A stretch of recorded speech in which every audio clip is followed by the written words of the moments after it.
very interesting phase of our entrepreneurship journey, both within the IIT Bombay ecosystem, within the SJMSOM ecosystem, as well as the broader national and the global space. A few days back, in my last game theory lecture, I did briefly talk about the story of Theranos, the kind of fraud and the scandals that you also get to see in the garb of entrepreneurship. And recently, all of you might know that Elizabeth Holmes had been landed an 11.5 year or a little longer imprisonment.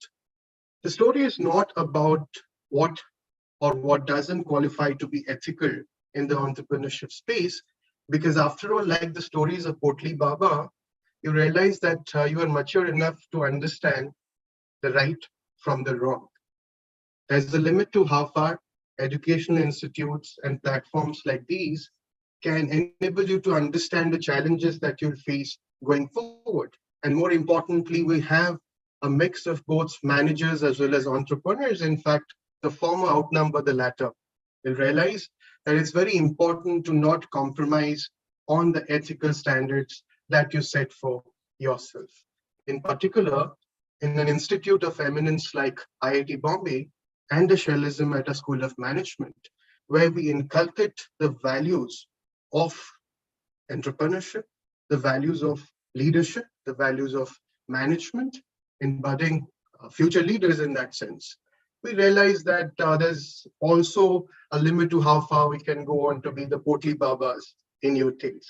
With this, I welcome you all to the E-Conclave 2022 and wish you all a very enjoyable and a very educational set of listening sessions. And with this, I would like to thank you all for your active participation. Thank you. Thank you so much, sir, for addressing the crowd. Mr. Sarvesh sir is going to join us just in a while, so we might have to be on hold for a few minutes. So just give us some time. Thanks. Thank you.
Hello, everyone. We will be starting the session at around 4:20. Really sorry for the delay. Sarvesh sir is going to join us just in a while.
Hello, Sarvesh sir. How are you?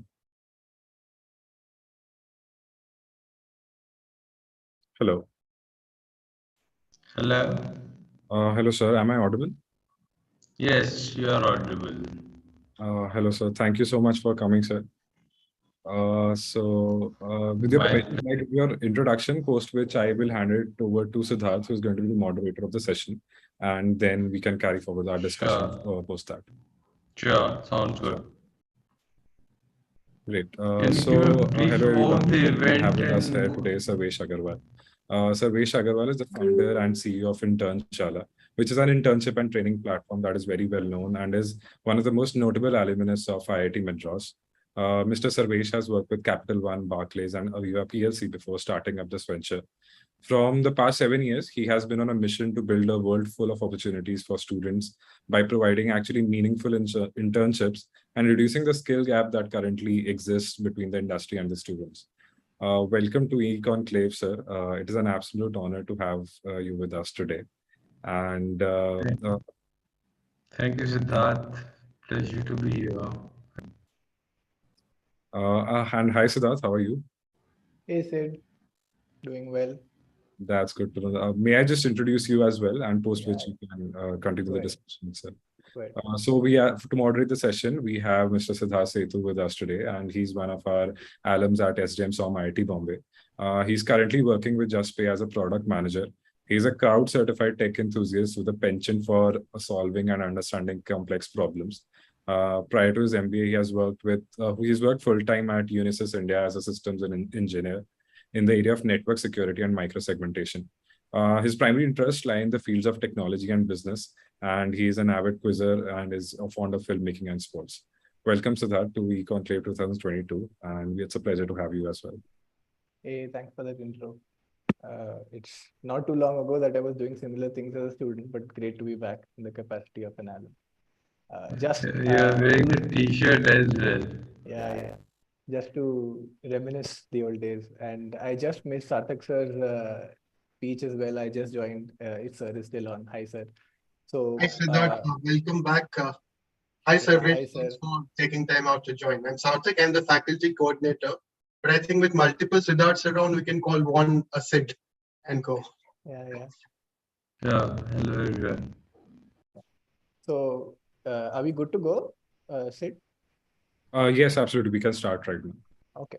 So, Sarvesh sir, basically this whole idea, what we do at E-Conclave is about getting all these entrepreneurs who've done a great, business in their lives, doing, setting up their businesses from scratch and picking their brains about what insights these young aspiring entrepreneurs can get. The E-Club does this every year to bring a lineup of great entrepreneurs, and this year we're starting with you. So the first one, what we have scheduled is more like a fireside chat. I'll be asking you questions. There's no rigidity around this. Feel free to answer it as you wish to. Take as much time as you want. We can deep dive. I think we have about half an hour, 40 minutes. That's what I've been told. So it's just a very informal session to just know about your journey and to lend insights about entrepreneurship and what the young students should be prepared for, right? So on that note, I would typically start with this first question. Could you take us through your journey in the lead up to Internshala? Like as a child, were you really academically inclined as such? Right. So I think right. So I think and family is in business that you find people doing in Rajasthan, which is a departmental store and surprisingly, while I was good at a scientist, and which is I think okay, but in business was for me. I thought that on being a business, etc. So I always used to tell my father that I will never do business. The truth, which is nobody can like, and but you know, life is different plans for you. And when I was a kid, you always is in Marwari families. You always sort of accompany your father. I would sit on the on my departmental store customers and the farmers who would bring their goods to be sold. Years later, when I'm doing Dharamshala, like how each interaction taught me about consumer psychology, how about how an Indian customer thinks, and how. Right? So honestly, I was academic to do business. It was only after sort of entrepreneurship is started with a question which sort of final year of my final year at IIT Madras in 50s, we had a lot of free time, right? And I would go to a nearby beach and just laze around there. And evening, we were on the beach with my friends and walking in front of us. Uh, and uh, and then the sand is wet and their footprints will be there on the beach for some time. Then the footprints will be washed away, right? So my friend made a very casual remark. Sir, very sorry to interrupt. I think there is a disturbance from your end. If I don't know if it's a mic issue or a Zoom issue. Oh, sorry. The voice breaks. My voice is breaking. Yeah, it's like Hello? the voice comes through in slow motion. Oh, let me leave. Let me see. Hello? Hello? Yeah, we can hear you. The only issue is the audio feed is slightly almost slowed down. Okay, let me log out and maybe log in again. Yeah, sure.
Hello? Yes, we can hear you, sir, but I think the audio issue is still there. Can you I'm not sure what meetings that I had today. can you They were try fine. without your earphones maybe? Sure.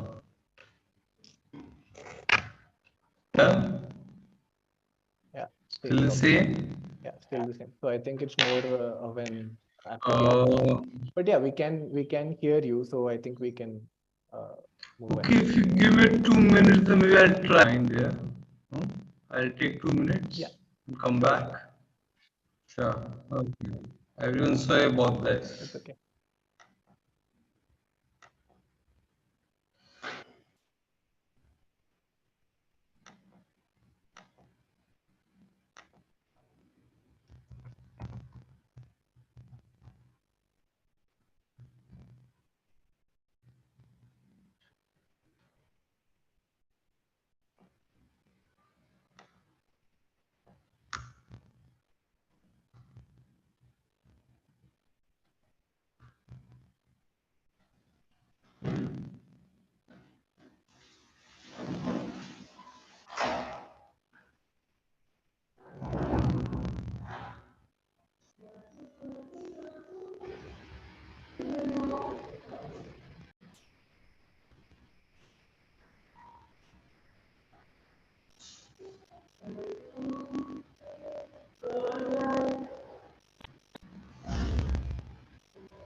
For those who have joined just now, Sarvesh sir is fixing some audio issues at his end and he'll be back soon.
Hello?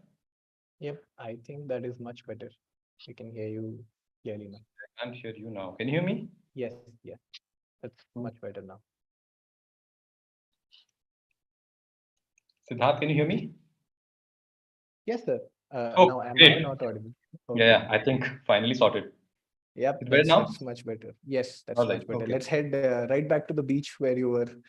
So great. So we are at the beach, and people are walking on the beach, and they were leaving the footprints on the beach, and the waves would come over and then sweep them away. And then a friend just made a very casual remark, saying that uh, uh, after the waves have washed the footprints away, nobody even can tell that so many people walked on this beach because there are no footprints. And he said, stories of our lives are also very similar.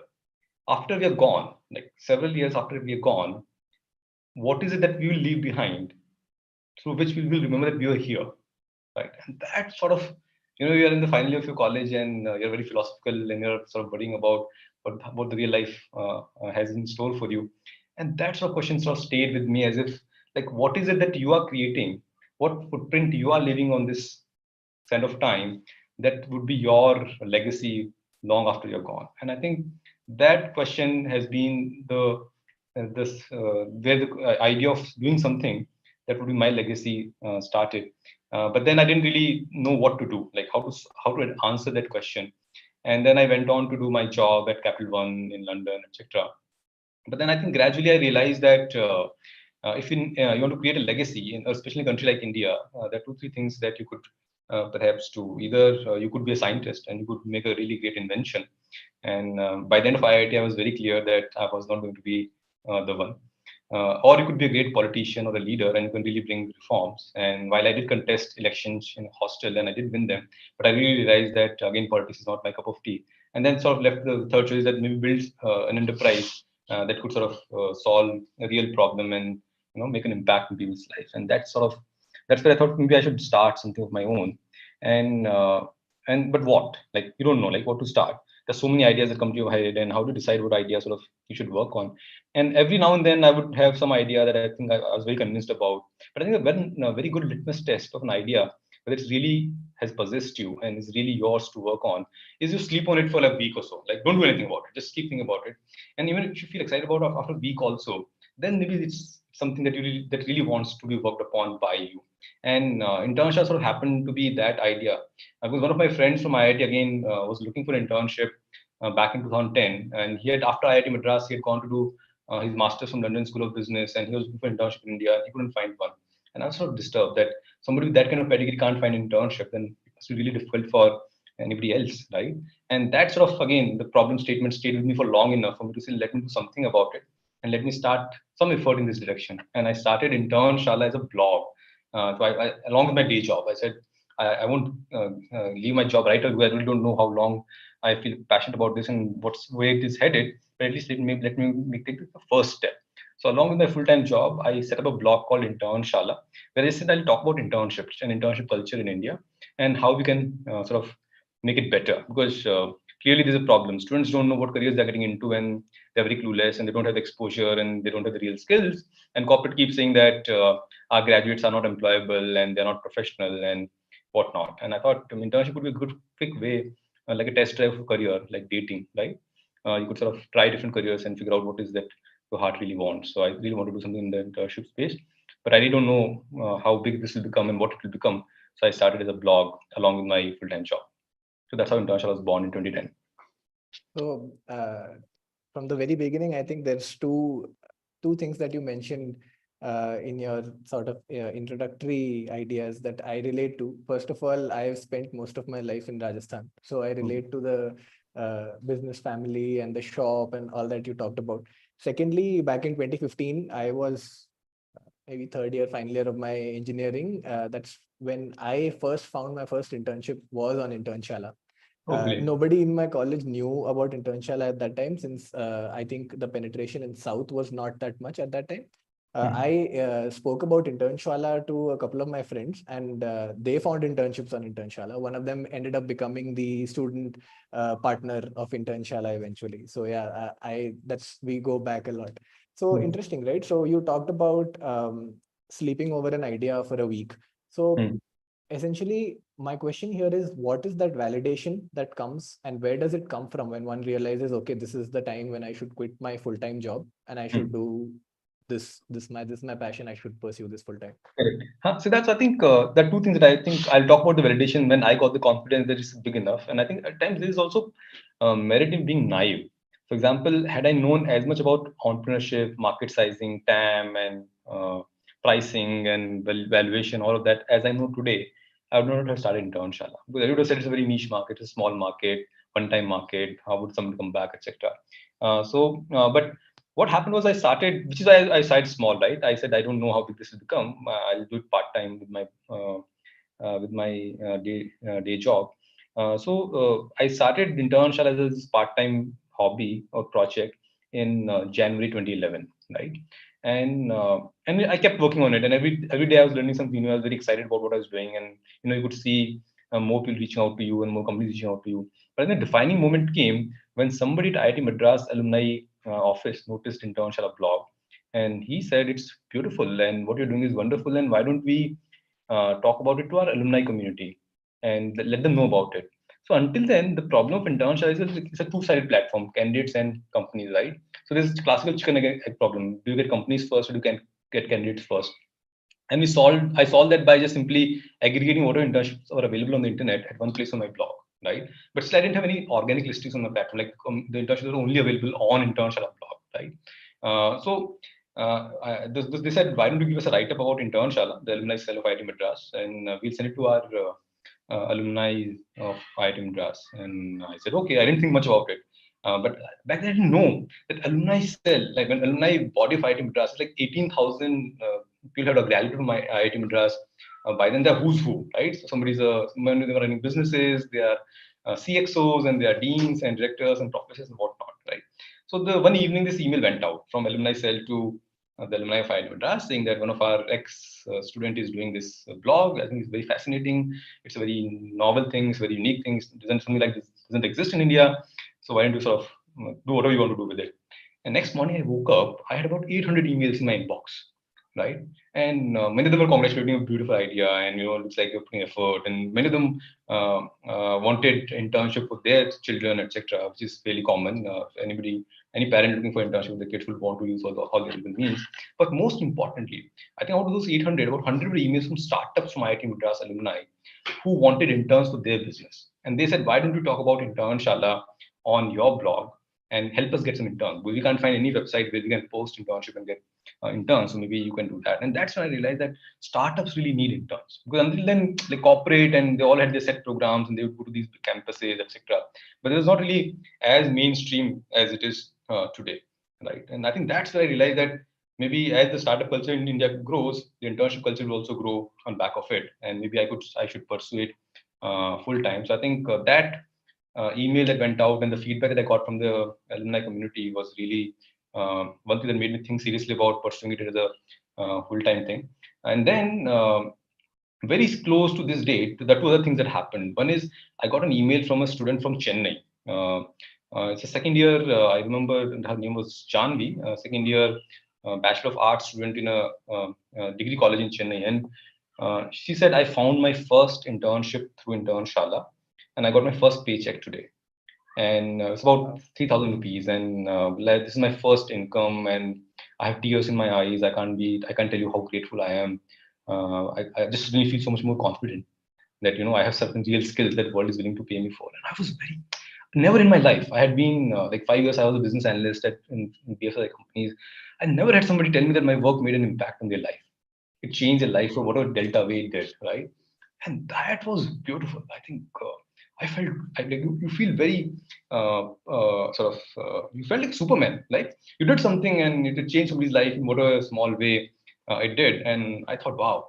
So on one hand, companies are saying that they want interns. On the other hand, it really helps interns find self-belief, confidence, and the skills that they need to succeed in life. So that happened. And then very, very close to that, Hindu brought out a story on Internshala. Again, because Hindu has this education supplement, and they talk about various initiatives in education segment. And they thought Internshala was interesting, and they ran a half-page feature on Internshala. Right? So I thought that was all the validation I sort of got and needed to say that, wow, this is exciting. I mean, if this happens for the rest of my life, I think I can live that life. And I thought I should do it full time, and sort of I put down my papers and served my notice period, and was into Internshala from October 2011 full time. Great. So you talked about, I sense the instincts of making that impact when you talked about the beach story about leaving a legacy. Now you talk about the email that you received. You seem to be very curious and keen on leaving that impact. So the follow-up question to that would be, when you're somebody who believes so passionately about that impact factor, how do you convince your close friends and family who are in and around you, and how do you convince them to be on board with this decision and think about it the same way that you do? Passion is contagious, no? Passion is contagious, right? I'm telling this story, you're excited, I'm sure. Correct. Right? Somebody here in the 240 audience that we have, somebody's thinking, that was exciting. I would want my life to be like that, not just sitting in front of a computer and typing numbers in Excel, right? So I think one is passion is contagious. I think how convinced somebody else becomes is a directly function of how convinced you are about something. Very true. And I think second thing, I think again, a very relevant question that I want to touch upon is this whole parents and family thing, right? A lot of people say that my parents don't support us and all of that. I think that's really not true. I feel that parents are your best support functions, and they always want best for you. They always, and even today, like what after internship has become what it has become, my mother's question has not changed. She would still ask me, "Beta, kha liya kya? So time se so raha hai kya? Health theek hai na?" So they don't really expect a lot from your life. So my parents were I come from a business family anyway, right? So they know the risk of running business, and they know the joy of running business. They know the perils of all of it. So they were sort of prepared. In fact, it must have, my father must have been laughing inside, saying that, you were saying, weren't you the one who said you would never do a business? And look, the blood sort of speaks for itself. So I think they were very much on board. They obviously had questioned ki, "Dekho, beta, you have a very good stable job and very exciting career." And I had a great career. 5 years that I've worked. You can be earning so much, and you're already earning so much. So what happens to all of that? I said, look, I already have good education. I have good experience. And if it doesn't work, I'll come back to work. And so I think they were very on board. Friends, again, I said, I think they're as excited about it as you are. So if they see that you are very excited about the idea, and they think of you as capable. A lot of times, कि ऐसा नहीं होता कि friends are again a great feedback system. We want to become a great singer, but मेरी आवाज फटी हुई है. तो तुम्हारे friends में बोलेंगे भैया तू रहने दे, ऐसे नहीं हो पाएगा ना, तू मोहम्मद रफी मत बन. So I think my friends were sort of again knew me from hostel days and back in school. I was a bright student, and I must have thought it through. So I too had a lot of support. I mean, I wouldn't ever think that. I think I got the best support I could. Great. So let's talk about the core group that you had around you while you were starting the company. How many people, 2, 3, and then how did you think about who are the right people to hire? Did you hire senior folks straight away, or did you take some time to go about hiring? Oh, I took all the time in the world to build internship. In fact, again, I said it's a very atypical startup story. It's not as if we had a business plan, get year 1 goal, year 2 goal, year 3 goal, etc. Nothing like that. I was just doing it because I was just having so much fun. Right. First day I installed Google Analytics on my blog, and I could see that somebody from Coimbatore, somebody from Odisha, somebody from Kashmir, somebody from Punjab is coming to my blog and reading it. I couldn't sleep for the night. Like, wow. So for 2 years, Internshala was actually, after I quit my job, for 2 years, Internshala was running like a blog. And I wanted to convert it into a platform that you see today, but I just didn't have the technical knowledge. I didn't know programming. I didn't know anything about building a website. But I had installed this blog, and I know how to work around with the blogs. I was doing that. And thankfully for Internshala, we got to live the business that we built. So we hired interns. Internshala hired interns from Internshala that built Internshala. Right. So we say very often Internshala is very organic. Of the interns, for the interns, by the interns. And they were very passionate about Internshala because Internshala was helping them get the first paycheck and do validation to their lives. So they all were very excited. And again, I think a lot of times experience is overrated, right? Just because they didn't know what they didn't know, they could do what they did, right? Because they didn't have any baggages. So for 2 years, Internshala was entirely running based on a team of interns that I would hire regularly from the platform, working all virtually. So 2011 to 2013 is when Internshala is still a blog, and I'm the only full-time employee. And we had a lot of interns, 20, 25, 30, and we are doing all the things: business development, sales, marketing, a bit of tech inside the blog. All of that is happening in fact, we conducted 2 large-scale national events also, entirely run by interns. So all of that is happening. So in between, I got married also, and and I was not drawing any salaries from, by the way, from the Internshala that period. My wife was supporting me in the first couple of years. I was living off her income, and after a year and a half, she said, "देखो भाई, अब decide करो कि you want to kind of continue this as a personal project and hobby project and be at home all the time. That's fine, but at least let me know that's your plan. Or if you want to build a venture out of it, then you have to sort of do something more than this. So you have to get out of the house, maybe take a small office, hire team members, and all of that." So मैंने कहा हाँ यार अब I think I'd want to do later, and then I sort of started building the core team. One of the interns who had joined us remotely, and then he sort of joined us in office, Shadab Alam, again as an intern, became the very first employee, and he's with us even today. So when 10 years after I started, so our very first in-office intern is with us until today, and he heads our entire e-learning platform, Internshala Trainings, the skilling engine of Internshala. And then for technology, etc., which was a weak spot for us, right? Again, I reached out to my savior, Elma Meter, IIT Madras. I sent out an email saying that I'm taking Internshala a lot more seriously and I want to build it as a platform. Does somebody want to join me? And Vikram Shah responded. He was 2012 IIT Madras graduate, and he had done a tech startup while he was in college. So he kind of related to the idea, and he said, "I want to join." And I think when these 2 folks joined, Shadab and Vikram, that's when I felt now this can be built like a business and a venture. At least build a team around it, have a sort of at least 1 month plan, quarter plan, yearly plan, and so on and so forth. So yeah, so Shadab and Vikram joined us in 2013, and that's when the team building started. Great. So I remember you mentioned that once you sent that email to your alumni association, you had a lot of inbound interest from students as well as companies. So apart from that first initial 100-odd companies that came through the alumni scale, did you otherwise have to work very hard to get companies on board to advertise their internship over those 2 years, that is? So, I want to say yes, but not really, because and a lot of good things. In turn, back then I very strongly used to believe that when you do want to do something really nice, the entire universe conspires to make it happen for you, and that really happened for Internship, honestly speaking, because the startups are very close knit community. That means if a one founder is always speaking to the three other founders in a week at least, and so a lot of once we got the initial seed traction, that sort of kept bringing us more and more new employers and new companies on the platform, mostly startups. And the second thing I realized, the startups are the sort of main customers of Internshala. So I could again reach out to all the e-cells or incubation centers or VCs and just tell them about Internshala. It's a free service, right? And so I think just a lot of inbound kept. In fact, till date, even until last month, after we raised capital, we have spent zero money on corporate acquisition.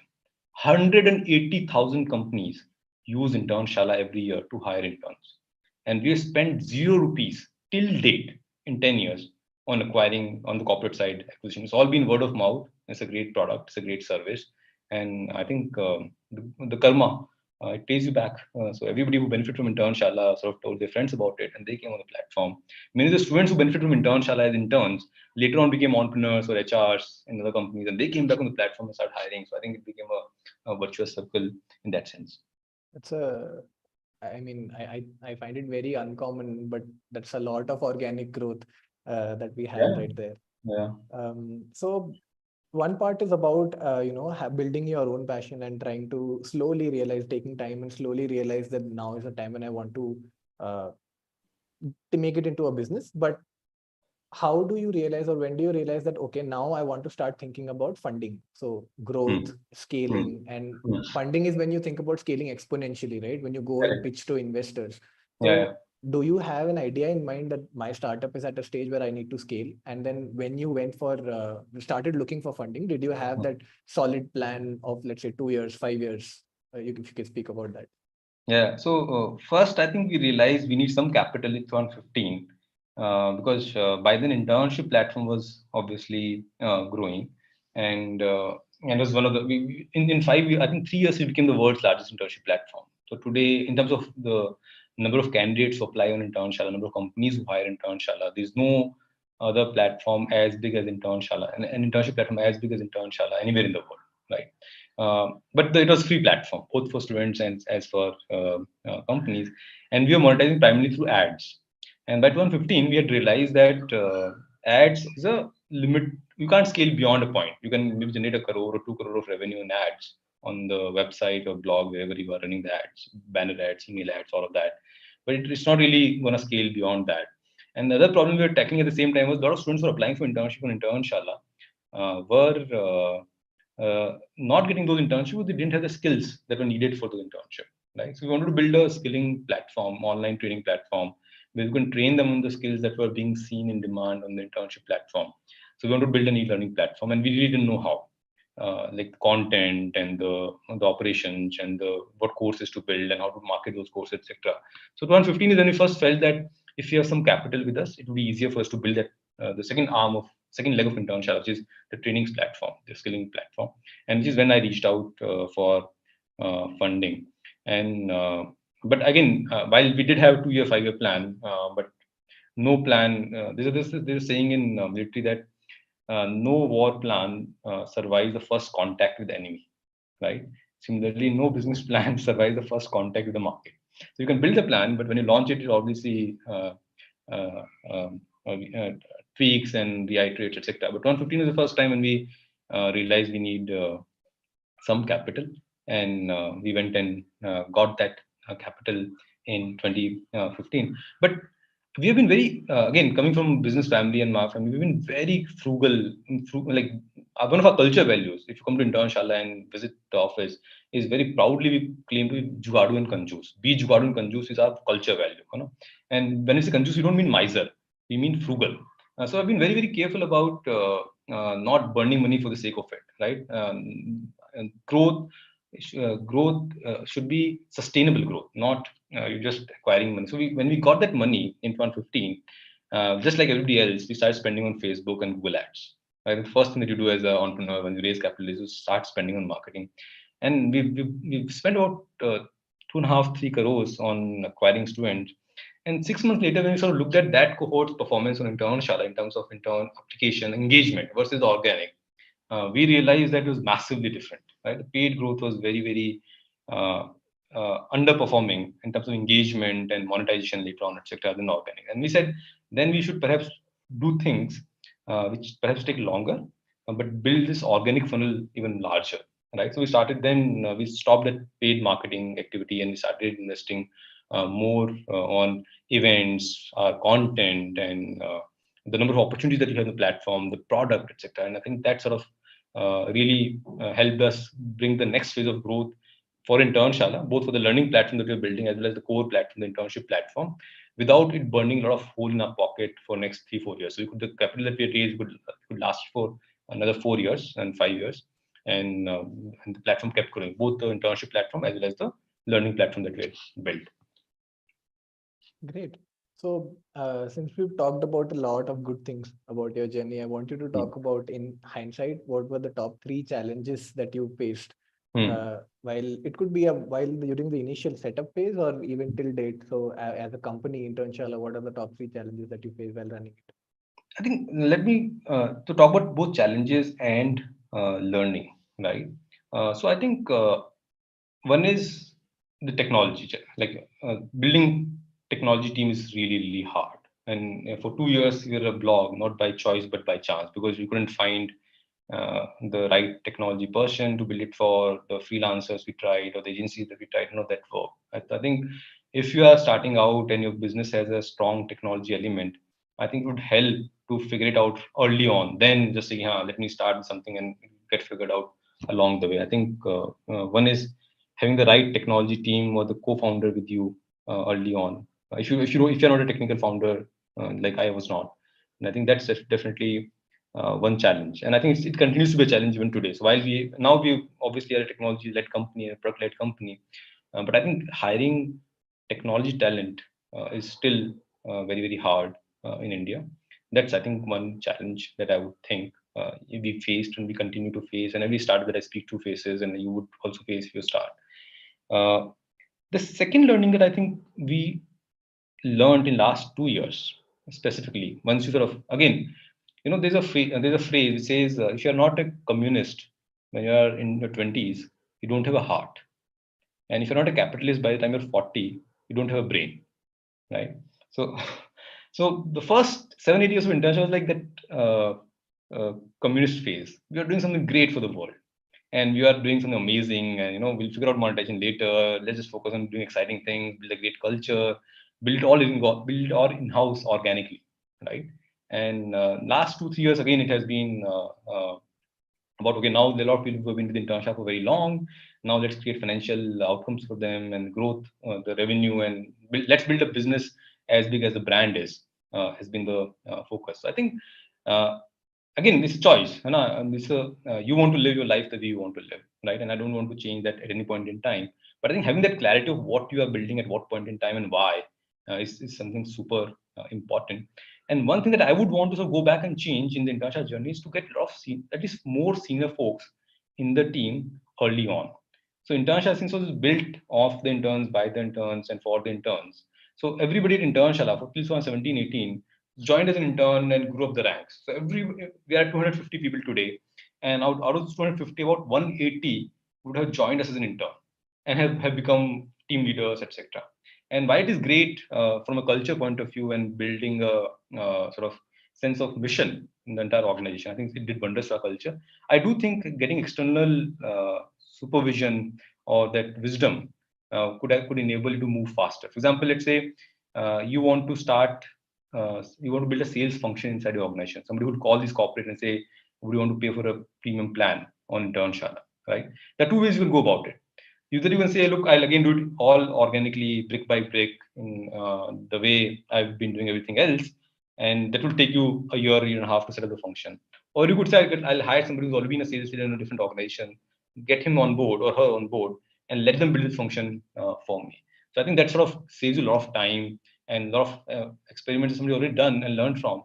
You wouldn't have to repeat the same mistakes again. So I think building senior folks inside your organization, like hiring for competencies that you don't have, is very, very crucial for an entrepreneur, both from growth and speed point of view. So I think that's something that I would definitely want to advise everybody, having built internship over the last 10 years in both the modes. I think it's a massive difference once you have experts building it with you. Wonderful. While we are on the learnings point of view, right, I would also want you to elaborate on, let's say, when you have a very novel idea like Internshala, like you mentioned, 2011, nobody in India is thinking about let's aggregate internships. Right? So when you have a very novel idea like that, you can be a victim of competition, wherein people set up competition and they do the same thing that you are doing. I'm sure you would also have had to face where multiple other companies came up with the same idea. Then they must have gone ahead and done a breadth first approach where you took a deep dive into, we'll stick to internship. So is there anything that specifically you have learned via competition in about how to deal with competition or how to stick to your own initial business idea? Yeah, I think it's a very tricky and I think it's a brilliant question, because it's a very fine balance that you have to sort of strike. And on one hand, look, if you are thinking about the competition all the time, then who's thinking about the customer?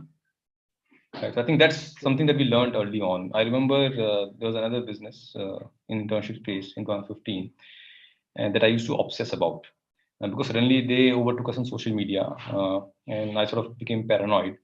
And I used to track that. I used to track their every move and etc. And after a month or so of being absolutely miserable, because once you sort of start following somebody else, then you're not really thinking about it on your own, and दिल नहीं लगता काम के अंदर. Somebody sort of told me that यार अगर तुम लोगों के बारे में सोचोगे, है ना, तो तुम्हारे बारे में कौन सोच रहा है ना? And who's think, and then he said, look, people think it's about outthinking competition, building a great business, but he said building great business is outthinking your customer. Give your customer what he doesn't even know that he needs, but he needs, and just of you sort of delight him all the time. So they focus on customer all the time, right? And I think that's sort of super important. And we used to, like, somebody will say, Naukri will come and eat away your business, LinkedIn will come and eat away your business, Indeed will come and eat away your business, or Coursera will come and eat away your business, etc. All of them have come, they have built their business, we are also there, and we've been growing happily over the last 10 years. So I think one is, don't obsess too much about the competition. Always keep customers at the heart of what you're doing. At the same time, also don't become complacent. They're also smart people, right? So what are you going to learn from them? So I think there's a very beautiful balance of learning from somebody without being jealous, and that's important. So you look at a customer, you look at a competitor in a very objective fashion. Not कि यार वो ऐसा कैसे कर रहे हैं, मैं तो क्यों नहीं कर रहा ऐसा. Don't let all those negative sentiments come to you. Simply look at it like a scientist, है ना? क्या somebody is doing this. What is it that I can learn and implement in my business which will help me grow and serve my customers better? I think these two things are important. So look at a competition. Don't obsess about it. Always keep your customers first and innovate for your customer. But at the same time, don't ignore your competition, because they're also smart people. तुम नहीं हो 30 mark का, और भी लोग आए हैं, तो उनसे सीखो. But सीखने के लिए वो mindset चाहिए कि you are not feeling overwhelmed by that. It's very hard. But I think once you sort of master that art, you can very objectively look at somebody's business and say, what is it I can learn and implement on my business? I think these two things are important when you think of competition. Great. Now, while we are almost at the end of the hour, I would want to move away from talking specifically about Internshala and the business specific, this company, and try to, as I had mentioned earlier, pick the brain of Sarvesh sir, the entrepreneur. So do you think there is like a set template or at least a few desirable qualities that anybody who's budding to be an entrepreneur, or at least like you mentioned earlier, right? Tumse to nahi ho payega. So is there something that you need to have at least so that people can say कि अच्छा इससे ये कर लेगा, ये तो चाहिए? Yeah, I've been proven wrong so many times in life. One of the good things about entrepreneurship is कि इतनी बार आईना दिखाती है ना तुम्हें, तुम ये realize होता है कि I learned that absolutely I'm nobody to give this advice. In the sense, who I'm to say that this is the right way or this is a template for entrepreneurship. There's no template to life. So how can there be a template to entrepreneurship? Entrepreneurship mirrors life very closely. You know? So can you say, do you have a template of who can become or who will not become successful in life? No. Definitely not. Best of us may give our best of efforts, but may not succeed. And some of us, by luck or by sheer being right there in the right time, may succeed, etc. So I think, first of all, what I'm going to say, please note that this is not definitely a universal template. There are enough examples outside these templates that exist and are bigger and better entrepreneurs than I could ever be. But nonetheless, what I firmly believe in, I think there are two, three things that I think really important, or at least for example, currently we're hiring for entrepreneur in residence role. And if anybody in the audience, by the way, is looking to get a chance to work at a startup in the closest possible entrepreneurship role, entrepreneur in residence role is that. So if any of you are interested in actually doing in startup without having to do a startup, please apply to entrepreneurship in residence, entrepreneur in residence role at Internshala. You'll find the link about it in our careers page. But the qualities that I look for, one is the execution. Look, Internshala, at the end of the day, is job board, right? Naukri is job board, LinkedIn is job board. There's so many job boards out there. I think we succeeded while so many others did not. Even LinkedIn takes internship feeds from Internshala today. So half of the internship that you see on LinkedIn are actually from Internshala, and they'll redirect you to Internshala, right? Naukri had a business called First Naukri, which they had around the same time that Internshala was born. But you've not even heard of First Naukri, or maybe it's 100 times more than Internshala. I mean, just in India, in a market like India, you can simply win based on execution alone, right? If you execute well, you can win. So I think I really look for a strong track record of execution. And this could be in your life also. Like, was there an exam that you sort of set your goal on and you cracked the exam? So आपने अपनी मेहनत करी. Because execution is actually at the end of the day is hard work, right? Can you slog for 12 hours, 18 hours a day and not give up in between? I think that's really, really important parameter. Second thing I think, which I'm not perfect at, but I think great entrepreneurs that I've met are good at, is structured thinking and strategy, right? So a lot of people, execution doesn't mean just doing 15 things, random, incoherent things at the same time and feeling busy, right? There's a method to the madness, right? So I think having that clarity and having that structured approach to execution is also very important. So if I am speaking to somebody and I ask them about the project they worked on or the life story in general, if I find that they are simply trying to do too many things at the same time and not really having a method to that madness, I think I would give that person a pass, because I know that eventually it will catch up with you and you would not be able to execute all of it as well. So do fewer things, but do them really well, but have that clarity in your mind. I think that's important. So clarity of thought and execution are the two qualities that I look for as a skill set, core skill set for an entrepreneur. In terms of personality traits, right? I want somebody who's humble. I want somebody who's ethical. I think those are non-negotiable for me, because you really don't want to spend time doubting somebody's intentions or motivation. That sort of should be a hygiene factor. But I think clarity of thought and execution capabilities are really right at the top for me for an entrepreneur. Wonderful. So, sir, before I let you go, if you could help us with any, having been in the edtech space for about 10 years now, could you help us with one trend that you feel in the edtech space is like a really good trend which will catch on in the future, and one that you think is not really up to the mark at this point? Again, I said I'm not really a trends guy, and had I been trends guy, I would not have built Internship. But I think one thing that I do want to tell people about edtech, they lot talk about technology. Look, let me phrase it in a better way. Amazon recently shut down its online academy, which was they had launched Amazon Online Academy to help students prepare for competition exam. And the point I want to make there is, when it comes to tech, they can't be anything bigger and better than Amazon, right? Correct. EdTech, unfortunately, is very little about tech, very, very little. It's all about education. So with all the talks of entrepreneurship, the AI, machine learning, and adaptability, and all of that, the teacher and the content is still very much at the heart of education, right? No matter how fancy technology you have, how great an algorithm you have, and all of that, but if your education is the delivery is not up to the mark, so I think it won't succeed. Otherwise, Amazon would have succeeded because they were the best in tech, right? So the centuries-old principle of guru being the supreme for education, right? I think that has not gone away. In our schools, we remember the teachers who were the best teachers and who really made us learn the subject. That will sort of trend will continue. One trend that I hope goes away and is going away, thankfully, the funding winter, is this whole acquiring customers for just by spending, like you spend 3 rupees to earn 1 rupee, the inorganic growth. I think that trend is definitely, a lot of people realize that it's not sustainable.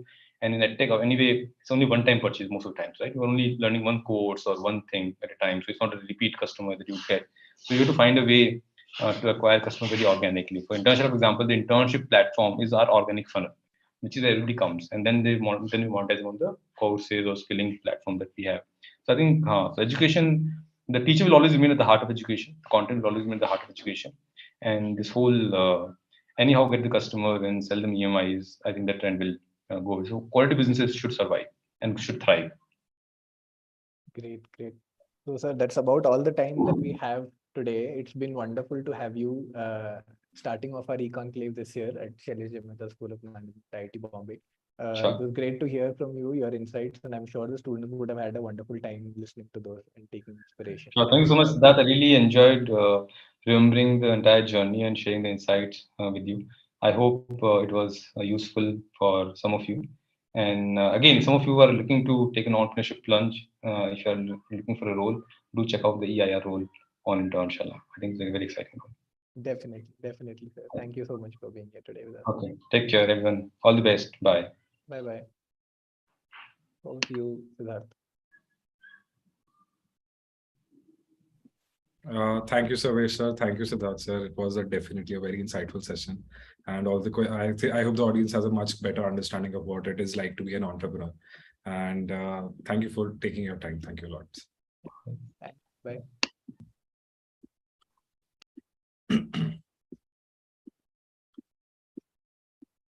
Hello, Ankit sir. How are you?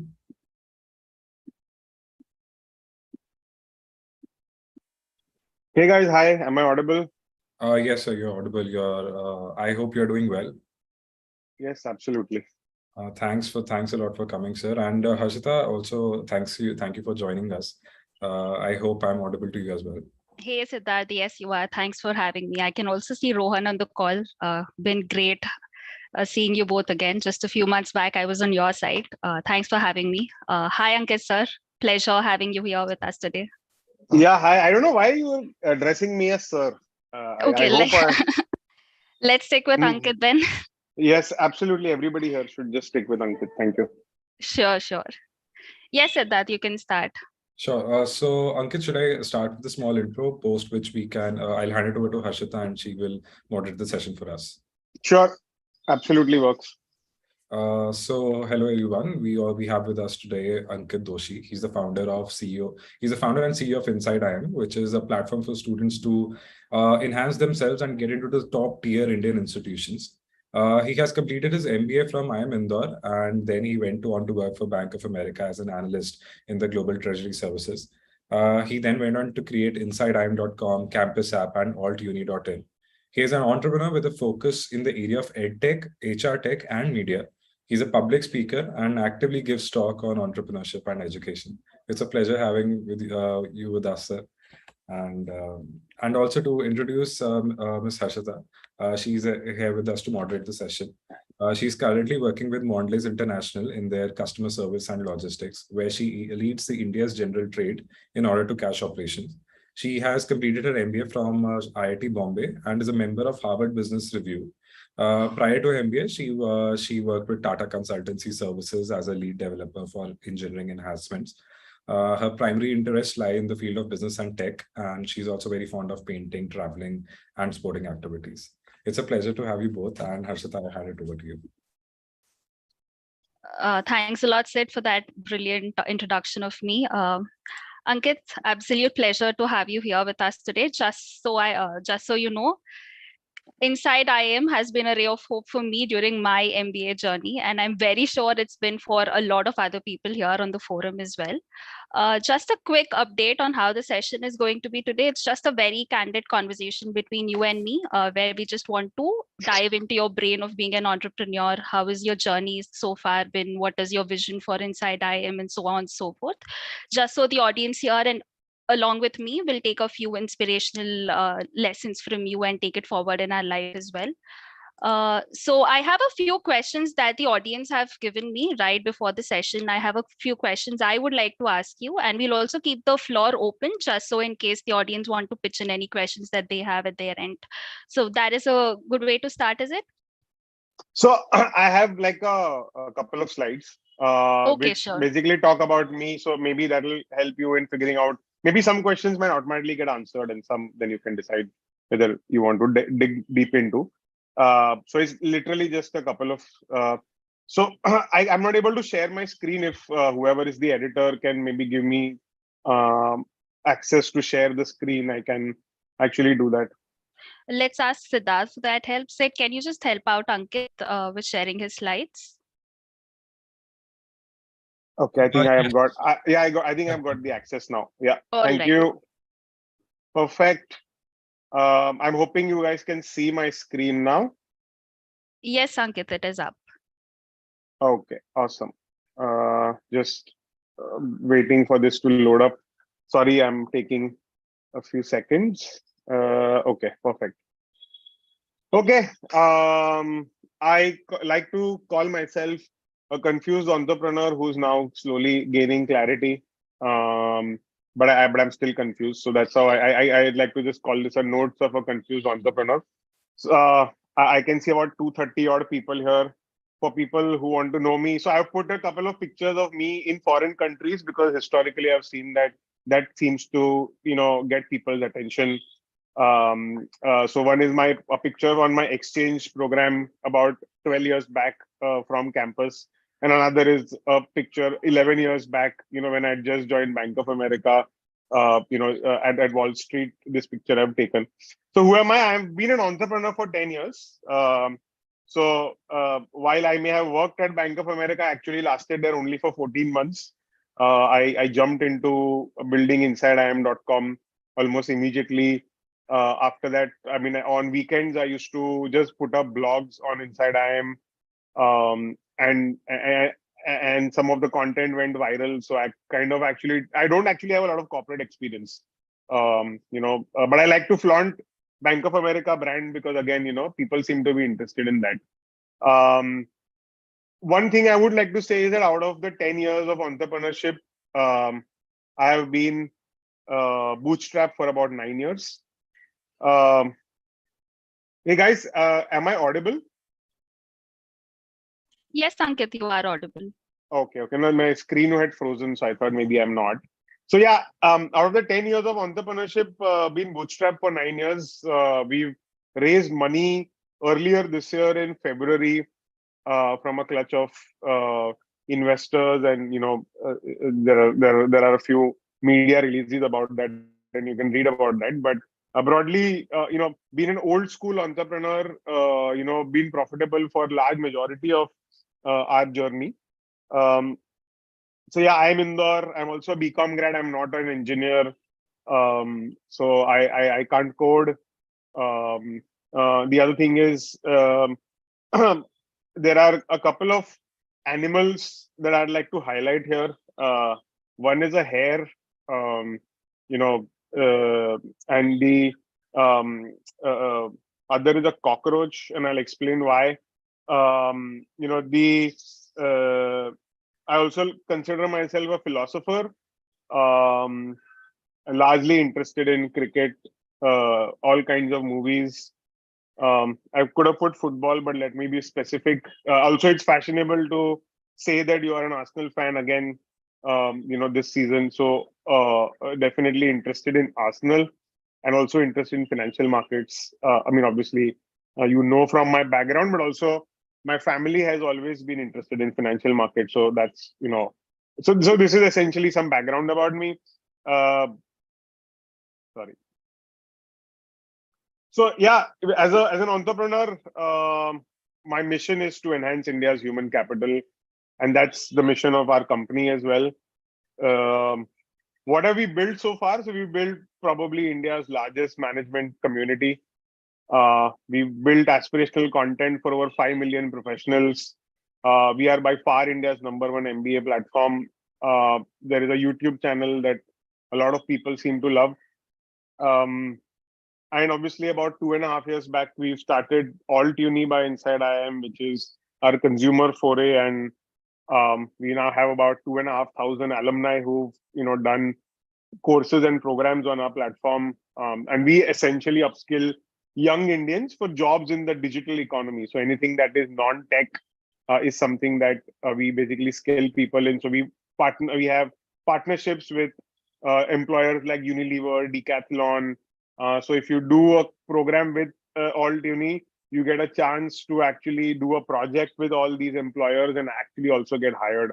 So I'm very proud to say that one of the few ways in which you can actually get into a company like Unilever outside of going to the IIMs is actually Alt-Uni. Strange as it may sound, we are actually able to enable this for a lot of people. And yeah, finally, look, this is what my philosophy is, and this is my last slide, and I'm going to hand it over to you, Harshita, again. But my philosophy as an entrepreneur is that whatever you build keeping in mind that you're building it for the next 100 years. And every single decision that we take at Alt-Uni or inside IIM is keeping in mind that our brand is going to be there for the next 100 years. I believe in building great trust and reputation amongst people. And hence, there are no short-term decisions that we take, right? And personally, I believe in building something that will endure the test of time and will have an impact on millions of people over a century at least. What keeps me going is also again the fact that impact is the fuel. What drives me is the fact that there are so many. I mean, Harshita said that we probably helped her during her journey in whatever small way. I mean, on a daily basis, we get people on LinkedIn across various platforms thanking us or putting out messages saying that we've made a positive difference to their life. And that's a sense, gives me a sense of great achievement and pride. And that is really the fuel. Forget about revenue, valuation, etc., etc. That's something that you can keep debating and discussing. But that is why I am still doing this, 10 years later as well. And we are no unicorns, right? But the impact is just so powerful that it's great to wake up every day in the morning and work on what we work. And finally, for me, entrepreneurship is freedom. The only reason I am an entrepreneur is because I realized that it allows me to express myself in the way that I want to. I don't have to answer to anybody. I can work on problems that I find challenging. I can solve them the way I want to. And if one fine day I feel like I don't want to do it, I can just quit. And I don't have to be under pressure from anyone or obligation from anyone. So yeah, I think this is largely my entrepreneurial philosophy. And if somebody asks me why should you be an entrepreneur, I would say that beyond everything else, all the fame, money, and even the impact is just freedom. I mean, the biggest valuable that you can have in your life is the freedom to do whatever you want, whenever you want. And it's highly underestimated. People realize it when they turn 50, 55, 60. The sooner you realize it, it's better. And that's also a great reason to be an entrepreneur. So yeah, that's about from me, guys. Over to you, Harshita. Thanks a lot, Ankit, for setting in the stage appropriately. But there are a certain set of questions that I'd like to ask you so that we can dig deep into some of the slides that you've just presented. So circling back, drifting back to 10 years, how did the seed of Inside IIM really tick into you? Where did you find the white space? How did you want to stitch it together so that, your vision of enhancing human capital actually played its purpose? Yeah, great question. In our country, it's based on a simple observation that people don't spend enough time thinking about their career decisions, right? People spend a lot of time trying to crack entrance exams. People spend a lot of time trying to think about, oh, I should get XYZ salary, right? But the amount of time that people spend on, say, buying a car, amount of time they spend buying a phone, the amount of time they spend deciding who they want to get married to, who they want to date, the amount of time people spend on, what real estate they want to buy. And you compare that to how much time they have spent or what their decision making has been when they've gone about choosing their career, you will be shocked by the naivety with which some of the smartest people, in the country have gone about doing it, right? And that's not necessarily the best way to do it, because it is the single biggest determinant of the quality of your life. What you do with your career, right? What is it that you do with your life, right? That is the single biggest determinant of your quality of life and whether you're going to be happy, unhappy. And I feel that there just hasn't been enough. There wasn't enough content available back then. It was just like you speak to 5 cousins of yours and they tell you, yeah, you should go into engineering, or you should do an MBA. Okay, which MBA should I do? You should do XYZ kind of an MBA. Okay, in an MBA, what kind of a job should I get? And just take the first job that you get on campus. It does not matter. Just go and sign up for any brand that you get. And the thing is, it's just so poorly done. And then people eventually struggle. Some people struggle 2 years later. Some people struggle 5 years later. There is so much regret. And there was a time when I had time. If I had invested in thinking about my career better, I would have done a better job. And I think that is essentially the start of this thing, and which is why I started the blog inside IIM.com, where we started just focusing on what are the different roles that are available when you graduate from different campuses. And then one thing led to the other, and over the years, then our community started saying, okay, why don't you actually tell us? You are telling us, what roles are there. Why don't you actually also, upskill us in that? And that's how, eventually Alt-Uni also came into being. We had run a multiple experiments, failed experiments around building courses earlier as well. So the seed was sown essentially on this observation or this insight that people don't invest in themselves and hence don't think about their career. And that's why this journey started. And because I am from a non-tech management background, I kind of focused on trying to build something in knowledge that I had and the field that I knew most about. And that's how, the Inside IIM community was built. And then text led to video. And I think Conversations Cafe was another inspired idea where we realized that just taking people through journeys of different people in the world would help people figure out life better. And then that's what's happened. So yeah, I don't know if that answers your question. That absolutely answers the question, Ankit. Because we are on a forum where we have people from IIT Bombay, we are a part of a privileged society where we get access to a lot of resources as such. So you also being a part of IIM background, did you think that your network at IIM or whatever you've seen in your journey at IIM has actually helped you in building a platform, especially for MBA aspirants? Because I am asking this question out of curiosity because not everybody will get access to those resources, and you've tried to create that platform. So how did this happen? Do you think your network has played a part in your success at Inside IIM? Yeah, it's probably played the biggest part in our success. And any young person who comes to me, who asks me whether I should go to an IIT or IIM, it's a no-brainer. Please do. They are amongst the world's premier institutions. They may or may not always give you the best quality tuition, but they definitely put you amongst the smartest people on the planet. And please, if you ever get a chance to go to an IIT or you get a chance to go to an IIM, please go there. If you don't get that chance, that doesn't mean that there are not other ways to succeed in life. But if life is easy for you and if you are cracking exams and if you do get a chance to go there, you should definitely go there. And it definitely helped me in my journey.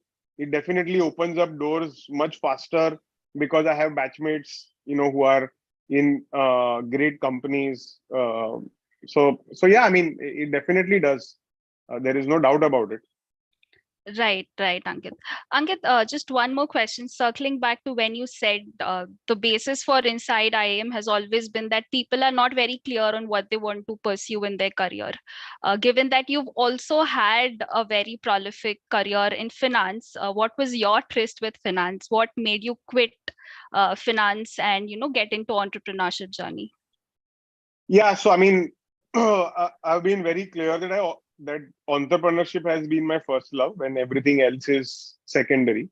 So I had decided that I was going to be an entrepreneur even before I had an idea, or even before I went to an IIM.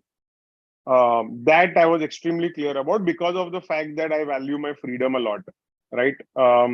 Now, it's just that it's not easy to become an entrepreneur immediately. So sometimes, your elders advise you to create certain kind of safety nets. Now, I'm talking about a time in late 2000s, right? Where today, the amount of capital and the amount of exposure that India gets is insane, right? So today it is possible for you to actually become an entrepreneur when you are in the final year of your undergrad, or even in this second, third year of your undergrad. And there are people who are able to raise money and start building companies from their dorm rooms. That wasn't the case earlier, and which is why a lot of our professors and elders advised us to get a safety net in terms of a degree, and maybe also get a job to realize. Now, in that process, because I was a commerce student, I had to pick up some discipline to kind of build some skill in. And for me, obviously, that ended up being finance, which was a slightly more natural but I have no personal love for finance or affinity for finance. It's just that in the late 2000s, it seemed like finance people made a lot of money, and it was very glamorous, and I used to get swayed by all those kinds of things, so I also chose that. But I don't have any specific love or passion in finance, and which is why it was 14 months in, I switched into just building my own company, because I said, look, I have an idea, and if I don't do it now, the more comfortable I get with the salary that I get from an MNC bank, the harder it's going to be for me to quit. And which is why that's how the journey took place. Right, Ankit. So in the process, was it difficult to convince your family, to kind of get out of a very safe job and then start up this process? But I mean, I did what they wanted me to do, which was that they wanted me to have some insurance. So my IIM degree was an insurance. They knew I was going to get a job if I failed in my entrepreneurial journey. I also worked in a company and proved to them that, look, I am employable. It's not that I just have a degree. I was not like a very bright student at IIM either, right? So I had to prove to them that I'm employable. So I did get a job amongst the best jobs available on campus. And I worked there for 14 months, made some money. So अभी इससे ज़्यादा और कितना proof देना है that, so I think I paid with time and, whatever that they needed me to do to prove to them that, look, I'm fine. So I think they were fine by the time I started. Right. So I've read in one of your interviews that you've started Inside IIM with 5,000 rupees, and now you've bootstrapped for 9 years, and then you have investors on board right now in the last 1 year. So just for every budding entrepreneur, finding investors, finding the right partners, finding the efficient workforce really plays an important role in their success. So what are your tips to budding entrepreneurs here in the process of finding the right investors? How do you engage the right workforce for you? Yeah, I think the first question to ask is whether you need investors. Not every business requires investors. There are certain businesses which are lifestyle businesses, or businesses where you can scale it up to 20, 25, 30 crores even, but it's never going to be 1,000 crores. But at a 30 crore revenue, you can, maybe take 20 crores in profits home, which is a incredible amount of money, even in today's India, right?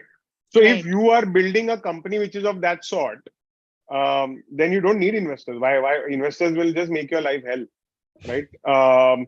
But if you are building a consumer product, or if there is a company that you are building which will have a high amount of GMV or large amount of scale, then you do need investors. And in that case, the earlier you find investors, the better. So I think it's more about what kind of an entrepreneur you are and what kind of a company you are building. So that's the first thing you need to figure. And then I think with the right kind of vision and early traction, I think now in India getting money is like very easy. I mean, relatively, you really can actually. There are enough people to bet on good ideas that can scale up very fast.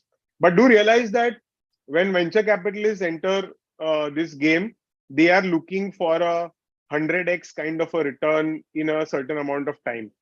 And if you are, and then you need to be on that kind of a treadmill and that kind of a growth trajectory. So if you believe that that's what you want to do, then you should look for investors. And honestly, right from writing a cold message to investors on LinkedIn to finding their email IDs and writing a cold email with a pitch, I think everything works now in India. There are almost all the investors now have Twitter accounts where they keep on talking about what is it that they want to invest in, what kind of companies they've already invested in, and their general theories about which sectors are going to do well. So you can just write to them there, follow them, engage with them across social media, and I think access to investors, access to capital is very easy. What is hard is for you to know who you are as an entrepreneur, what kind of a business you are building, and why is a particular business going to be, say, at least $100 million in revenue. Right. I think any business that is does not see itself getting to $100 million in revenue probably does not require an investor. Right. Got it. So Ankit, just so we've talked about VCs and how, scaling up a business is pretty easy these days. And you've also talked about this point that you're still a very confused entrepreneur. So now that VCs look for a vision for the company, what is your vision for Inside IIM going forward? Yeah, so look, we want to continue to make as much free content as possible for people to make better career decisions across the board. Now, I mean, as and when we grow, we will keep adding more and more content. Like anything that the company does will help people make better career decisions. That's clearly something that we will continue to do.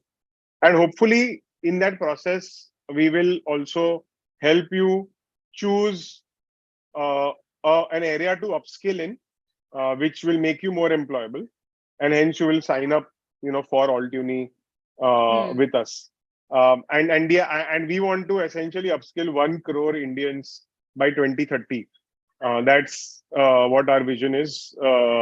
We believe that we can transform, people's lives with the help of Altuni, right? Like, for example, this is a story here on the screen. Where we have somebody who enrolled for one of our digital marketing program. He got a 92% hike. He joined, Unilever, which was a dream company of his and his dad. For years, he was stuck in a low-paying job, right? This is a fresher who was from the COVID batch, who had no work experience, has got no full-time opportunity for 2 years since graduation. She did not even believe that any online course can actually help her get a job. But she was among the first person to get, a job via Altuni. Now, I'm not saying that everybody who signs up for our program, ends up getting a job. But all I'm trying to say is that, this is the kind of transformation we want to bring to people's lives. And we believe that if we can upskill 1 crore people, a large percentage of those people will see a positive transformation. And that means that it will have a positive impact on their families, which means that we'll end up impacting maybe 20 to 25 crore Indians. And that's how we are thinking about our journey from here on. Right. That's very clear, Ankit. Ankit, so over the past 10 years, you're no longer an entrepreneur. You're also a leader for the firm that you're working with and for the people that are working with you. So what exactly is your leadership style if you were to describe it? How do you impart the culture that Inside IIM stands for within the organization? Very tough question. You should probably ask people who work with me what my leadership style is. I have never defined it. I don't know if I should. Maybe it's a good idea. But the one clear values that I try to impart to anybody who joins the company is that we are authentic as an organization. I am authentic as a person, and I want the organization to be also authentic. So what you see is what you get, right? Never promise anybody something that you can't deliver. So for example, for any of our programs, you're very upfront. Look, this is not a job guarantee program. I'm telling you upfront, please don't join us if you feel that you want to, that we are not promising you anything of that sort. We will improve your odds of getting a job. And you can give your feedback once the course is done, but please don't, have any false promises from our side. That's number one. And the same is with, even our business to business clients, firms that we work with or universities that we work with. So I think authenticity is a big value for us. The second thing is that do right by, your user or your customer. So I think any decision that we take should have user centricity at its core. So if there is something that will probably help us make more money, but it is going to be detrimental to a person's life, then we will not take that decision, even if it means that we have to grow slowly. And I think that's how I like to take any decision, with respect to even people who we work with.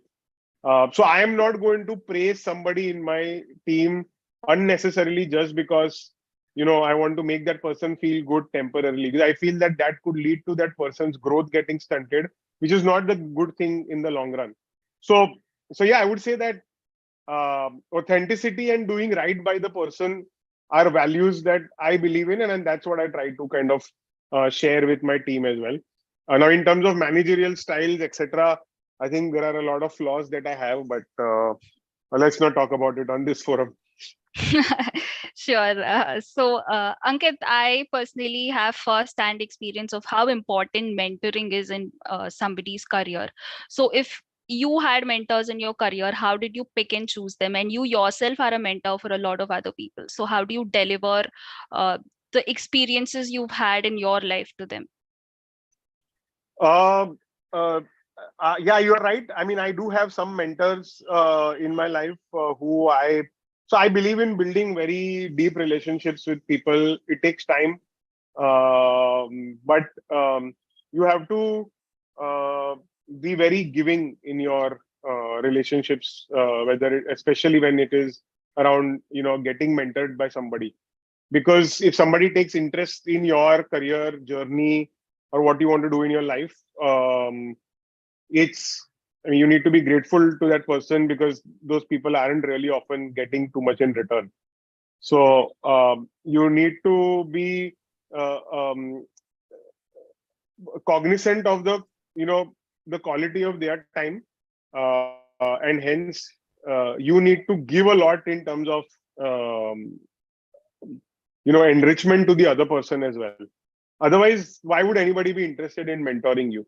A lot of people have this belief that I will just keep asking questions, keep getting lots of knowledge, and then I'll just move on. But any mentoring is a two-way street, right? So a lot of people who I consider mentors tell me that they get certain insightful things from me about say young people or careers of young people that I am currently say close to because of my work.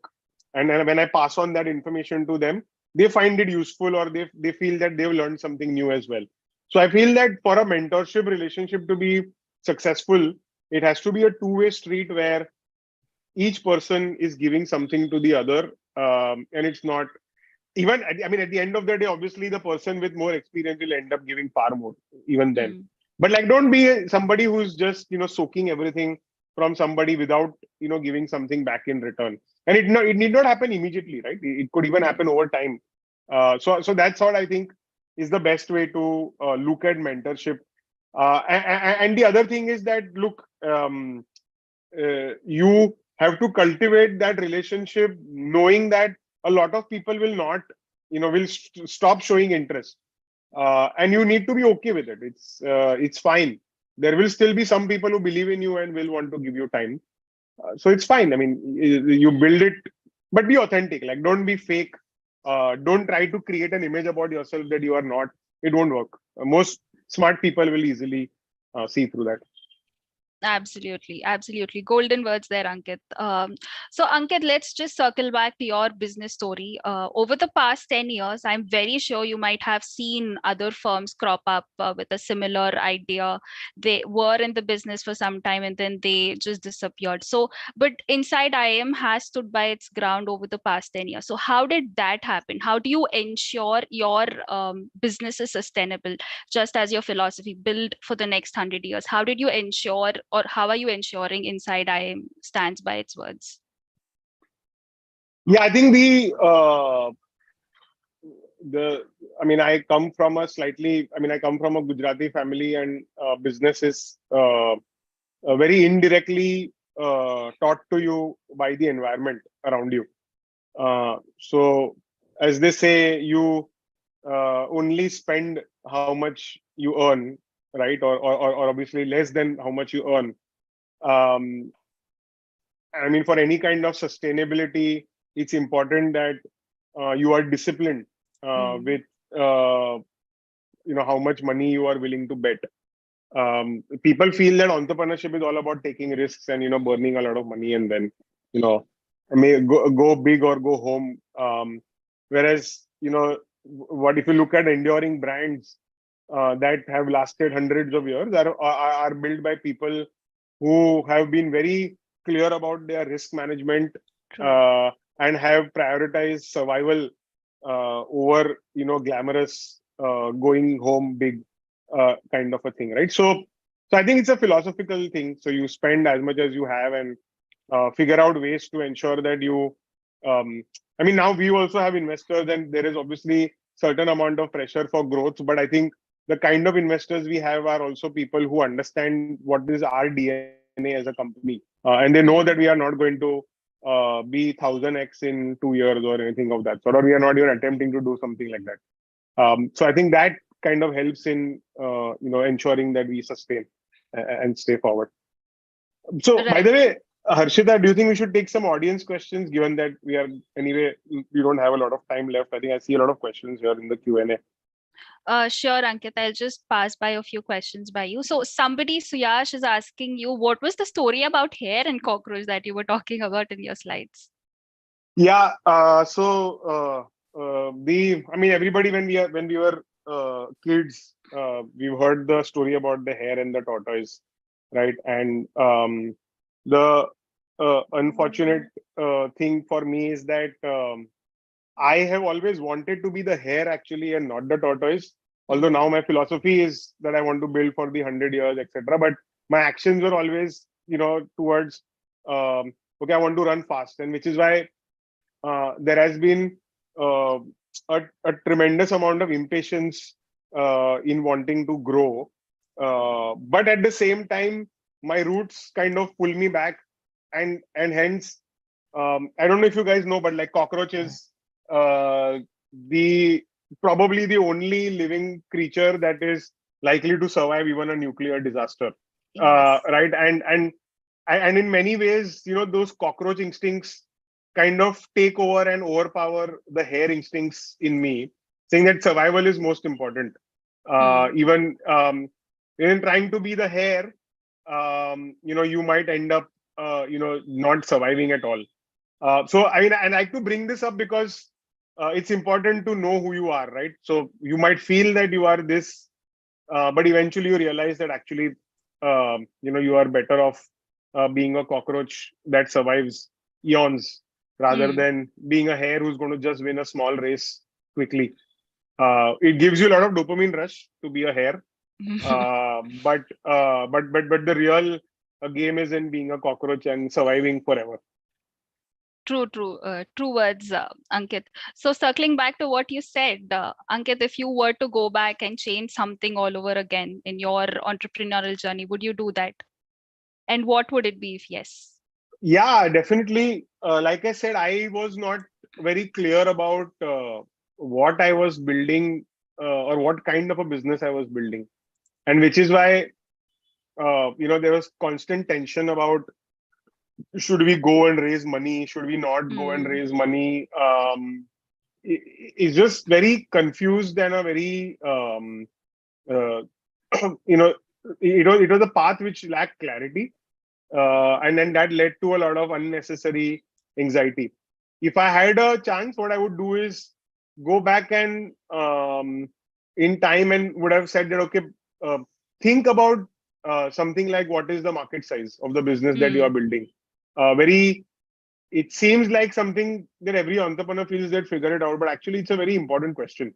Yes. The earlier you ask yourself that, the easier it will become for you to then know what kind of a company you're building, what does it require, what kind of people it requires, and then things will fall into place. There is no right or wrong here, by the way.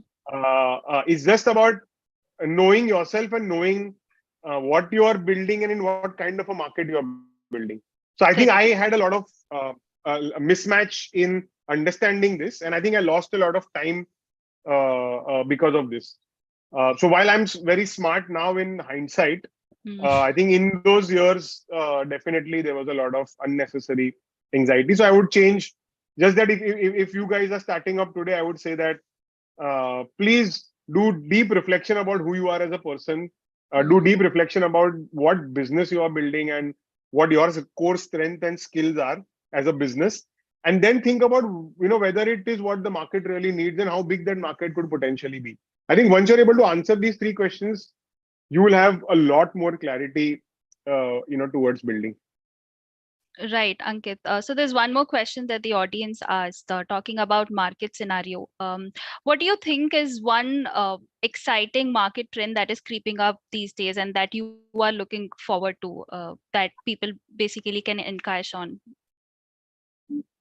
Yeah, if I knew this, though, wouldn't I be the richest person and True. I'd encash it myself. But what I would say is that India is in a great spot right now. There will be availability of capital for the next 2 decades. I don't think that capital has been so cheap in India ever, and we've never even seen this kind of money in India. Right. True. So if you have an idea, or if you are driven to do well and solve problems that you see around you, then this has never been a better time, and it does not matter which sector you choose. I think there are so many problems in this country. Just get out of your house and walk on the road for 2 hours, and you will come up with 20 different business plans. You can solve right from the garbage problem in your locality, to the quality of the air around you, to the lack of basic sanitation facilities, to the lack of basic education. It's literally just go out on the road and you see 20 problems hitting you, and not every problem has to be solved by the government. So itna zyada, there is no secret sauce anywhere ki, oh, this is the great area that I will target and then suddenly become very rich, or will be able to exploit it. I think most of the problems are around you, and the companies that you will see which will flourish in the next 10 years are going to be probably from the same industries that you already see them from right now. Correct.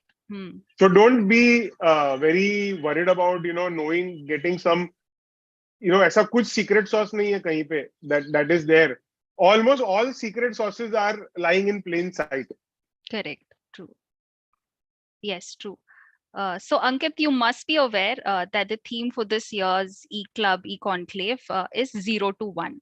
So what is that 0 to 1 moment in your entrepreneurial journey for the last 10 years? If you were to pick and choose just one life-changing or business-changing activity you've done.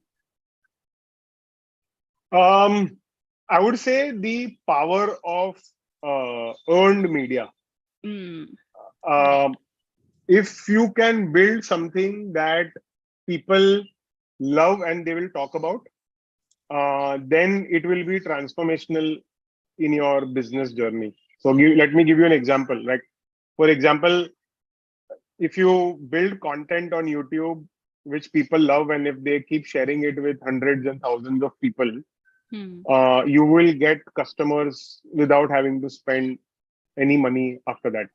Now, obviously, this sounds easy to speak in theory, but you can actually, there are multiple such ways of getting earned media, or you can, the older term for it was word of mouth. Yes. So the secret, I would say, what can take you from 0 to 1 is word of mouth. There is nothing, because no amount of marketing expenditure can take you from 0 to 1. What will take you from 0 to 1 is that you build something so good, or that you do something that people love so much that they will talk about it, and automatically you will start getting customers. Right. True. So Ankit, we're almost at the end of the session. So I'll just wrap up the session with one very important question from the audience. If you can leave us with 3 do's and don'ts for entrepreneurs among us, what would they be? The first one is, like I said, think long term, build for the next 100 years. I truly believe that India requires people who will think that long term. And because capital will be available, you will get smart people to work with you as well. So don't try to build something in order to make quick money. Build something for the long run. Build something that will endure and will impact millions and millions of people. At least that should be your starting point. The second thing is gauge the market size of whatever business you plan to enter in. Not easy. There is this famous saying that an average person in a great market will always outperform a great entrepreneur, in a very small market. Correct. Right. Correct. So never forget that. That's definitely the second thing that I would want to leave you with. And the last thing that I want to leave you with is, again, what is been my personal experience and motto, which is that there is nothing that can give you the kind of freedom that entrepreneurship can give you. If you can stay an entrepreneur without ever needing external investors, nothing like that. That means that you have absolutely the most amount of freedom in the world. But it should be aspirational for people to build even a 50 crore business, with maybe a 25 crore profit after tax or 20 crore profit after tax, because that is incredible. You will still be amongst India's, top 0.2% odd people. And I don't understand why everybody wants to be like, okay, I want to only be a unicorn, or I only want to be, X billion dollars. There are, other ways also to be an entrepreneur, and which will be a far more rewarding, fulfilling life, where your users will love you, and your employees will love you, and you can literally do whatever you want, with your life. And anyway, the marginal utility of money stops reducing after a particular amount of money that you earn. So so value your freedom over everything else. And Ankit, what about the 3 don'ts? I would say the number one thing is that do not do fraudulent things to get funded. There are people who show revenues that they haven't actually earned. A lot of that kind of bullshit happens in India. I know actual cases of that, and that's not cool. Sooner or later, you will be found out. Everybody feels that they can fake it till they make it.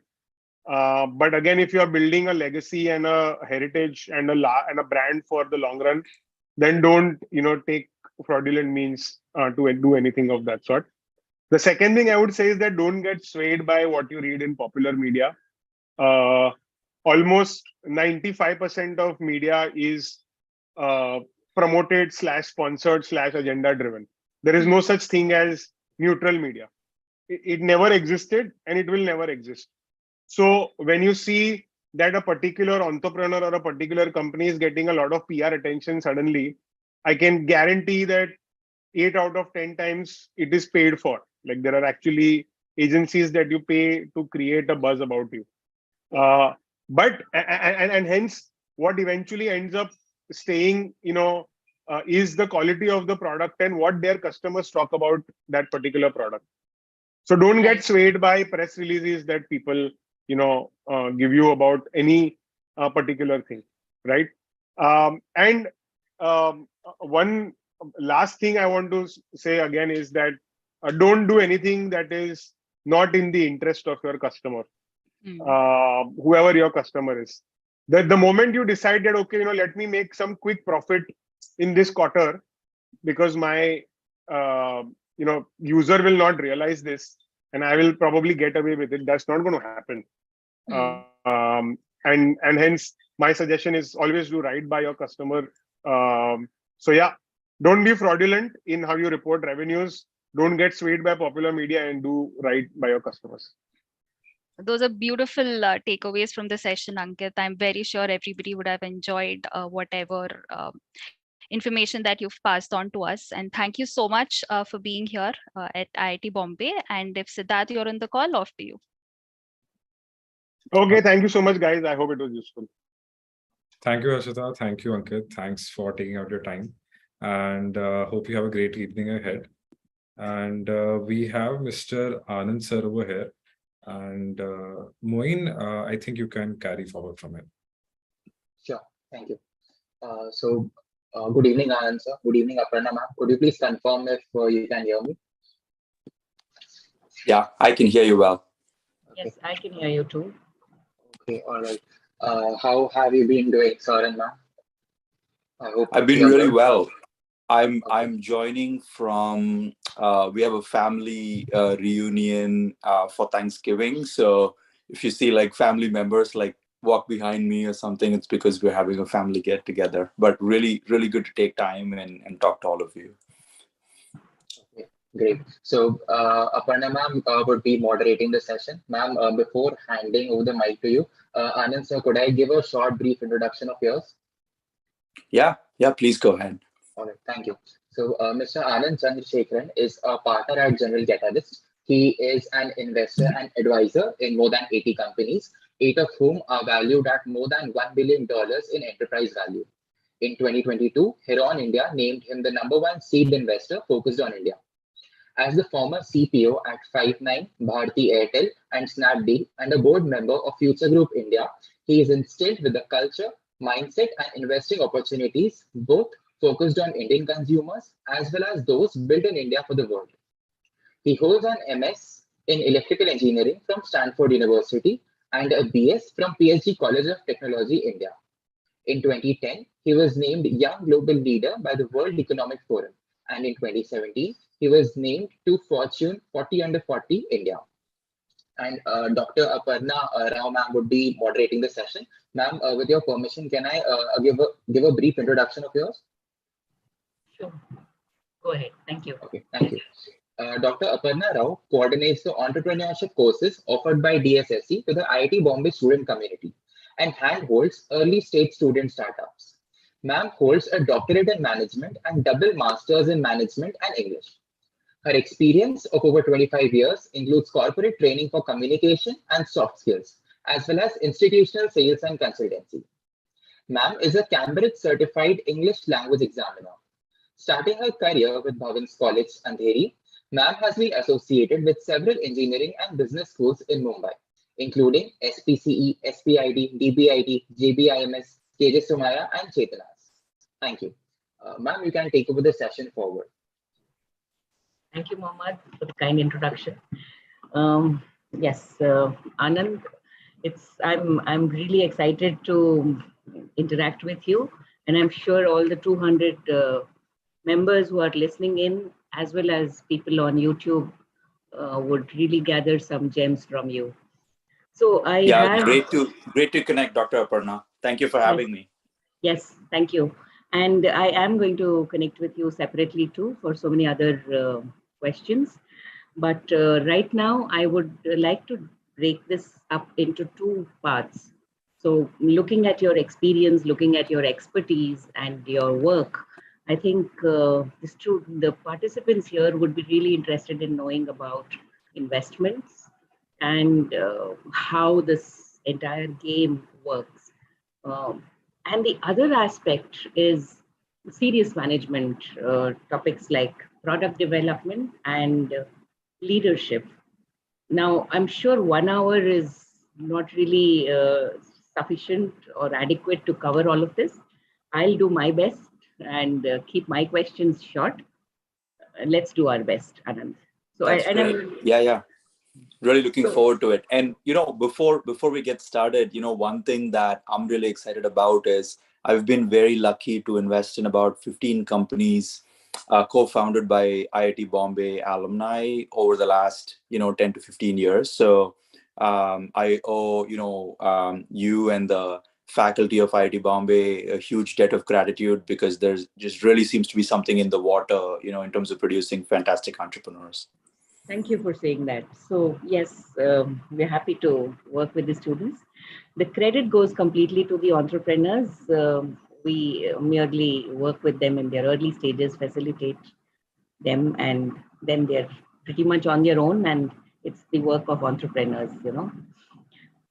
So yes, and of course, the people like you who enrich the ecosystem by picking out these real valuable points that you just brought out and identifying the startups who need investments.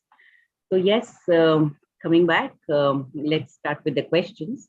My first question is going to be directly about leadership, because I'm excited to know that you have worked alongside stalwarts like Marissa Mayer and Mark Zuckerberg and Sheryl Sandberg.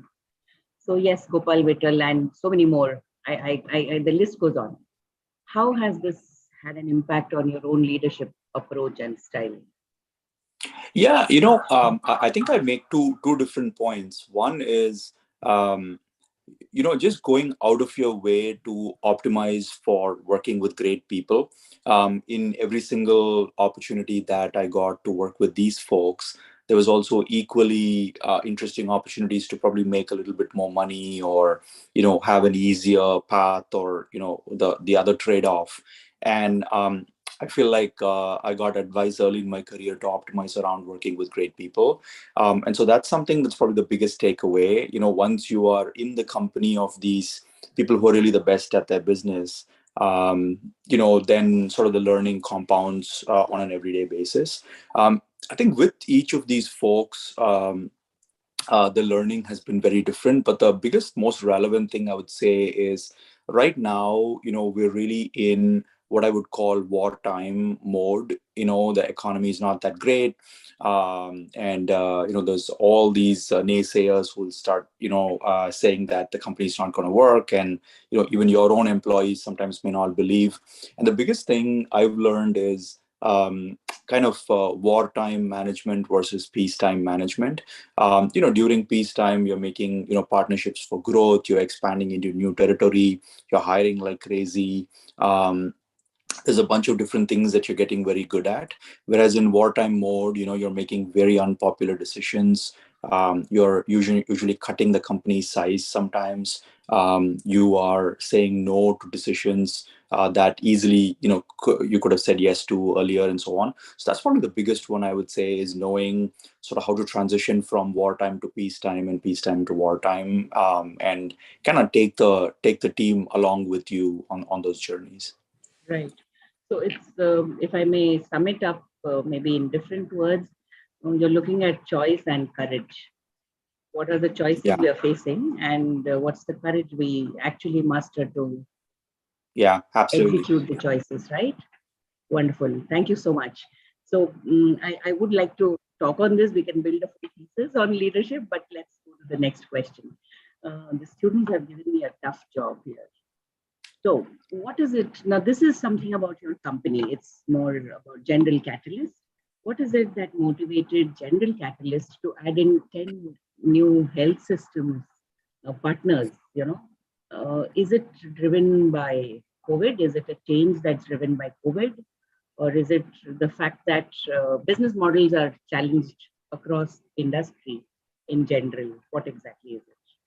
Yeah, so for folks who may not have heard this announcement recently, my partner Hemant, who is our CEO and leads our health assurance work, and has some fantastic partners, Chris Bischoff, Holly Maloney, Deep Nishar, etc.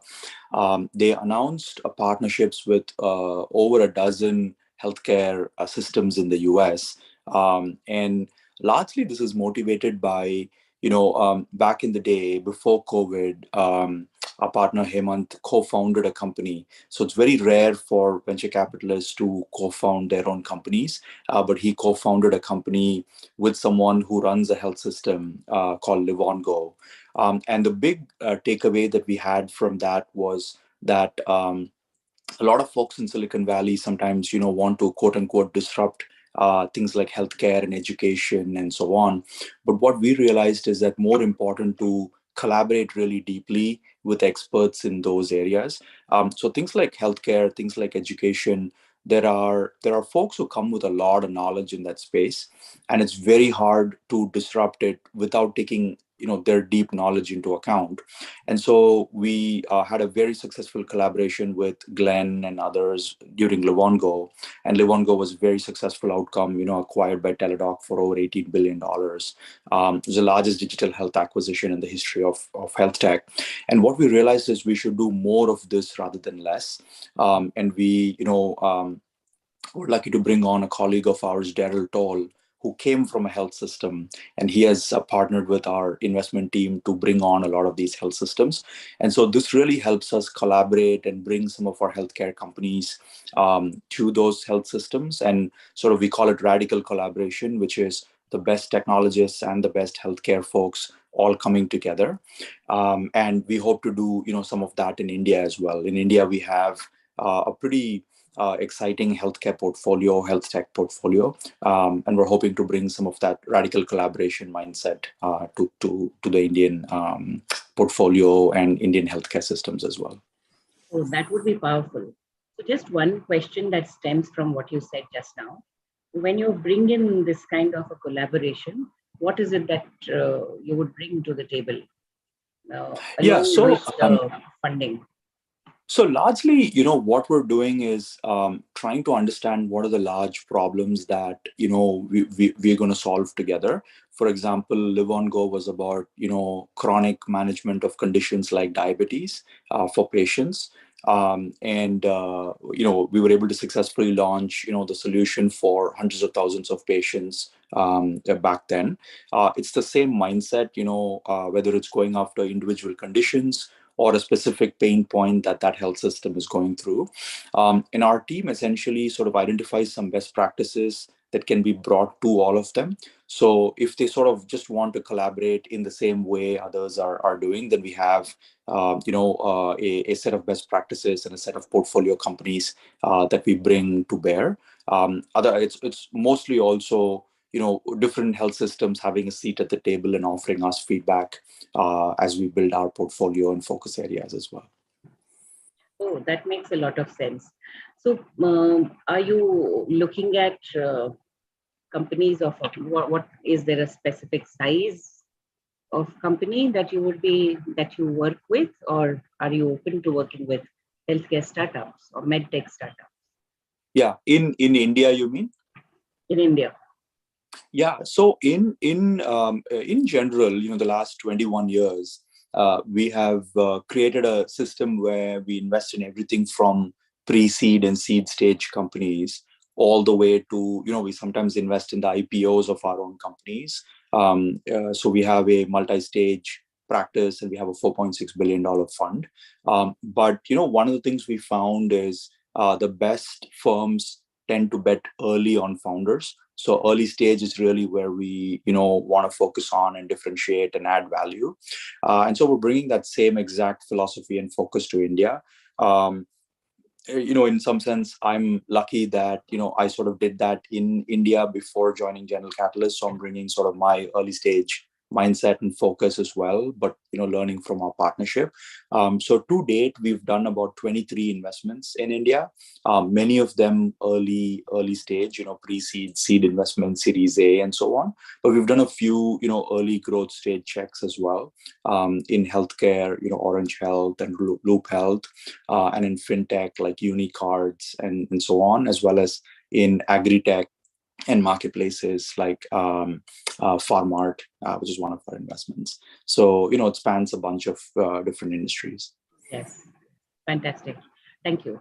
So it could safely be assumed that you will bring in expertise, support, and funding to ventures where you choose to invest in. That's right. Yeah.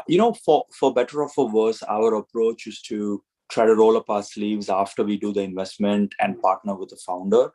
Especially in early stages, that mindset is very critical, that, not only the investors are early believers in the company through good times and bad times, but they're also able to bring some amount of operational expertise to help the company navigate through, challenges in that particular industry, as well as generic startup challenges. That's right. That's right. So let's kind of progress from general catalyst. You mentioned sometime that current market conditions are slowing the growth for startups, right? And I have a question on this. What is it that is actually impacting the growth of startups? What are the significant factors, or especially what would be the future for tech startups? Yeah, I think the big difference is, if you look at earlier this year, first half of this year and some part of last year, there was a huge belief that, look, as long as the company is growing at any cost, you can figure out profitability and unit economics later on, and there's always more capital to be raised. What we've learned in the last 6 months or so is that, most founders are going to find it difficult to raise without, sustainable business models across industries, whether it's B2B, B2C, and so on. And I think it's actually a really healthy thing that, if you intend to build a business for a very long period of time, it's very hard to do it unless it's sustainable. You can only raise capital for so long, whether it's cheap capital or not. Those sources start to dry out over a period of time. And so what I like to tell our portfolio is, it does take time to build core technology, but at any point of time, it's good to know what the path to sustainability is. Now you have the luxury to take another 6 months to build out your product offering and, drive a higher retention and grow a little bit and so on, while also having a path to profitability. That's great. But I think that it's actually great for founders to take their own destiny in their own hands, in the sense that increasingly we're seeing founders saying that they want to build a business for 10 or 20 years. And the quicker you have a path to being sustainable, the more your destiny is in your own hands in that sense. But a lot of what I'm saying is more early growth and later stage. I think in early stages, you're really looking for, a path to very strong product market fit, where the market is saying there's a real need for what you're building, and your product is probably the right, most elegant solution to that problem. Right. So while we do look at a complete set of procedures and due diligence and all of that, I'm sure you've come across companies which might have a very promising concept, business model, the founders are investable, and yet something didn't go right. Have you had that kind of an experience? Yeah. So, when you do 80 plus investments, you do run into a few companies that didn't make it. And I think the two biggest reasons that I've seen, Dr. Aparna, are one, that the company just doesn't obsess around product market fit early in their life stage. Sometimes they raise capital, and founders mistakenly think that raising capital is the same as getting product market fit. And they start to spend the capital as if they already have product market fit. And that's, I think, one of the biggest patterns that I've seen contribute to startups not, succeeding in the longer term. And, sooner or later they run out of capital and they don't have product market fit. And maybe they realize that a bit late in the process. That's probably, the 80-20 reason why companies in early stage don't make it. Whereas, even if the company focuses on somewhat strong product market fit, but it's not very, very strong, they probably get a little bit of extra runway, whether it's through revenue or through fundraising, to then get to even stronger product market fit. So my advice would be for founders to really obsess around getting to strong product market fit, finding your customer, trying to understand their pain points, trying to see what kind of an elegant product they could build to solve that problem. And the more, there is a tech layer that helps, the better it is to scale, in the stage after product market fit. But that being said, during the PMF stage, it's very important to do whatever you need to do to actually validate that there is a need. The second reason I've seen that companies don't make it is actually founder issues. Not surprisingly, these founders probably come together and work together for a year or two, and then they realize that their styles are different, or their ambitions are different, or they want different things for the company, and so on. And there's amicable ways of solving these issues. Maybe sometimes one of the founders parts ways, which has happened a lot of times in the Indian ecosystem as well. But sometimes it becomes so irreconcilable. And if it is combined with lack of product market fit, sometimes it makes it unsustainable for the business to continue. So those are probably the two reasons I've seen that are recurring in startups not making it in the early stage. That makes so much sense. You're looking at product market fit, and so what would you advise founders? Meaning I'm trying to sum up what you say, that's the only reason. So would you advise founders to work and actually invest effort and time and resources on product market fit before they raise funding? Yeah, I would say, maybe raise the least amount of capital you would need to get to product market fit.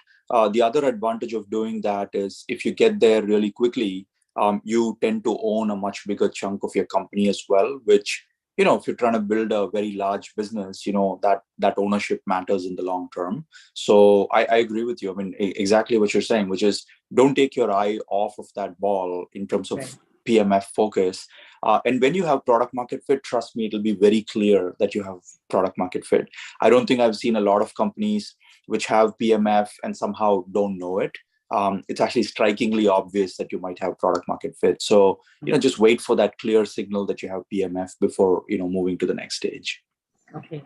So when in case of technology startups, particularly hardware products, the period of incubation, if I may use the word, not a formal business incubator, but the period of incubation for your product development itself is likely to be pretty long, right? So how do they tide over that period and then get into investment circle then? Yeah, I would say in any specific deep tech industry, particularly ones that require hardware. I'm also noticing a lot of companies in India that are doing space tech now, in terms of building satellites and so on. I see hardware companies in healthcare. So what you're asking is actually very relevant. The biggest one is I would pick people who understand that space really well, and as early investors or advisors. And this way, you don't have to explain to them why this is complex. Now, if you take a space like space tech, there are not a lot of investors who've made money in the space, so it's still like very, very early. However, I would try to pick, one of the things I try to say is, there are early stage investors and then there are believers in the business. And the more you have believers rather than early stage investors, the better, because believers actually want what you're building to happen in the world independently. They're not doing this just to make some money on the investment. And also, if you're lucky, they've seen this movie before, maybe not this exact product, but some other products. And one of the things I do as an investor is differentiate the areas where I have operational experience and can offer like real perspective because I've actually built a product in that space, versus ones that in theory I have an opinion, but I've not built any products in that space. And it's very important that founders also take advice from people who've had deep experience in that area, right? Rather than folks who are just on the cap table. But I would say take the time to pick like-minded investors, especially very, very early, because you do need them to demonstrate the patience. Sometimes, they also have to explain to other investors why it's taking longer. If it's just a financial investor, you're going to need, let's say, the former CEO of another healthcare company to explain why your healthcare company's product is taking 6 months longer. And so, having that, is very, very helpful in your journey. Right. Thank you. That is really very rich in as an insight. Going to the other point that you put up about the founders themselves and the problems that might come up with the founding team. What's your advice to founders? How do they find that dream team? Yeah. Well, I would say really two things, right? One is find people who are, complementary in terms of skill sets. So, we are investors in a company called where both founders came from, robotics programs in IIT Bombay. And, when I met the two founders, they could not be more complementary to each other. Not only in skill sets and all that, but also in terms of like their natural personalities. One is extremely passionate, emotional, hates losing, etc. And the other is like very cerebral, very, distant, like not emotional, learning from everything. And so they couldn't be more complementary. The other thing is just find people who are motivated by the theory of change the same way as you are. One of the biggest things I've seen is that one founder is motivated by change creation and the other founder is motivated by money. And when you get to critical decisions, their starting points are very, very different. And at certain point, let's say one founder wants to keep building and the other wants to potentially exit and get some personal returns. And there's no right or wrong in these situations. If you worked really hard for a number of years and you sacrificed and your family sacrificed, to want to have some upside is not a bad goal, but it's just that you want to have these goals aligned with people. I've seen a lot of folks who come back and do their second company and they say, this time I'm gonna build for 10 to 20 years because my family's now taken care of, like I've made some money in the past and now I'm gonna go for 10 to 20 years. And there's nothing wrong about that. It's just that everyone has to be clear and aligned what journey that you're on. And so different people are not on different journeys at the same time. So I would urge, even if it's two young founders, I would urge them to have a lot of conversation about, these hypothetical situations, right? And what they want out of the business, and make sure, look, you can't be 100% aligned. I don't think, many partnerships, you're 100% aligned. But if you're aligned on the big things, right? If you're aligned on what theory of change you want to create, what approach you have, what are some of your values, what you will not compromise on, things like that, you're probably going to, more than anything, more than material success, more than business success, you're also going to enjoy the day-to-day with each other, right? Because you're complementary, you have the same values, you have the same view of the end state. Those tend to be, things that make the journey more fun. Right. So essentially, you would say that the founders need to look at personality factors as well as the business that they are getting into, and look at their viewpoints from their value sets. This is pretty much what they should align with each other, right? All right. Yeah. So let's kind of move on. There's one more question on factors. What would be the critical factors that General Catalyst focuses on from the strategy perspective, especially in a volatile market? Yeah, so we actually think these markets are very conducive to great founders and large companies getting built. We're very early investors in Stripe, which was built during the 2008 downturn. Downturns are actually really good to focus people. There's no free money available whether you have made progress or not. So it's actually really good to clarify what the vision is, to make material progress. You can't hire very inefficiently because there is not a lot of extra money to hire people. So I actually think these constraints are really good from a driving innovation perspective. I also think it attracts the right kind of founder. A lot of folks right now rightfully are sitting on the sidelines, but the folks that are really passionate about a certain space,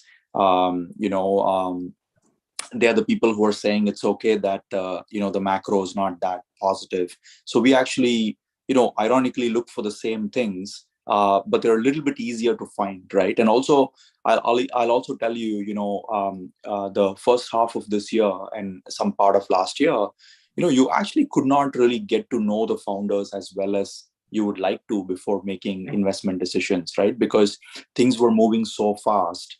And for founders also, they were like, offers that were exploding in 24 hours and things like that. And I actually think this is a good time for founders and investors to get to know each other, to actually take the time, because it is a very long-term partnership that is being considered from both sides. And so to take those extra few weeks and to have those extra discussions, I mean, this conversation that we just had about founders getting to know each other, it's equally important that you get to know some of your early investors and key partners the same way. And so I'm actually personally really happy that things have slowed down and we can actually take the time to get to know each other a little bit better before the decisions get made. Right. Absolutely, that makes so much sense. So it's equally important for the founders to match value systems with the investors, and also look at so many more angles to it. Right. And there's so many layers and layers between in the entire process. Actually, it's in multi, and it's not black and white, if I may put it that way. Right. Exactly. Mm-hmm. So we need to explore the gray zone as much as possible. So if you had to advise somebody who's new to investing, what kind of advice would you have for them? I'll actually repeat the advice that one of my partners gave me when I joined General Catalyst, which is you see a lot of successful investors, and there's a huge temptation for you to copy them and try to be successful in the way they were successful. I think the biggest thing is to discover what kind of investor you're going to be and what your superpowers are, right? So some people are former operators. That's where they add the most value. Some people have their nodes in the industry and they find great deals before other people do. They're fantastic at sourcing. Some people are really good at qualifying opportunities and not getting into the anything less than the best ones. And you may not be great at all of these things, but you're going to be successful in the way your unique style is. And as long as you're on a journey to become the best possible investor you're going to be, that's probably the best advice I would pass on, because that was great advice that was given to me when I was new at GC. Yes, that indeed is great advice. But then if you had to advise somebody on choosing a product, or what kind of product should people choose? How do they go about that? Yeah, you mean product as a career, like choosing product management as a career? If somebody had to invest in somebody, a rank outsider, new to investment, suddenly wanting to explore a career in investments, how do they start? What kind of startups do they pick up? Or how do they decide what domain they work in? Yeah. So, I would say I'll break that into two parts. One is how to break into investing. And then once you do, sort of, what kind of investments to make. So I would say in terms of the first part, right now is probably one of the most exciting times, where, the emergence of AngelList and Carta and all these software platforms, if you sort of believe in the software is eating the world, larger principle that is happening to the investment stack as well. And you're seeing the emergence of a lot of what is called solo GPs, where they can invest all by themselves, whether it's an angel or they can raise money and so on. So I would, urge a lot of folks to talk to solo GPs or, consider becoming that initially, because, you can actually do that, without sort of permission from any large firm. In terms of what kind of investments to do, I would really, figure out like how to codify what your superpower is, right? So if you are a sector expert, then I would try to, put out a signal that, you'd like to talk to the best founders in that sector, and maybe start helping founders, maybe start even helping people who are thinking about becoming founders in that space, so that you discover them early. And there are other people who say, look, the earliest stage of investing is not for me. I'd like to wait until the product is at strong product market fit, and there is some scale, and there's some revenue. And I'd like to just get into the company at that point and, sort of be a part of the journey from 1 to N rather than 0 to 1. I think that'll be a good clarity to have as well as an investor, is that are you really turned on by the really early stage where sometimes, I meet founders where they've barely left their previous jobs. If that kind of ambiguity it attracts you, then, you're probably a good early stage investor. But it is a lot of ambiguity at that stage. And for some people, they're just like, look, it's too much noise for me, right? I'm not able to analyze a company at that stage. And, their superpower may be analyzing a company which is slightly further along and seeing if it's going to be one of those, institutions that endure 10, 20 years down the line. And so even finding out the stage and the sector and the approach of investing that you're going to do very early, so that you can double down on that, I think it's a great idea. In my case, I got to do that for about 7 years as an angel investor, and started to see a bunch of traction before I decided to do it full time. And so, taking your time to do it is probably, the best thing you can do for yourself, because it does take a lot of time to see results in the space. And so, going through a few cycles of, and having the patience and the ability to support founders through the whole thing.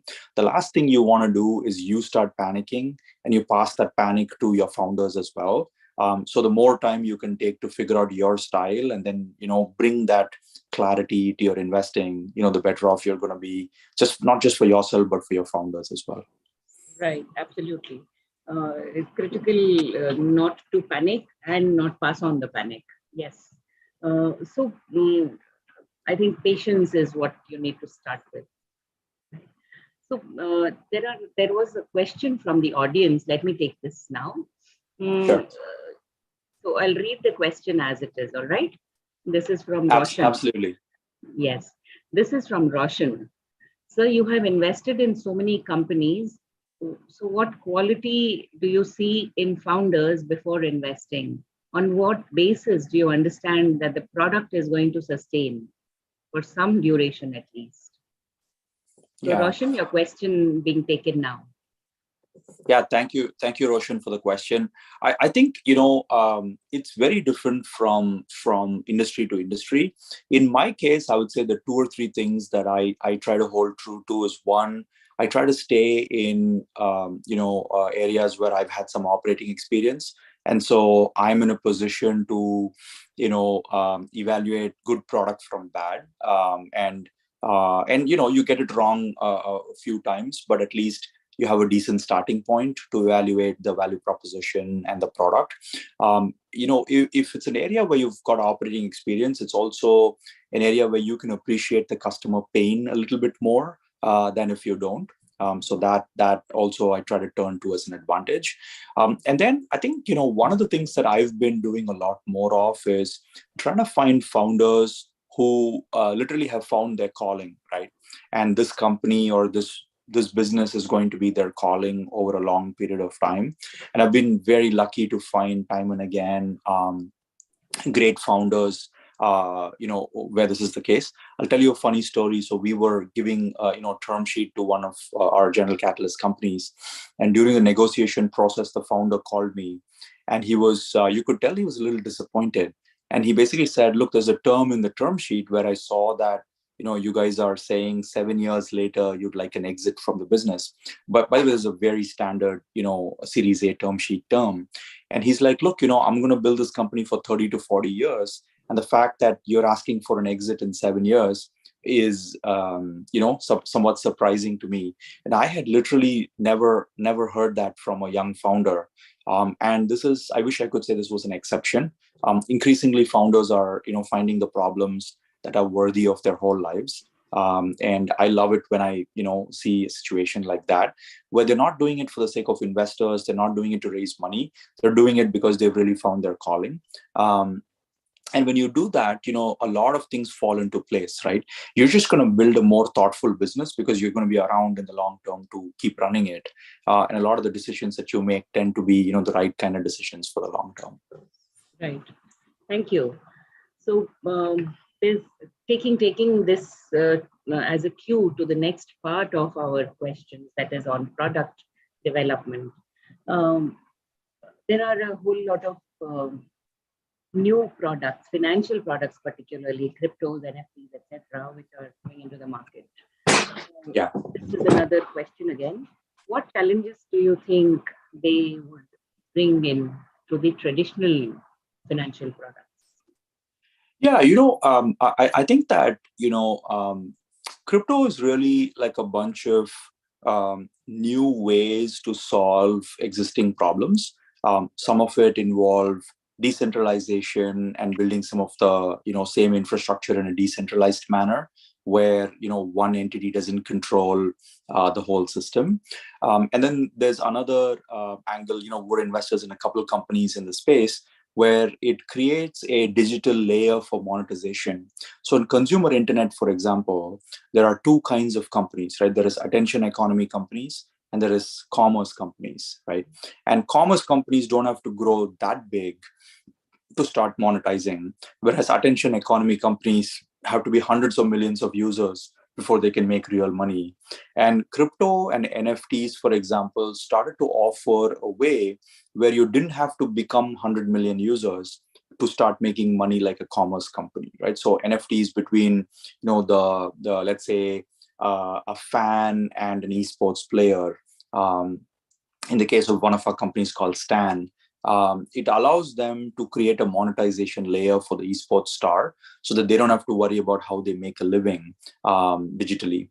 And it offers, unique experiences for fans. So I think like crypto is really an affordance to solve, large existing problems. And so I think the loyalty still has to be to the problem, right? Not to crypto versus non-crypto approaches to solve the problem. And so, especially in early stage, what we try to find is how deeply does the founder understand the problem statement?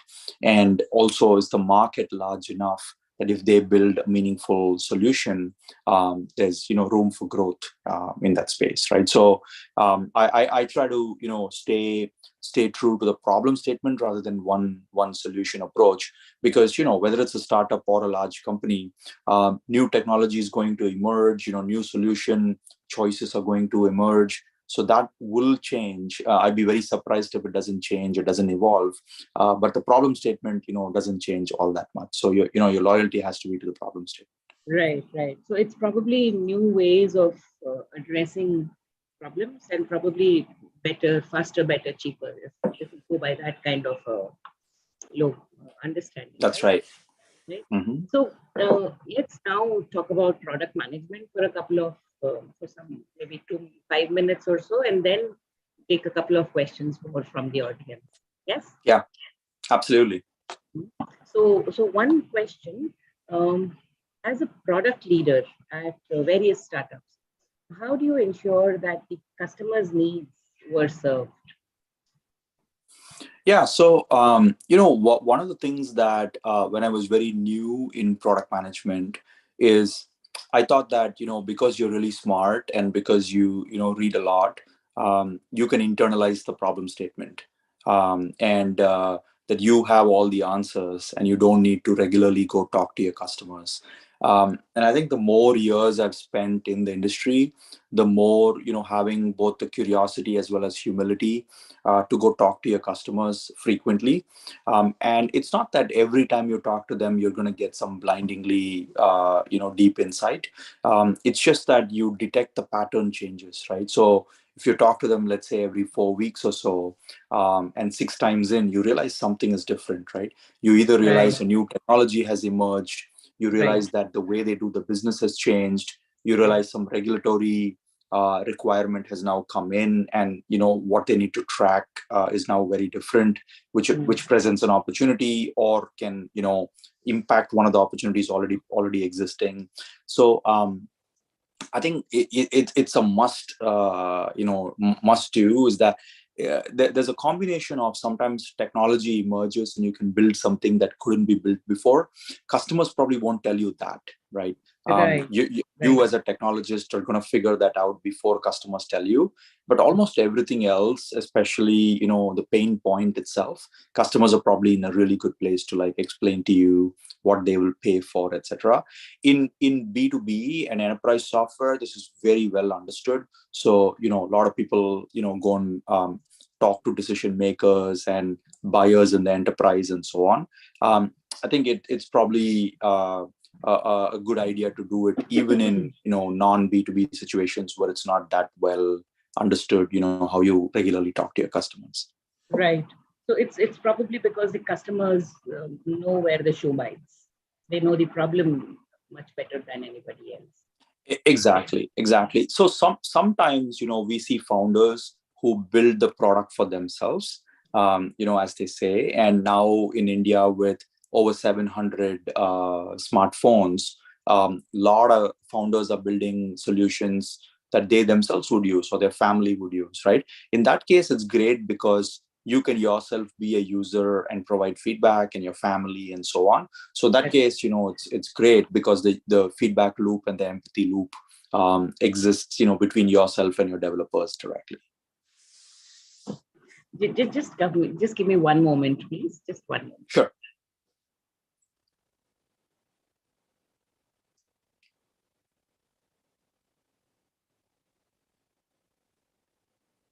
Sorry for that. So sorry. Yes.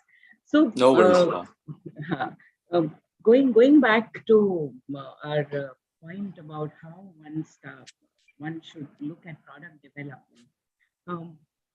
If you had to trace back your own steps in product development, are there things that you would correct? What steps would you take to change some of those things? Yeah. I think the two things I would say are, one, what we just talked about, which is, make conversations with customers a very key part of the product feedback. However formally you do it or however informally you do it, it's not the perfection of that process that's important. It's just that you have that empathy loop and product feedback loop as part of the process. I think I learned that, really well, particularly when I was building products in India.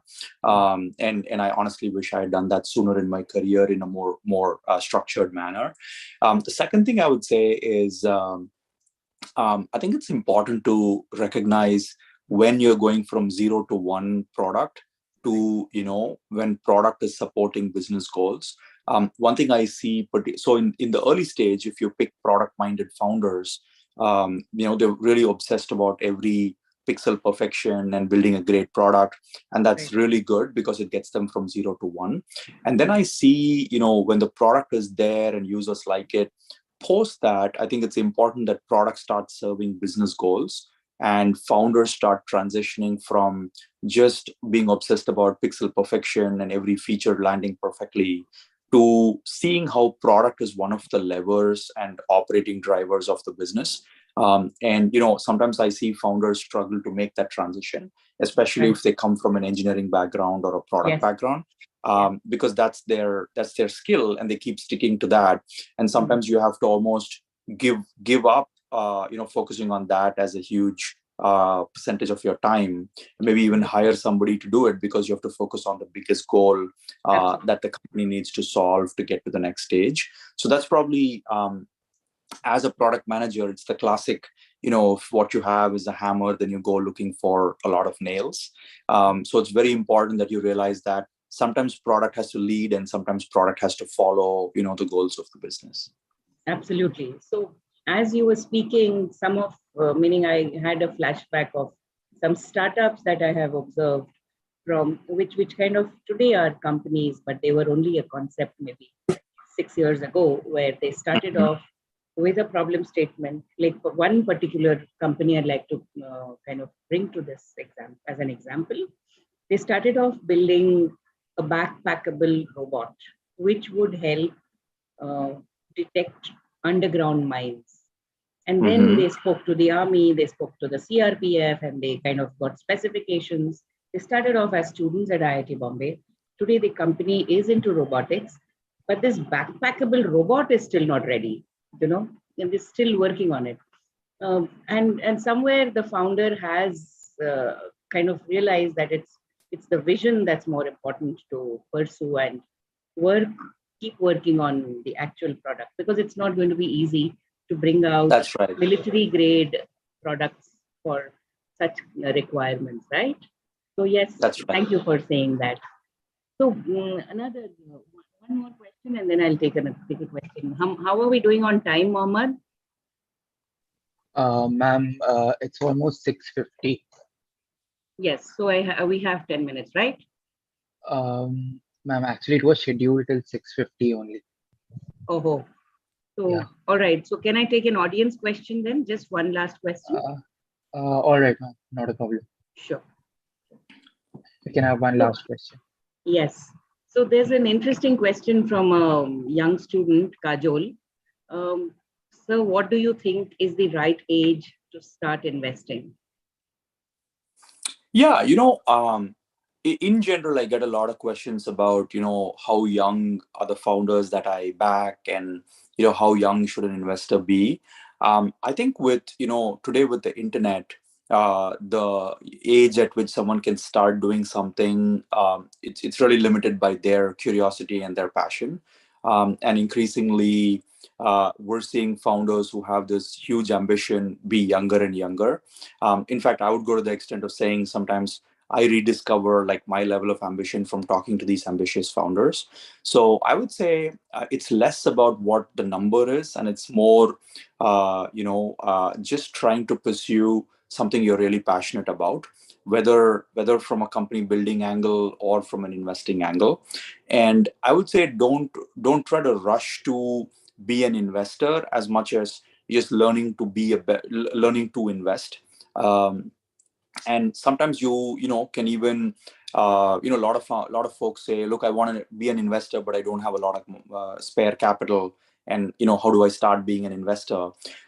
These days founders accept checks from people that are very, very small in nature, because they want to have this person on the cap table as someone that can help them.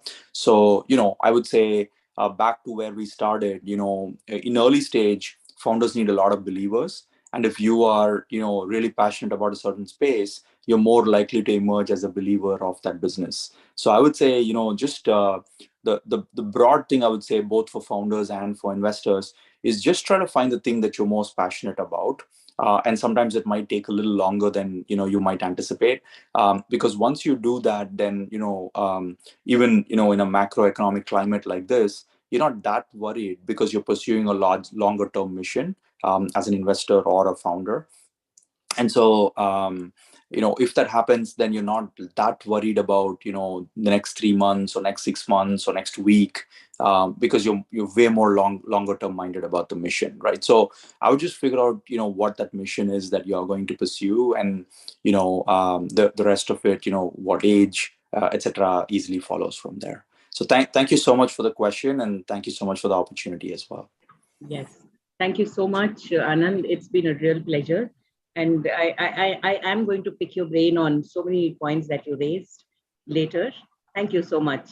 And thank you, Looking Mohammed. forward to it. And Yes, so thank you. on behalf of E-Club of SJMSOM IIT Bombay, I thank you so much, Anand sir, for taking out your time in the weekend and accepting our invitation to be a part of the session.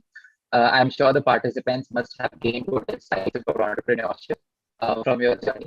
I would also like to thank Mr. Dr. Aparna ma'am for being the moderator of the session.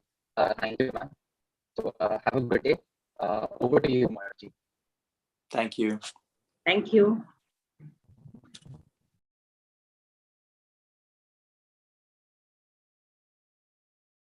Hello, Hello, Sanjay sir. Hi. How are you? I'm fine, sir. Good evening and welcome to E-Conclave. I welcome you on behalf of E-Club IIT Bombay. Sure. Sir, Kaushik sir will be moderating the session for today.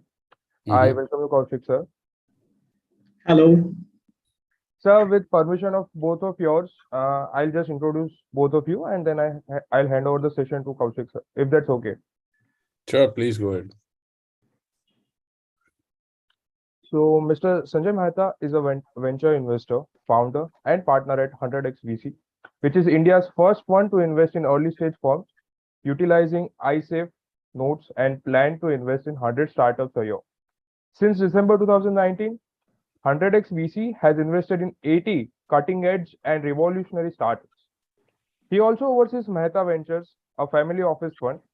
Mehta Ventures was created as an independent, privately held boutique family office that offers a wide range of startup, estate, and cryptocurrency co-investment options to a reliable network of HNI families. In the US and India, Sir has invested in more than 130 firms. Sir is a serial entrepreneur and technology advocate. He has been acknowledged as a super angel investor on the Forbes list of innovators and as Let's Ventures 2017 Investor of the Year. Sir has served as the primary investor in reality TV online series Pitch Right in couple of seasons. Sir also writes frequently and is a pioneer in early stage investing. Mr. Mehta invests in markets in US and India. Some of his investments are in companies such as Oyo Rooms, Box8, Wow Momos, Loginex, etc. So, sir, I wholeheartedly welcome you on behalf of E-Club again. Now, I'll introduce Kaushik, sir.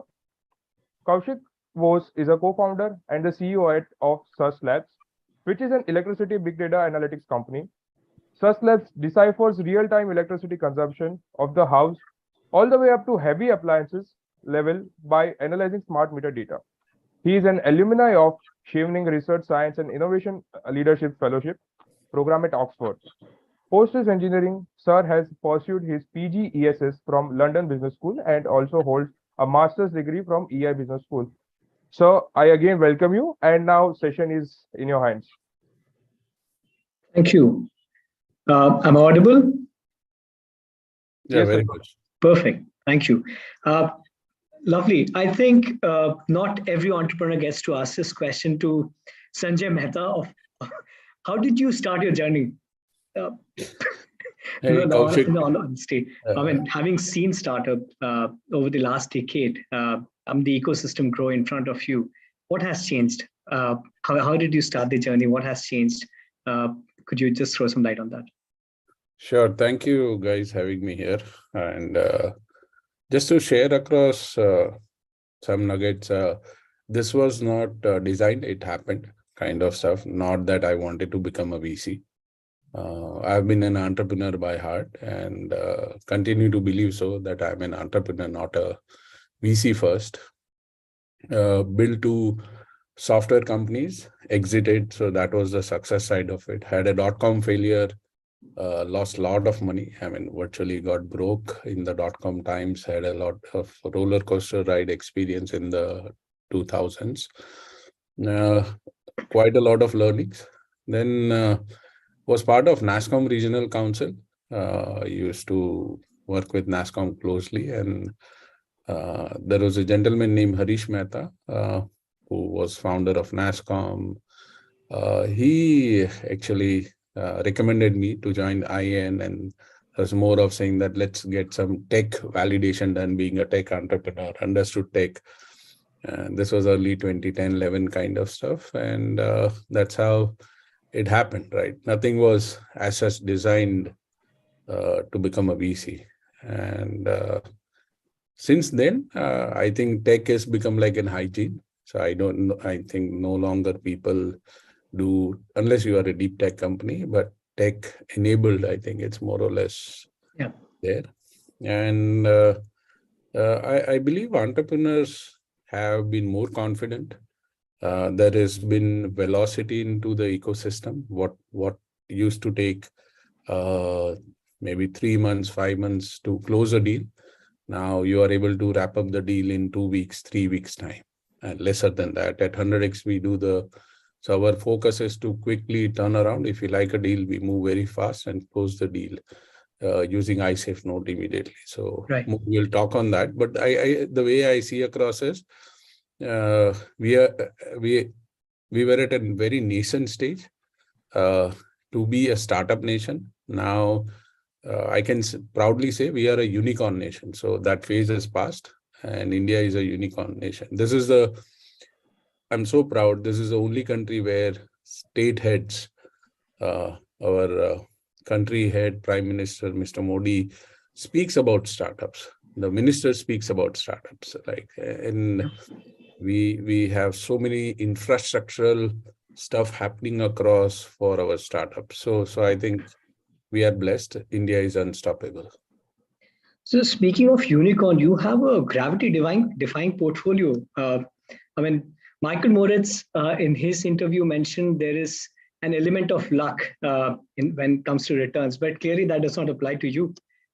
Any specific recipe that you tend to follow while investing, any particular sector that you tend to stick to when it comes to good returns, or any what philosophy do you really take to the discussions while evaluating? I strongly believe in luck. These are all random things, and it is just random that you have a good rewarding portfolio. Over the time, so startup investing was considered as a gamble, and still a lot of the newbies, they will think this as a lottery, saying that jackpot lag gaya. Those are the kind of stuff. But if you do it right, there is something which is called power law of distribution. Then there is something which is called portfolio construction strategy. And lastly, how do you index a startup? So mota-moti underlying learning is every fund you will have a lot of failures, but there will be one outlier hit which is going to cover everything kind of stuff. So you need to understand that it's not the frequency of success, but magnitude of success makes a VC. Right. So how many times I was right has no value. Like I might be right 2x, 3x, 5x has nothing to really give me anything. But if I do 100x, like Oyo was 280x kind of return, which was in public, right? 1200 ka share, which we had bought, we sold it at 3.5 lakh kind of shares, right? So that's the magnitude. Now, second is portfolio construction.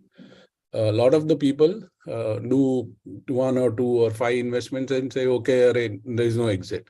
This is an illiquid asset class, and you need at least 20 companies in a portfolio, minimum 20 companies over 5 years. You have to play the vintage. Every year as a vintage.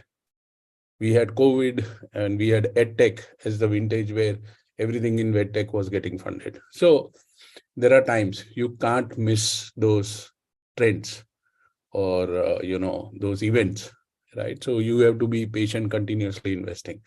Lastly, there has to be an index of startups. So once you have these 20 companies, you preserve capital.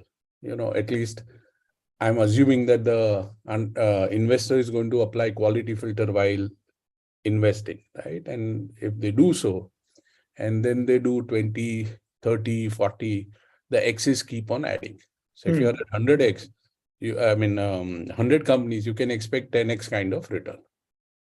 It's very rewarding. And again, it's not by art, it's by science. There's a lot of data into it.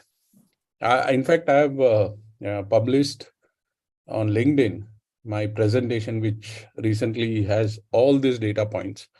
It's download, it's in public. Speaking of which, you have this famous 8 questions to evaluate startups. Can you shed some light on that? Nothing famous about it. It's just trying to, shorten the time for founders, saying that this is what VCs would expect, while investing. This is how investors would think. So be prepared, right? So the questions are basically, first one is, what's the mission? Why are you building this company, right? And, that's basic question. You need to have your purpose, your elevator pitch, your ask. Then you ask across, how big the market is, what's the kind of imagine where you could be, like what's the sizing and stuff kind of working. Then you talk about, what kind of business model strength you have, how will you make money and stuff. Next is, why would your idea, product, service would need or go viral or go non-linear? Why would people need this product, right? In terms of again and again. Then what is your right to win? Your team, what's the domain expertise? So, I mean, it helps just to narrow down the storytelling of a founder much smarter. And again, I've published that on LinkedIn kind of stuff. Anybody can read it. I believe, a lot of this content, which I keep on publishing across on 100x.vc website, or we talk to other VCs. In fact, we have quite a good amount of blogs which get published, and when we interview other VCs and understand their mindset. And these are all cumulative learnings, right? It's not about, there's some genius kind of stuff. No, it's hard work, hustle, you read, you learn, you learn by doing it, as simple as that. Right. So amongst your 8 questions, the 8th question was, of course, about the team and how do you index a team. What are the key qualities you look for in the founders or in the founding team when they're starting up before you sort of make up your mind in investing in them? So one of the key aspect which, works for us is somebody who can communicate, tell a story, right? Storytelling, communication is the first thing which impresses you. As you dig more, then you go about, getting their understanding on their passion about the problem statement, what they are talking about. Third, whether these guys understand numbers, kind of their business model, everything, in that sense. So so typically, for any entrepreneur, right, you just need one yes, be it 100x or somebody else, right? So you keep pitching, keep working on the startup pitching with various investors. The primary reason why any investor will fund is hope at early stage. If I see a hope that this company is going to be a big outlier win, I'll be investing. So nobody invests on performance metrics. Yes, they are hygiene checks, we will look at it. But key decision is if I am able to see a hope that this will be an outlier hit, right? Once we have that hope, we as an investor tends to back those companies. Now, this is from an storytelling, creating that hope side. Now, mentally, this is the greedy side of the VC, right? An investor has got 3 buckets to take, right? Is there money to be made? Are these people who will make me money? How much money I will make? Right? Is there money to be made? Are these people who will make me money? How much money I will make? Simple hisab hai. So when a pitch is going on, wo market size, problem statement sab bol raha hai, he will think, is there money to be made? हाँ, बड़ा market hai, solution बहुत सही है, okay, पैसा बनेगा. Then the team slide comes in, what you asked across. Are these people who will make me money, right? Do I have confidence that this guy is, has enough hunger for resources and capital to grow? Do they have domain expertise? So once they get that, these people will make you money, give you an exit. Lastly, the financial terms, valuations, your ability to add value on that company, how much money I can make. So this 3 tick in a box. This is the other side where investors will always, on back of their mind, will be thinking across. Because at the end of the day, investor is not doing charity, right? They are not doing it. They have to create returns. So they have to be greedy. Right. So speaking of exits, how do you, what do you think is the right time for exit from a startup? After having invested in them, how do you evaluate when to exit? This is an illiquid asset class. So, tomorrow if I need capital and if I say, okay, let me sell it, it's not going to sell, right? It's an illiquid asset class. So you need to be very careful about your what kind of net worth you want to allocate to this asset class.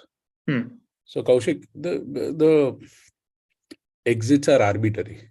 Yeah. But 3 types of exits. One is financial exit, strategic exit, and acqui-hire.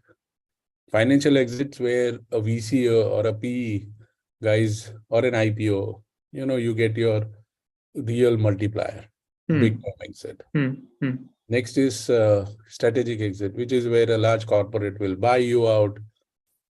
You will get reasonable amount of exit, but not like a bumper one. Then comes the acqui-hire, which is where you will have across salvaging of capital. Right. Let's place this team somewhere, at least get some capital back or some shares back. That's the 3.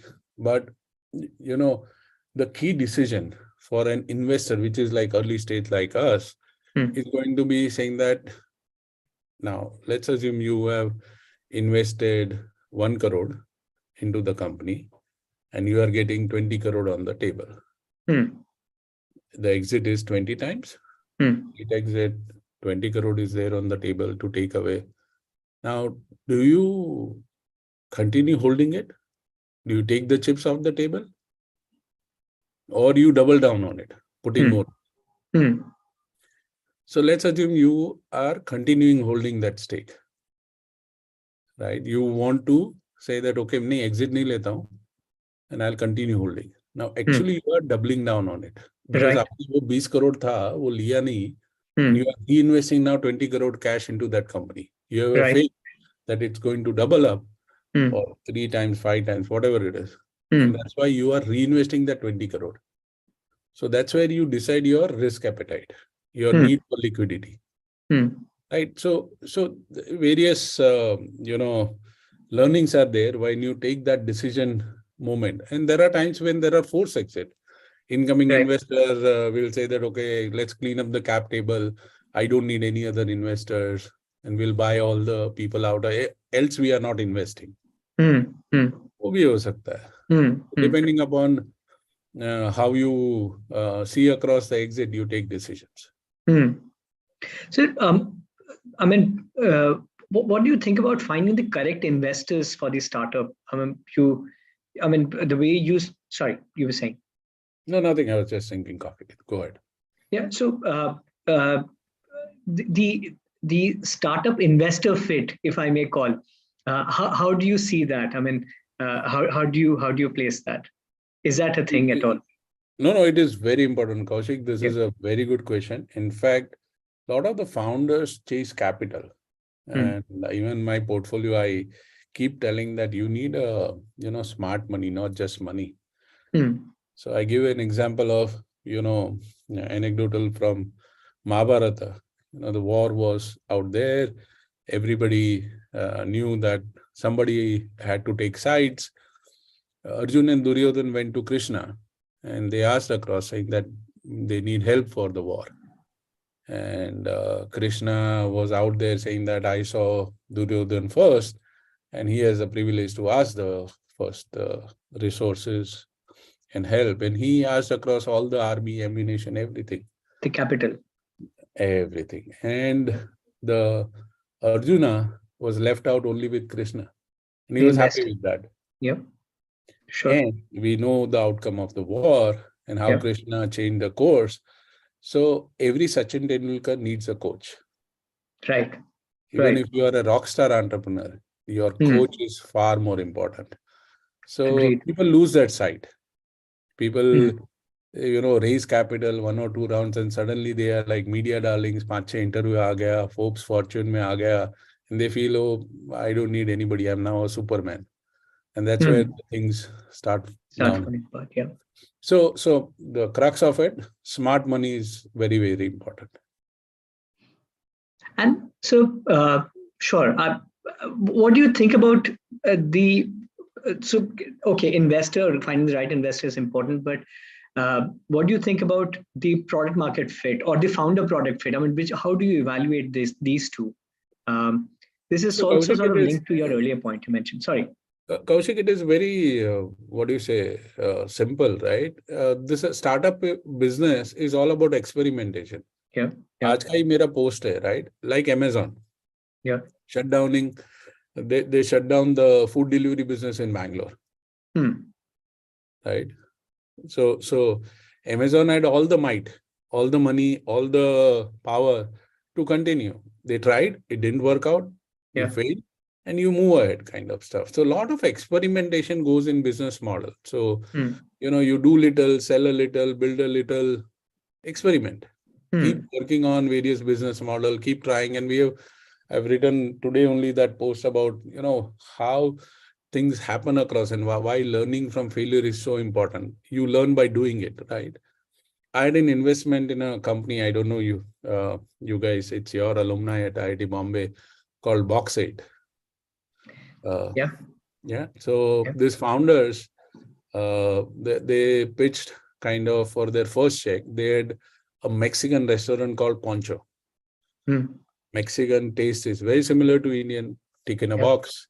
India market size, great. QSR model going to fly off. This is, I'm talking 2013, 12, very early kind of when they started. So Amit and Anshul both looked great, promising, IIT Bombay background. We tasted the cuisines, they cooked well. The biggest thing was Chipotle in US was doing very well.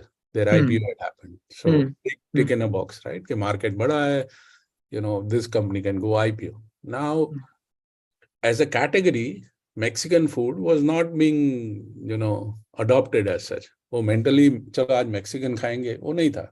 Pizza as a category was created. Wow Momo was there, Momo was created. But that, mentally of today we want to eat Mexican was never there. So market was not expanding. The guys were doing really well. They were breaking even per outlet and stuff. But it was not like growth. Box Set was the pivot which happened, right?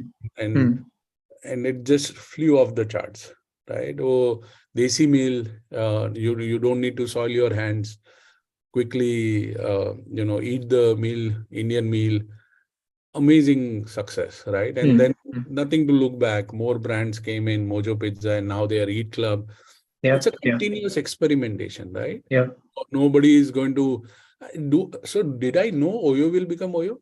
वो रहता था, I would have put all my money over there. नहीं होता है. Nobody knows how to pick winners. Otherwise, all VCs would have been, God. It's not like nobody knows, right? We take quality filter and informed decision, informed risk. And founders will pivot. Speaking of Oyo, Box 8, Coin DCX, Schoolberg, I mean, is there a startup that you've missed that you should have invested? Are many portfolio, yeah. So Kaushik, like I have heartburns, like I've seen so many deals, like we see almost 15,000 deals a year. So anti portfolio to banna hai, right? It's going to be there. I mean, you can't invest in every deal. I mean, I feel if I had that superpower to invest in every deal or every Indian founder, I would do that. But, I literally, so for example, Clever Tap. That time, met Anand and Sunil Thomas and spent so much time before I could, that time it was called Viz Rocket when we were looking at. So, nahi hua, close, and Excel partners gave the immediate check and we lost out. And there was a discussion happening. Oh, Sunil was in US, Anand is in Mumbai. How will the remote teams work? I mean, the 2015 kind of stuff. Who knew remote teams also fly off kind of? Everybody has to be. So you, fail on haptic was there. I'd met Akrit thrice, right, to close it kind of, or close in here, right? Every time I missed kind of. So there are enough and more anti portfolios. Bharat Pay was there.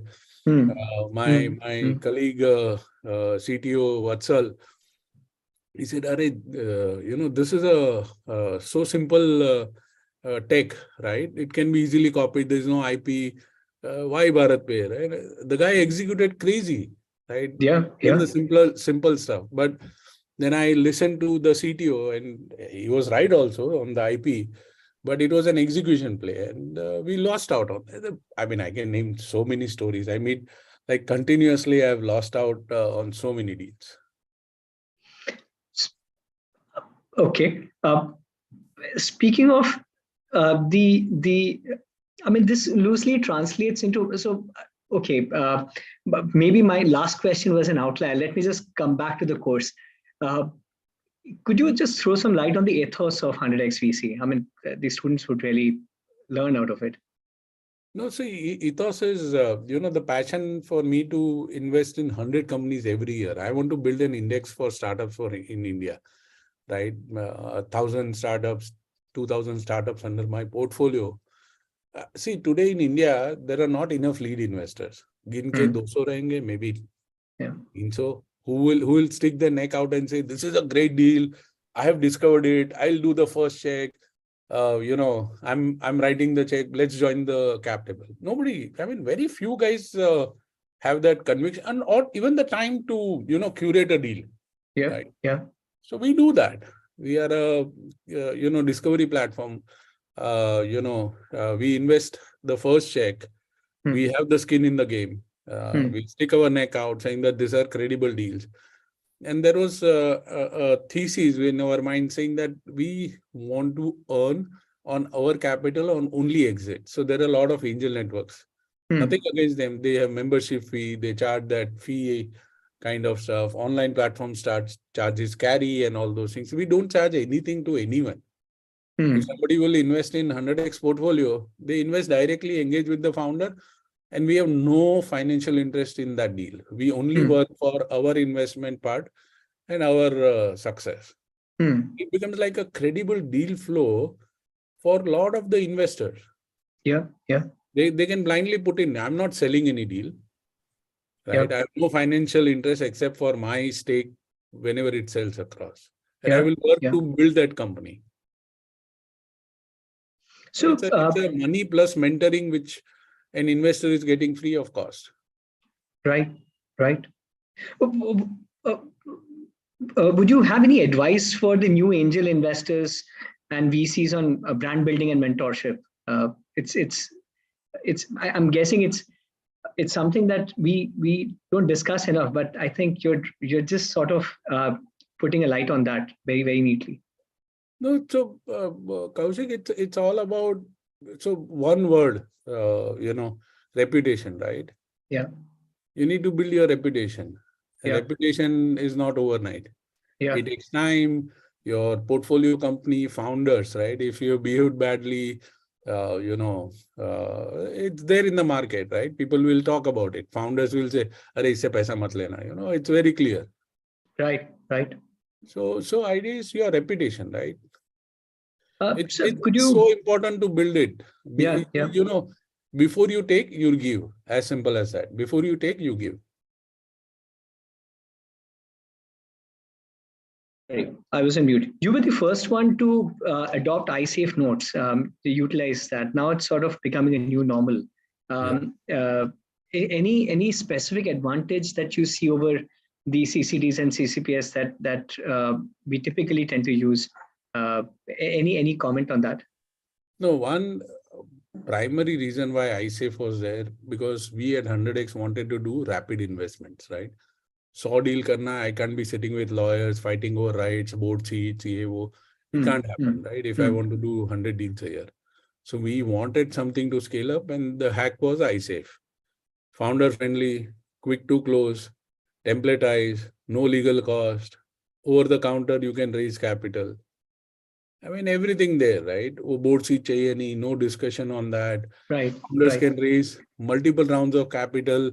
After they can have a first iSafe with 100x, another iSafe with another investors. They can keep on building those single document between. It's not like shareholder agreement where everybody has to sign that cap table and sign that document. Nothing. It's such a simple document. So it helps across, and it's Indian legal validated. So right. It becomes very easy to close a deal. Agreed. You don't need to think about valuation discussions. Oh, I'm looking at 20 crore. I'm looking at 5 crore. Koi discussion nahi hai. Cap laga diya, discount de diya, whatever the way. There are versions of iSafe. You quickly close across. And whenever the new round happens, assumably this company goes Series A and a price round happens, that's where you do the discovery. So, from your experience and the way you sort of very neatly pointed out the priorities, even for example, I mean, getting into the operational details of the business probably outweighs raising funds clearly. Any advice on fundraising for new startups? Once was just about starting, and maybe they are aspiring to get the first check from you, the endorsement from you. Any advice for them? So I always tell my portfolio also where I fund across most of the time, very simple tip, like they build a pitch deck and then build a story around it. I always say first get your story right and then build a pitch deck around it. You don't need a pitch deck to tell your story, right? That's only going to be an additional tool which you have. But first get your story right and then build a pitch deck around it. Second is, if you have to reach to any VC, the hack is go through their portfolio. Talk to their 1 or 2 portfolio companies, try to befriend them, sell your idea. If the founder will buy it, they will introduce you to that VC fund. Very quick. See, every VC has a fear of missing out. Agar mera portfolio ek deal recommend kar raha hai, I'll definitely meet those guys. Right. They have a priority. They walk into my office anytime. They don't need appointments. They just walk in because it's a portfolio. So they can bring in those. And we have seen across a lot of smart founders do that. They reach out to our portfolio, talk to them, understand the process, what happens, all the questions, get their homework done, and they walk in. The chunk of audience that we have are young students. What will your suggestion be to them, to the future generation as they go about selecting their career? This is a pertinent question, and I have been strictly asked to ask this question specifically to elicit an answer from you. No, happy to share across, and I don't know, I assume there are professors and teachers here also in the audience. So first and foremost is, I've been listening across in the school in my times saying that, teacher would say when the results are out and stuff and you do badly, saying tere ko to koi naukri dega nahi, tere ko to dhanda hi karna padega. And business was a bad word. Right? Becoming an entrepreneur was for people who were not great in academics. Things have changed. And thank you to all the professors and teachers that now entrepreneurship is celebrated, and amazing work teachers are doing across inspiring entrepreneurs. And for students, age is on your side, right? There is no home loan, ghar ka jhanjat nahi hai, right? You have got amazing risk-taking capabilities. As time will go, you will have biases, you will have prejudice on various things, and that will limit your risk-taking ability. Right now, you are like stem cells, right? Kuch bhi bana lo, ban jaoge, right? So take risk. I think if you don't take risk, this is the time where you are losing out big time. And unless you have got a family to support financially, you need help and job lena hai. If that is not the case, you should give a stint to entrepreneurship, give a chance to it.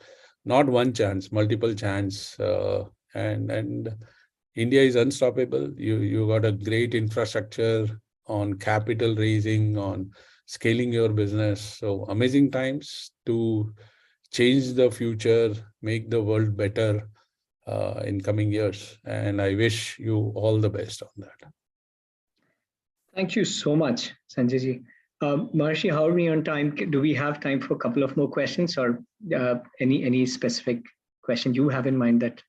Yes, actually we do have time, 10 more minutes. So, Okay. And there are a few questions from audience too. So as you like, sir. Perfect. We could pick up the questions from the audience, and I'll try to slip in my question in between. Sure. Okay, so let's see. Okay, so someone has anonymously asked that in a startup, is it better to start your businesses early by taking funds from investor, or is it better to start it late by becoming financially stable, or maybe bootstrapping? Which should be a better option, sir, according to you? Nothing wrong about bootstrapping. I have bootstrapped my first business, but it's very tough, very tough. In today's world where you get an unpaid consultant like investor, right? They give you money and also advice. Mufat mein de raha. Have somebody. What's wrong? You want to build a large business and own significant minority into a business, but it's a large one. You will create more wealth than possibly you can think across with investors' help.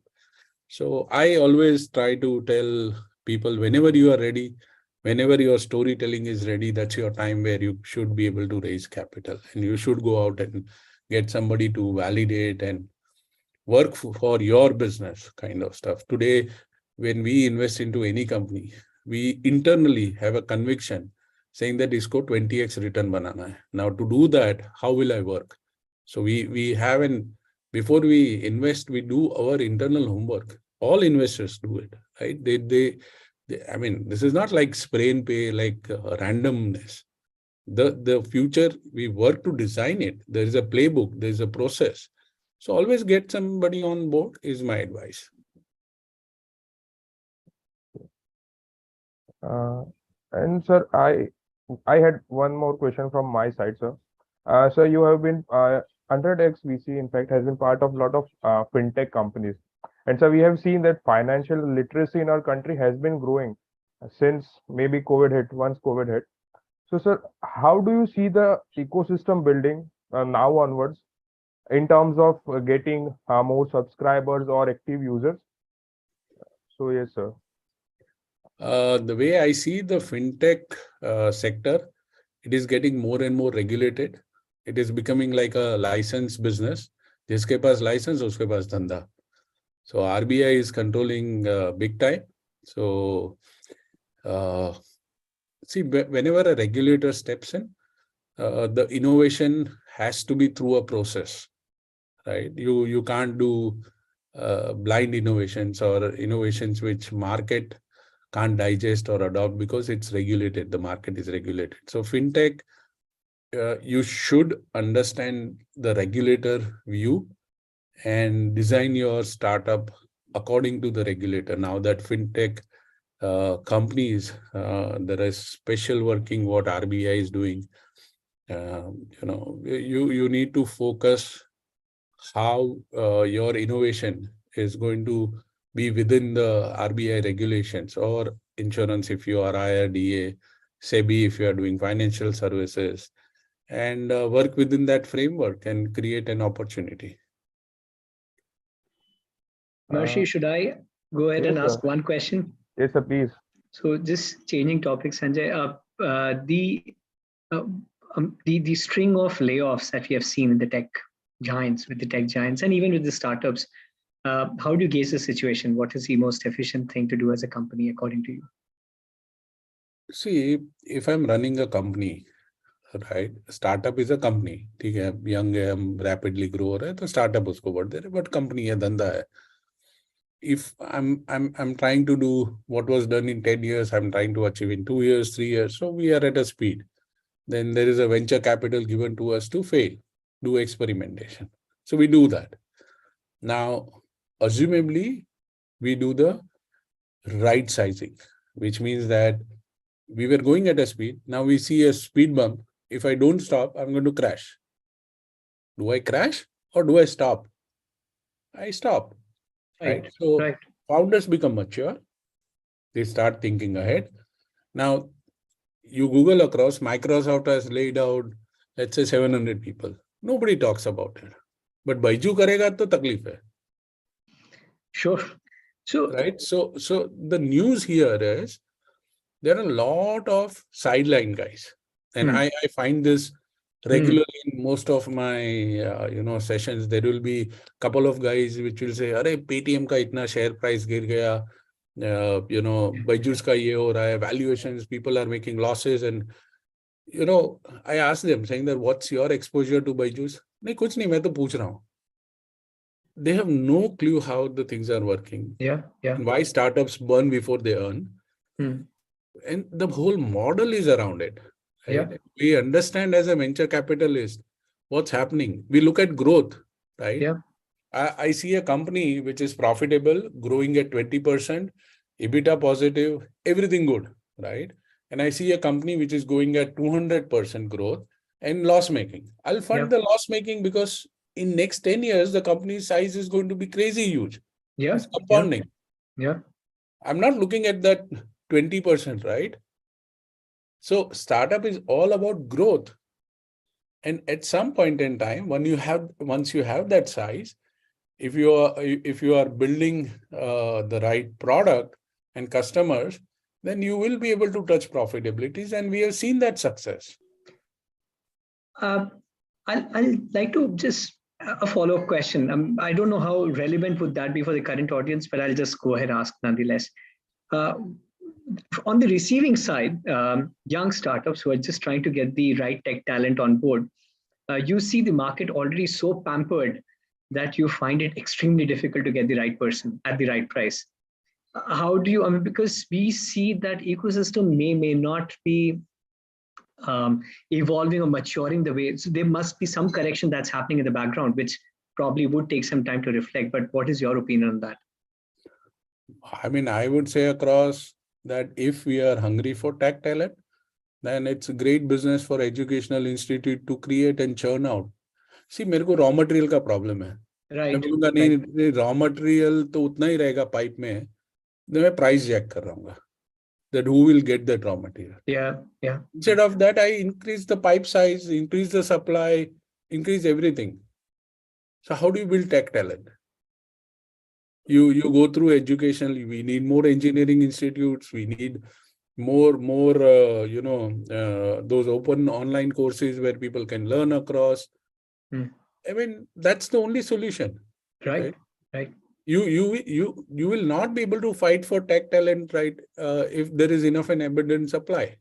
And that's the only way your tier 3, tier 4 towns can succeed. Right? How do you create more engineering colleges? How do you create more tech talent maybe in Bangalore? Right? Yeah. And then you attract across startups which are moving to Bangalore and retain them over there. Yeah. Marshi, over to you. Sorry, I took up a lot of your time. Not a problem, sir. We are almost done with the session, sir. Just a last question. Sir, according to you, what is more important? Is it a product market fit or a founder product fit? That's so important. Startup is a multi-variable. You can't pick one variable. Arey मैं खाली coding करूँगा, धंधा नहीं करूँगा. It's everything. It's a multi-variable stuff, right? You have to play in every aspect. You might have a strength. Let's say I'm a great tech guy. I don't have a strength in financial. Yes, you can. Your team has holes. You can fill that up. Build those competency. Hire those guys. Build a team accordingly, right? No team is perfect, right? Every team has holes. But you need to identify. See, गलती क्या कर रहे हैं हम लोग as a founder and entrepreneur is we think like we are Superman. हमको सब मालूम है. We can do everything. I don't need anybody's help. And that's where we lose out, right? So the whole idea is to get a team. Very few people people give a lot of examples of earlier Steve Jobs and now Elon Musk. Those are rare guys, right? You are not that Superman. Very few people can do it. Build a team, right? That's the one thing. Okay, sir. So I believe that's it for this session. Thank you so much for giving your time and addressing students during weekend. Sure, happy anytime. And thank we you so are much. based out of Vikhroli, Godrej. Happy to meet you guys. Any small batch. We had IIT Bombay guys recently coming in small batch. So happy to host you guys at our office at Godrej. Thank you, sir. And Kaushik sir, thank you again for helping us moderate the session. It was totally my pleasure. मुझे बस Afsos is baat ka, I thought it was an offline event. That way I would have shared the backstage with Sanjay. But yeah, next time maybe. Please come in, Kaushik. Happy to host you at 100x. Sure, sure. Thank you, sir. Have a nice day. Okay. Thanks. Bye. Good night.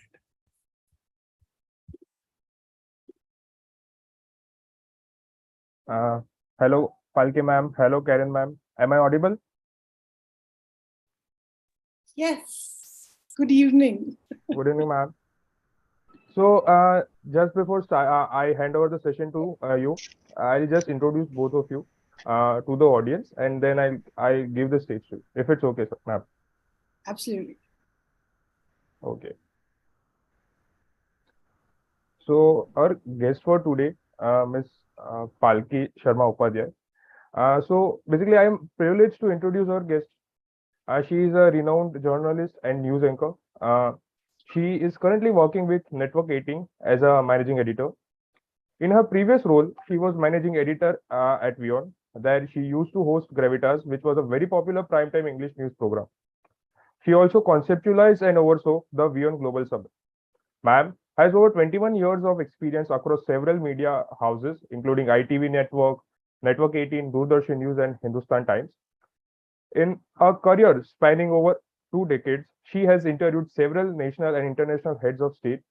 She has also covered essential stories and events on the ground, including the ongoing conflict in Ukraine, the Quad summits in Tokyo and Washington, D.C. She has been taking journalism up a notch. The New Age anchor has fast emerged as one of the most impactful journalists in our country. So, ma'am, it gives me immense pleasure to welcome you to E-Conclave 2020 on behalf on behalf of E-Club IIT Bombay. Thank you. Thank you very much. And I'll now introduce Miss Karen. She is a social entrepreneur, mentor, writer, and a speaker. She firmly believes in the power of citizenship, entrepreneurship, and partnership for addressing some of the world's most pressing issues.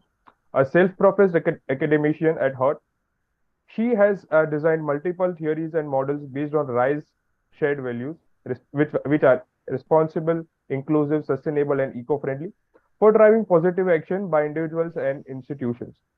So, ma'am, stage is all yours. Please take it forward. Thank you so very much, Marishi. And Palki, thank you so much for being here. I know it's a big moment. You can already see in the chat, big fan. So you already have many of them right here welcoming you along with me. So, I quickly did a search, of course, to kind of see what is written about you, even though I do know about you. And, the thing that comes up is always journalist, editor, that's the main thing that keeps coming up with different designations in different places. And after going through it, I realized that there would be 3 words that I would like to kind of ascribe to you. And maybe you might want to think about it more in your profiles going forward as a media person, right? More than a journalist or an editor, I think you're a media person, and you've done that in so many ways. The second is an entrepreneur. Again, you have your own brand, and we'll talk about it very shortly. And the last, but perhaps the most important, is a woman, right? And I think what you said very recently has reverberated literally, right, on multiple platforms. And so for me, these are the 3 personas, if you may, I would like to kind of talk to you a little bit about that. Do you think that works? Absolutely. Thank you so much. Thank you for this very generous introduction. And thank you, IIT Bombay. And I know we have a lot to talk about, but since we're talking on this day, I want to start by, I think, paying homage to the people we lost on this day in 2008. On 26/11, India, of course, suffered its worst ever terror attack. And some of the perpetrators are still out there. And they're yet to meet justice, yet to be punished. And every year on this day, we say never forget. But I think somewhere we do forget for the rest of the year what needs to be done. And I hope and wish that there comes a day when we are meeting again with students and with you, and we say that justice has been served. And I think that's a conversation that I also look forward to. But thank you for the introduction and having me here. Thank you once again. We are thrilled to have you with us. And this being an entrepreneur forum, I think I'll start first with the middle ground. People tend to look at the beginning and the end. Let's do something different and start with the middle ground. So as an entrepreneur, I mean, you've done so much in your career and your life, and our fans over here are testimony to that. But as an entrepreneur, what bit you to kind of take that as a sidetrack in your career, and how did it get started? What I launched as an entrepreneur? Yes. And yes, the sari brand. Forward, I'm again, you guys are very generous to have me here. I've not delivered as an entrepreneur at all. I started something. I mean, I do have a lot of takeaways from that experience, very important life lessons. I think I left because, I'm sure there are people who are very focused and who know from the very beginning what they want to be in life.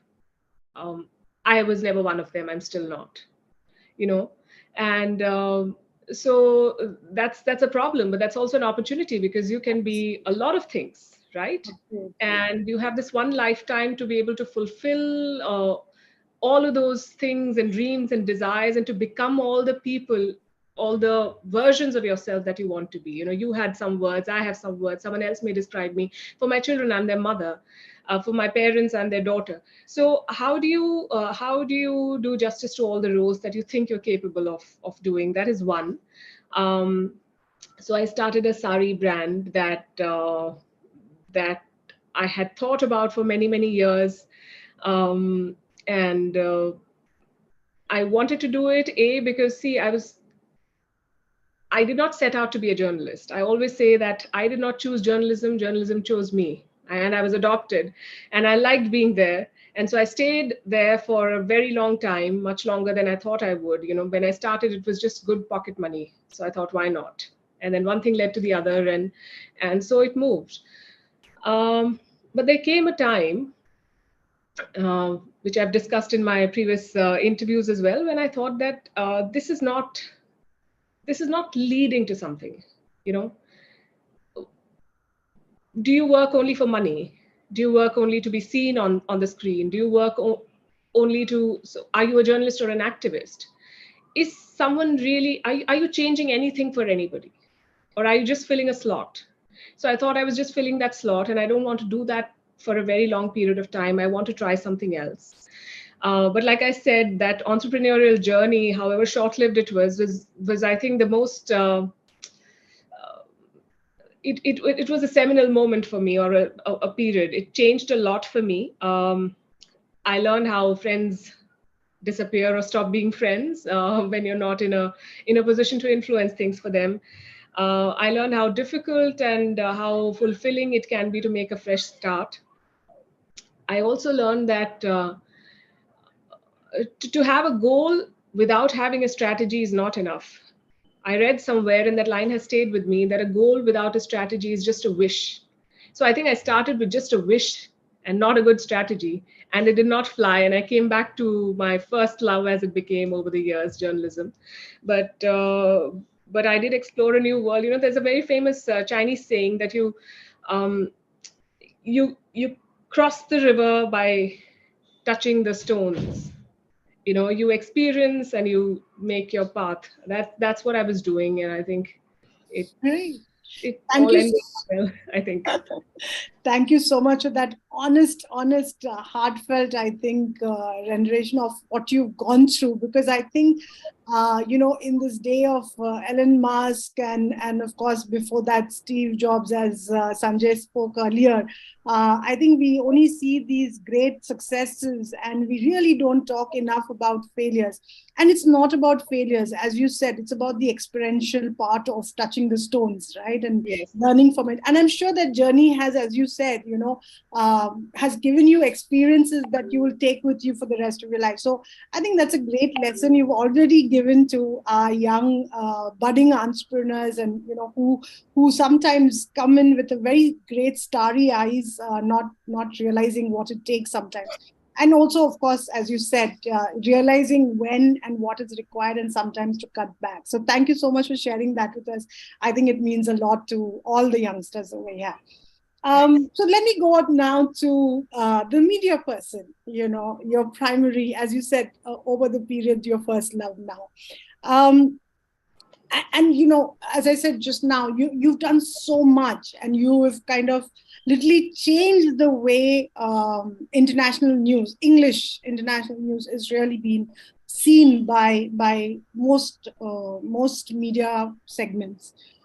Where do you see really that change coming in? And that's why I said media, and not just what journalists from a particular channel or a particular stream, or where do you see media really taking us and the change that it can have, especially given the tough times we are going in through today, whether it is on the climate change front, the economics, the wars? I mean, there is just so much happening.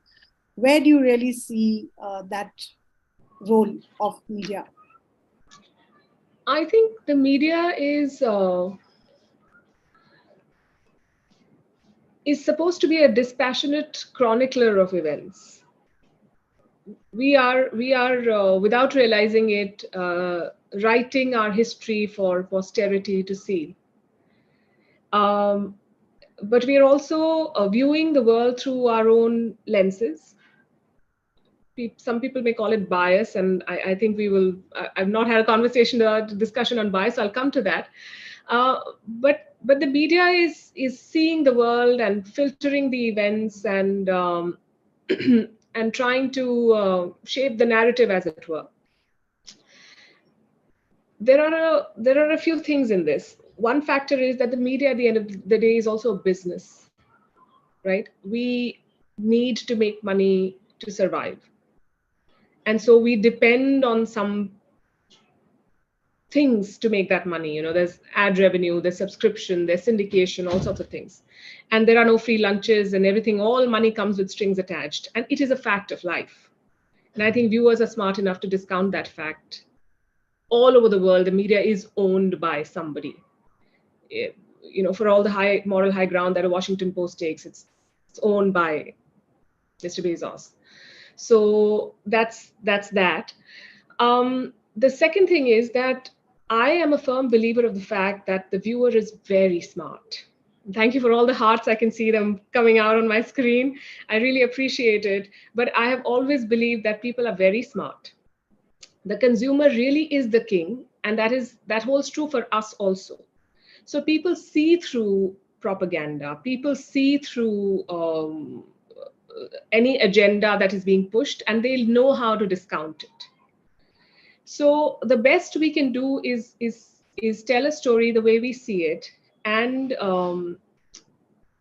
for instance, if somebody asks me, I always say, I'm not unbiased. I am biased. I have a bias towards India. I have a bias towards the global South.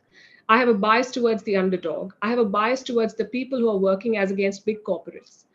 All the pre-independence media in India was biased towards our freedom movement and against the British. So does that sully them? It doesn't. We're working for an agenda. So we have to look at all of these things, and we have to consciously. The only thing that sets us apart from, say, an FMCG product is that we have to be more ethical. There is transparent. More. I'm sorry. I just thought. Would you say transparent would be the word? Ethical might. How would you compare the two? So you're shaping minds. You're shaping perspectives. Sure. Right, and that is more than you can. A packet of biscuit can have the calories and the ingredients written, and that's that. Yeah. But our work is more than the sum of what we put out. Yeah. And we have to always be conscious of that. When a young child sees a story, you don't know how it is impacting her thought process. You always have to know. Mm. And that is a responsibility that the media needs to take more actively, I think. Right. So, when you talk about bias, okay, it's always got a negative connotation, right? And right now, what you're trying to say is, as you said, don't sully somebody because of their bias, is that there is something positive. So would you say that this is because you take a stand, that your bias then becomes very obvious, yeah? But not necessarily that it has to be negative. It is absolutely, actually very, very appropriate. And more so because I think media therefore has the role to give the voice to the voiceless. Is that maybe what you would maybe say it equates to with bias? Or how would you then say taking a stand, giving voice to the voiceless? Okay, so there are uncomfortable truths in our world. Right. And are we going to give voice to those truths? We all celebrated the fact that pharma companies came up with vaccines real fast, right? And we paid a lot of money to get those vaccines. There was a time when all of us thought that if I get that shot, that is the difference between life and death. And to that extent, I think kudos to them for being able to deliver at a time when the world was really looking at them for help. But after all of this is past us, should we also look at how these companies have themselves profited? Have we just stopped thinking about what is the after effect of that? If you question it, do you become an anti-vaxxer? Right? There are a lot of dimensions to a story that you need to explore. And I think that's what independent but biased media can deliver. So I'm not sure if I've been able to answer your question, and it's a very complicated subject, but I have never hidden my biases. No, absolutely. And I think just by what you say, you're already making people think and question what they stand for. And I think that's a great beginning, even if we cannot get to the depth of the subject given the short time. But thank you so much for sharing that with us, of course. The other thing I did do was look up a few of your videos, of course, to kind of understand a bit more. And I was quite taken with some of the titles, right? One was on financial literacy, the other was on what's happiness for me. And I'm just thinking, as a journalist, why are these important issues, right? As someone with a very influential voice, what is it that you really feel so strongly about, especially these two issues? Financial literacy, honestly, I'm not an expert. I was called for an event, a FICCI event in Hyderabad, and I said, okay, if it's about, I'm just happy to talk and say, this was financial literacy for women specifically. Right. But once I started reading, and as a journalist, one is always curious. No 2 days are the same, all stories are different, and we are expected to know everything about everything, which is not true. So we have very good teams that inform us, that correct us all the time. And then it got me thinking, and I always feel that every story has a philosophical dimension, that you should dig deeper and try and understand that how will this translate into an average person's conversation. So I go back to the stories or the conversations that I've had as a child or overheard as a child. So in my home, while you pray to Goddess Lakshmi, like most Hindus do, and she's the goddess of wealth, we are also told, don't chase money, paisa haath ka mail hai, right? And it's a very conflicted relationship with money, and we've not been able to navigate it. And we are taught geometry and algebra and all sorts of things, which I'm sure are very important. But I think managing money is a life skill. Just like riding a bicycle is taught when you're a child, I think budgeting, managing money is something that we all need to learn, and we don't learn enough of. So for me, news is not just what's happening today or now, or based on an event or a statement made by a leader. I think it's also a commentary or an observation about issues that impact us as people. And then those become evergreen stories. Happiness is something that we've always chased for eternity, right? And that is the pursuit that all humans have, all thinking beings have. And yet, what does it mean for you? And I've read some great things about it after I did that story. Um, Again, one of the things that stayed with me is that happiness is not a factor so much of your circumstances as of your outlook in life. So I just thought that this is an interesting thing, and I want to share it with my viewers. And I always go blind into these stories, because when I go to the table and tell my team, okay, today you have to write about happiness, and they're like, really?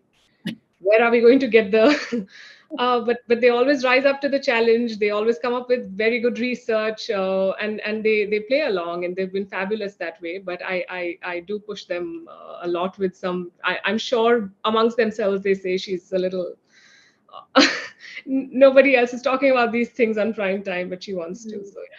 So I'm sorry, I'm going to do a small plug here, but financial literacy and actually we don't call it happiness, we call it about peace. We kind of equate it with that. But these are topics which are very close to my heart, and it's very core to the work we do. And so I'm sorry, but that was a bit of a plug. Maybe I can learn from you.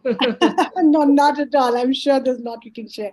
So to come to what you just ended with about your team, right? And talking about how perhaps they have their own ways of looking at things. And of course, they come up to speed for your work.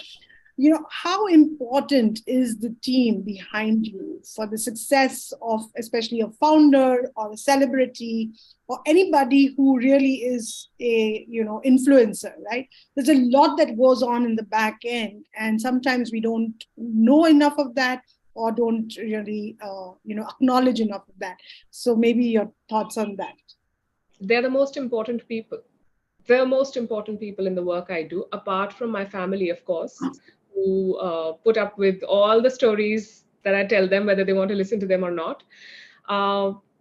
They are really, I think I've been really lucky that way, that I've had good teams throughout my career. I've been surrounded by people, and by a good team, I mean a team that can challenge you. Colleagues who can come up to you and say, I read this, and maybe you should read this too, and this is very important. And they don't have to be they can be your subordinates, they can be your seniors, they can be your, contemporaries. People who, if I come up with a story, and it's happened to me way too many times for me to not say it here, that I read something somewhere and I come and people tell me I'm not going to write it. I will not write it because I don't think it's correct. It doesn't add up. And I think they're all doing me a favor, because they are saving me from putting out something that is wrong, or that they think is wrong. Eventually we all agree to do what we agree to do. But that healthy debate and conversation that we have in the meeting before we start working on the show is, I think, the most important time of the day for me. Over the years, a lot of them that I worked with very closely have also attuned themselves to, they know what I'm not going to be okay with. Because I'm experimenting, and a lot of times just saying, okay, let's give it a shot, and I don't have a plan. And for them to not walk out on me is, I think, a favor that all of them do to me. They write fabulous things. It's a it's a fast moving scenario in a newsroom. You have a show at 9 o'clock, at 8:30, you say, maybe we should lead with this and not this. And I want to add such and such thing. Yeah. And it's a very high pressure situation for them, but they always deliver. So yeah, I don't know what I do without them. Absolutely. And I think teams are that's exactly the value of teams, even for entrepreneurs, right? Whoever it might be, that requires to be showing a public face, you need to have a good back end that allows you to kind of do that. I'm just going to stretch that a little bit more, because a lot of people tend to, you spoke about contemporaries, and for entrepreneurs, talking about co-founders, or how do you relate with maybe competition or people who are not directly with you, right? How do you really deal with those kind of situations when it may not be as comfortable as you might want it to be? Yeah. How do you deal with competition? You respect them for their strengths and make a strategy that works for you. I think in my initial years, because I was learning and I was seeing a lot of people do better than me and make things appear very easy, but I'm sure they were not. I'm sure there's a lot of hard work that went into it. I mean, I learned that you cannot be what you're not. Right? You bake with the dough that you have. So it's good to know your dough, right? It's good to know what you can do and what you cannot do and build from there. The second thing that I've learned is that wishing for someone else to not do well is never going to translate into your success. So you can only hope for a better performance the next time. And all days are not the same. And in our business especially, we are measuring views in real time. And we learn in real time what is working and what is not. So you have to constantly, I think for me, the focus for a long time has not been so much on competition as on the consumer. And I think I want to be more aligned and in tune with the people who are watching me and what they're saying about me. Because, you know, if they're giving me their time, then I have to deliver for them more than anyone else. I think that is so beautifully put. I love that. The cake was, of course, fantastic. I mean, you can't be more simple than that to say that, you know, you can only bake the cake you have with the dough you have. So that's fantastic. I think that comes out very clearly. And I think, yes, about competition for sure. I think you never can raise yourself up by pushing someone else down. You know, it just never lasts long enough. So thank you for sharing that. I think there'll be a lot over here, you know, youngsters who will learn some real life lessons from what you are just now sharing with them. But some of them want to know some functional skills and lessons from you as well. So, of course, a compliment put in that, ma'am, how did you develop such superb communication skills? Please tell us your journey and how did you start initially? So, well, I took up your question, Om, and over to you, Palki. How did I start? I started because my mother thought I could do everything, and she put me on the stage when I was very young, and I had 2 left feet, and she put me on a dance show. And for years, she made me dance. I can't dance to save my life, but she put me on the stage for pretty much everything. And she said, you can do it and let's try it. And so I was very nervous, very shy, but at a very young stage in my life, I learned to live with stage fear, not conquer it. I still have butterflies when I go on the screen and I don't want to get anything wrong. But I've learned to live with it. And the other thing that works is that when you have a good grasp on your subject, then you automatically become more confident. So I think my lifeline all these years has been the books that I read, and I read them like my life depends on them. And I have learned so much. English was not my first language. I don't come from an English-speaking family, as it were. I mean, they know English, but that's not our language of, you know, day-to-day communication. So for me to be in an English news channel where a lot of things are written on the teleprompter, as I'm sure all of you know, but a lot of things are not written, and news develops, and you have to talk, and you have to have the vocabulary and the subject knowledge of a lot of things to be able to have that conversation. Because on the other side is invariably an expert who may be kind and not call you out, but is quite capable of also sort of calling your bluff and saying that you have no idea what you're talking about. And a lot of us end up exposing ourselves. So your only strategy is to be prepared. So that's I think reading and just keeping at it, and constantly constantly working on yourself. I think there should never be a stage where you think that, okay, this is it. Yeah, so I guess that should answer it. Talking about all these people who you have interviewed and spoken about, etc. Are there any categories you put them in? Is there something that you, while talking to them, you feel like, oh, okay, that's kind of person, or do you make those kind of judgment calls later or earlier? Is there some traits that really catch your eye about why a person is who they are? Yeah. I think in my interaction over the years with people who have been successful in their fields, I have found some common traits. I could say one of them is conviction. They are all very sure about what they have done, and by that I don't mean that they're some of them are pompous, but most of them are. They know what they bring to the table, and that's a very big trait, right?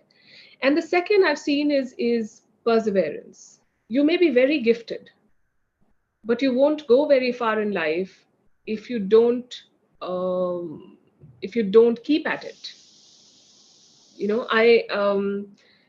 I tell my children all the time that Sachin Tendulkar was gifted, but after he retired, in his first interview, he said that he was asked, what did you do? And he said, I woke up and I did not have to go for training today, and I made tea for myself and my wife. And I said, look at that man. I mean, every day he would have got up at a certain point in time and gone and pushed himself. And so I think in your profession, you have to, in your mind, be on that treadmill and go back despite failures, despite setbacks, and keep at it. I think perseverance is very important. And I've seen the third thing that inspires me about people who make it big is the fact that they learn the rules only to figure out how to break them. It's very important to be able to bend or break, because how else will you stand out in a crowd of the 8 billion that our world today is? But to break the rules, first you have to master them. Wow, that was fantastic. I have learned something new. I can assure you that. That was beautiful, because I think more than anything is, most people talk about confidence, right? That people are confident. But I think, you really, really put it in context and really, really made it so much more clearer when you say it's about conviction, right? It's not just about putting on a strong face or putting on a, sharp suit and looking very, savvy, but it's really about knowing what you are doing. And thank you. I think, again, some amazing lessons for all of our youngsters over here, and some oldsters, as I said. Thank you. So I'm going to come, because we're coming to almost the end. I'm going to come to the third part about you, right? And that is about being a woman. And I guess a woman in both avatars, right? As a media person and as an entrepreneur. And then, of course, as you pointed out, the various other roles you play as a mother, daughter, all the other roles that you play. What does it really mean to be a woman? Yeah. And how do you see that as a formative part of who you are? The toughest question you asked me today. I'm glad. Be a woman. I think one of the gifts that I think nature has given us as women is the strength that we have. We may not realize it, but all women are essentially very strong and capable of taking more pain. Whether or not we accept it, whether or not we know it, that is one.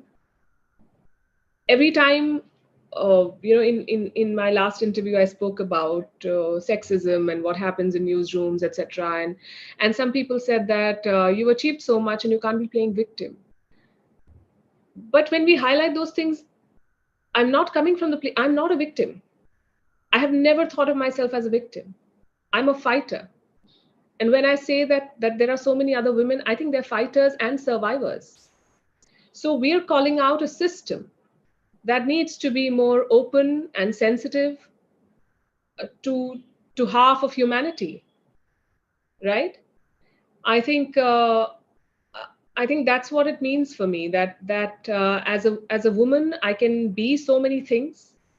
I can create life, and I can play so many parts. So I love being who I am, I think. Thank you again, wonderfully put. So there is a question, and I'm going to try and see what questions we can take. But one, this is really interesting and saying, what were the difficulties you faced when starting out in your career? And maybe still even now, so. Yes, what are the difficulties you face? I was new to the city. I had no friends here. Nobody in my entire khandan, as they put it, was a journalist before me. So there was nowhere I could go for advice on this particular matter. So that was one. I think I just, there was a lot of experiential learning. There was no template that I could follow. That's one. The second is like I said, to carve a place for yourself in I wouldn't say a man's world, but a world where you have to work a little more than the other gender to achieve. So that what other difficulties did I face? Yeah, I don't know. When I came to Delhi and I told my parents that I'll do something, and they were not convinced about this. They thought that I'll come back in a month or two.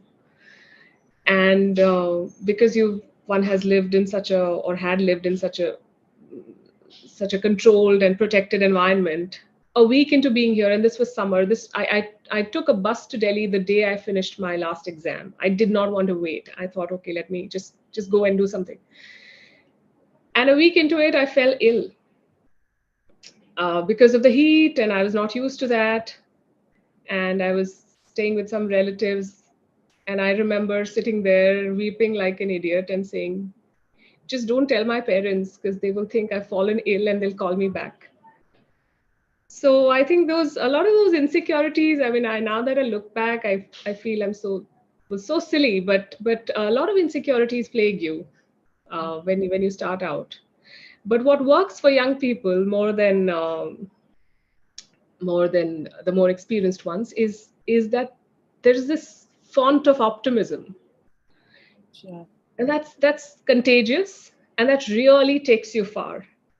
So even if nothing is adding up, you sit and you think, maybe I'll be that person one day. How? I don't have a plan. I don't know how, but I'll do it. So I think yeah, that's that. I think that's great advice, because, and I think you mentioned somewhere in a previous interview about mentoring and role models. So have there been any mentors or role models that you'd want to maybe share a little bit with us, or what should you go about doing to identify the right kind of mentors and role models? I think there's a very long list: teachers, editors, colleagues, seniors, and people in my family. I'm a very strong believer in the Guru Shishya Parampara. And I believe that there's a reason why we all should have a guru. In today's parlance, we call it a mentor. But you see, so in sports, even Roger Federer at the top of his game will have a coach. But we leave coaches behind the moment we find a job. I think it's important to have people around you who will encourage you when you're down and who will anchor you when you're flying too high and tell you that now you're going to stumble. So don't go down that road. So a mentor, a coach, a guru can come in any form or shape, but I've had very many of them around me, and consciously so. I have cultivated that. I am still in touch with some of my teachers, though I left their classrooms more than 2 decades ago. So yeah, I'm not going to give names because I fear if I leave out one, it won't be fair or nice. But it's a very long list, and I have learned a lot from very many people, and not just professionally, but otherwise, how to conduct yourself in life and how to face adversity, I think. Thank you for sharing that. So here again, someone has asked, what is the biggest achievement you feel you've achieved as a journalist? Oh, getting people on Instagram to watch news. Wow. I think there's a different audience. No, I think whenever a young person walks up to me and says, otherwise I don't watch news, but I watch your story, I feel a huge sense of achievement. Because they are really spoiled for choice, all of you guys. You have the world on your fingertips. You can just click anything, do anything, watch anything. But if you're watching the stories that my team and I are putting out for you, then we must be doing something right, and I'm really moved. I think that's my biggest achievement, the vote of confidence from the people who watch us. That's amazing. So, okay, one more very, very serious question is about employment in India. Any thoughts on that? Yeah. Actually, I'll just add to that if you don't mind. Not just employment, but also entrepreneurship, because I think at the end of the day, they go together. Yeah. So there are different Indias. There is one India that is looking for government jobs, and that is waiting endlessly for vacancies to open. And see, the government is meant to run a country and not to beyond a point. If you're really good at something, then find a life for yourself. You will protest against the same government that you think should employ you. It is not a birthright for anyone. I think I mean you have to be worth that seat. So I know this is a little, it may not go well with people, but I think that's my take on government jobs and people who don't wait, find something else. We are in a very interesting phase, I think, as a country and as a people, because the world is looking at us. We can experiment. We have lots of success stories. We can try things and we can fail fast and then restart. So I think this is the age when, and if not now, then when. So if you have an idea, go for it.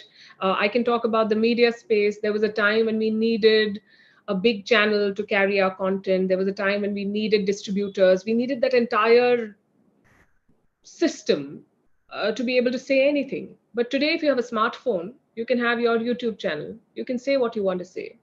Technology has made things so easy. Just this is the time, I think.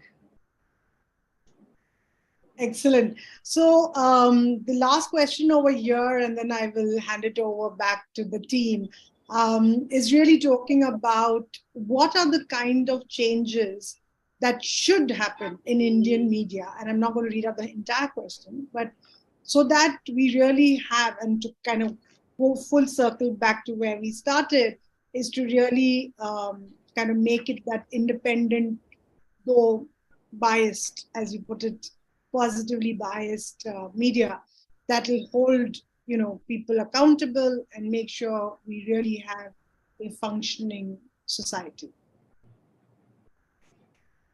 Learn to pay for news, I say. Subscribe. If you don't pay, someone else will. So if you want the media to work for you, the viewer, then you have to pay. I think that's a you don't pull any punches for sure. So I think that was a fantastically put thing. And I think, as they always say, if anything is free, then you are the product, right? As Yes. they always. So I think that's something we really need to learn. And you rightly pointed out even earlier that there are no free lunches, right? And expecting one as a right can only be detrimental for you and others around you. So thank you so much. It has been an absolute pleasure. I thoroughly enjoyed this, and I do hope that you did too. We've learned a lot, both, as I said, the youngsters and me as well. So with that, I'm going to hand it over back to the team and look forward to learn more and hear more from you. Thank you so very much. Thank you. I really enjoyed it, and I hope it was worth everyone else's time as well. Thanks. Karen ma'am, Palki ma'am, thank you so much for this amazing discussion. I'd like to thank you for finding time and addressing students on a weekend. I'm sure that everyone had something to learn from the discussion and someone is taking something home. And Karen ma'am, thank you so much for helping us moderating this discussion. Have a great weekend. Thank you again. Bye. Bye. Thank you so much.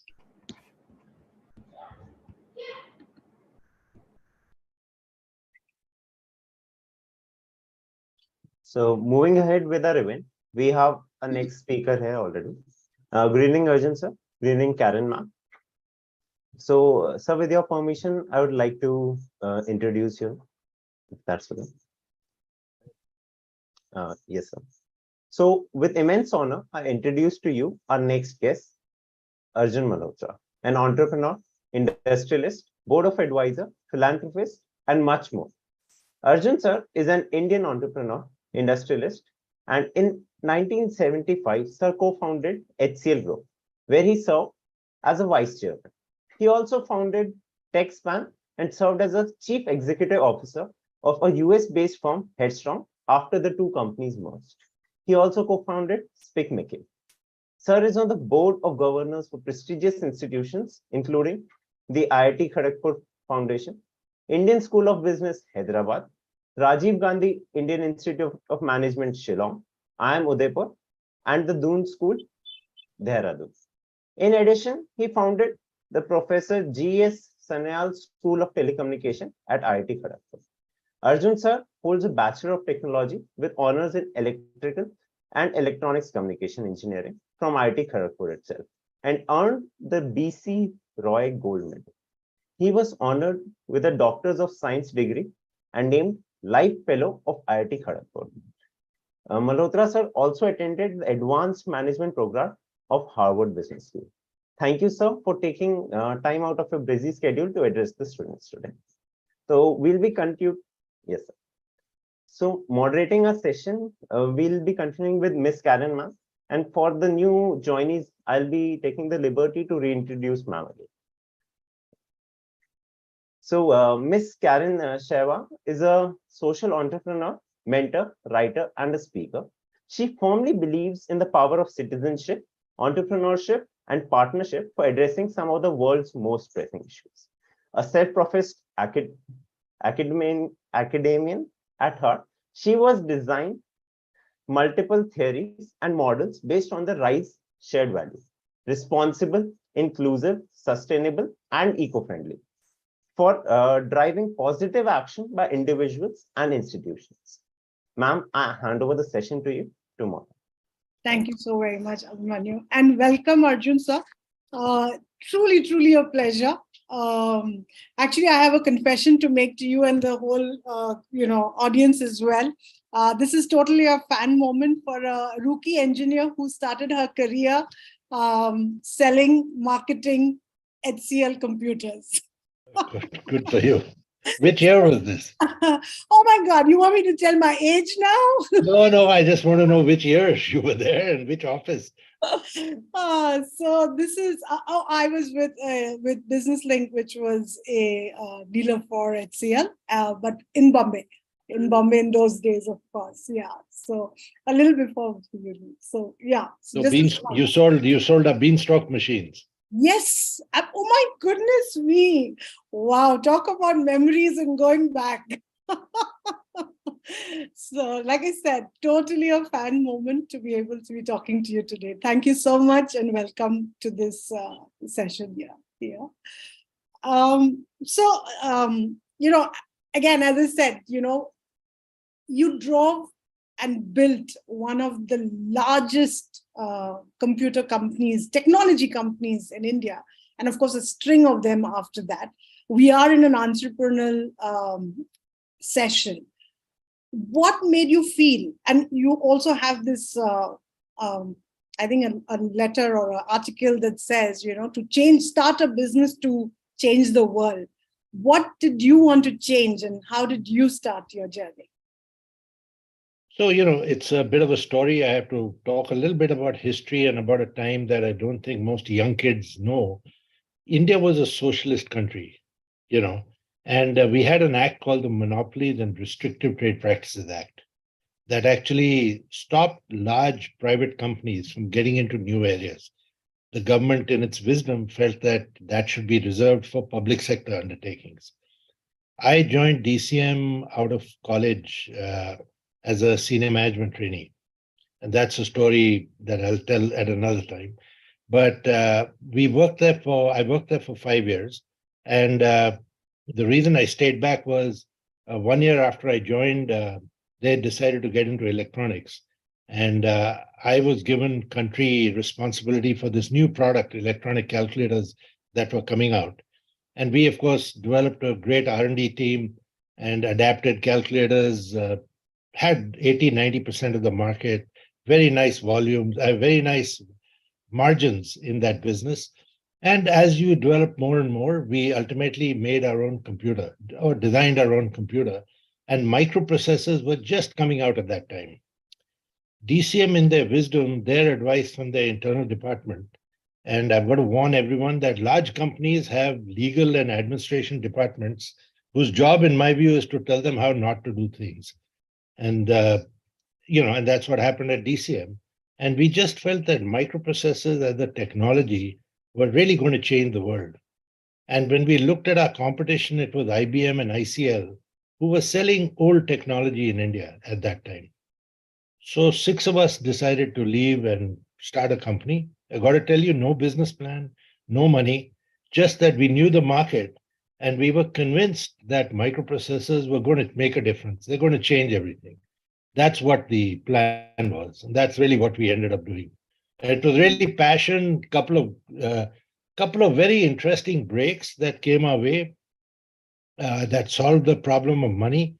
And of course, we knew the market. We had good technology people with us, and the rest is history. Absolutely. I think that's called visionary, right? If you can foresee, and I think that's a word that has been used in many of your interviews and many of your descriptions. So I completely would agree with that based on what you have been able to build. Other than entrepreneurship, you've also played, as they introduced you, you've not just stopped at that one top of one. I'm sorry, what's happening to me? See, this is what happens in fan moments and fan interviews. It doesn't happen to me normally, yeah. But in terms of how you started one company, but then from there very rapidly, while you did build for a substantial number of years with HCL, you also did not just stop there. There's so much else that you started with. What makes you be the serial entrepreneur and why? So, again, it's a longer story. 10 years after we started HCL, I sort of started getting bored. I thought, I always wanted to get into academics. I come from a family of academics, basically, other than my dad, who was in the army. And I thought, I've done enough. The company had grown. It was 2,000 people at that time. Let me go back, do my PhD and work. I wanted to work for NASA. That was my plan when I was at college. And so I took some time off. That's when I went for that program to the Harvard Business School. And I came to the conclusion that I was missing the fun of a startup. I really didn't want to run a big company. I didn't want to, in those days when you sent a circular, by the time it went to your remotest office and got implemented, it took 30 days, right? Technology was like that. I would rather get people into a room, tell them, let's do this. We walk out and everyone does that from that moment onwards. So when I came back to HCL in 1985 from that Harvard Business School Advanced Management Program, I told them I didn't want my old job back. I would rather look at some new initiatives, new projects that came up. And we started this whole concept at that time of what we call intrapreneurship. So I was allocated 25 lakhs internally, with no questions asked. And I was asked to start a division for CAD/CAM, computer-aided design and manufacturing. And if I needed more money, I could always go back. But you had to look embarrassed at that time. And I was told that you can't only have fun, which is right, that you also, if any division runs into a problem, you'll have to take care of it. And so I thought that was only fair. And that's how we started CAD/CAM. In fact, we had done that in a way in 1980 when Rajendra Pawar, R.S. Pawar, was our corporate planning manager. And in those days, we were selling 200 machines. DCM was selling 200 machines. ORG, which was the Sarabhai group, was selling 200 machines. And Pawar came up with a program saying how we could sell 1,000 machines a year. And basically, the questions that were asked were, where were we going to get 1,000 voltage stabilizers? Where were we going to get 1,000 air conditioners? And where were we going to get 1,000 programmers? Right.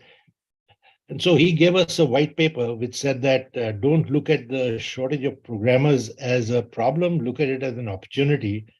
And let's start an organization that actually trains people and gives them real skills and knowledge rather than just a certificate. And so we told him, if you're willing to put your, so that's how NIT started basically. We funded 80% of it.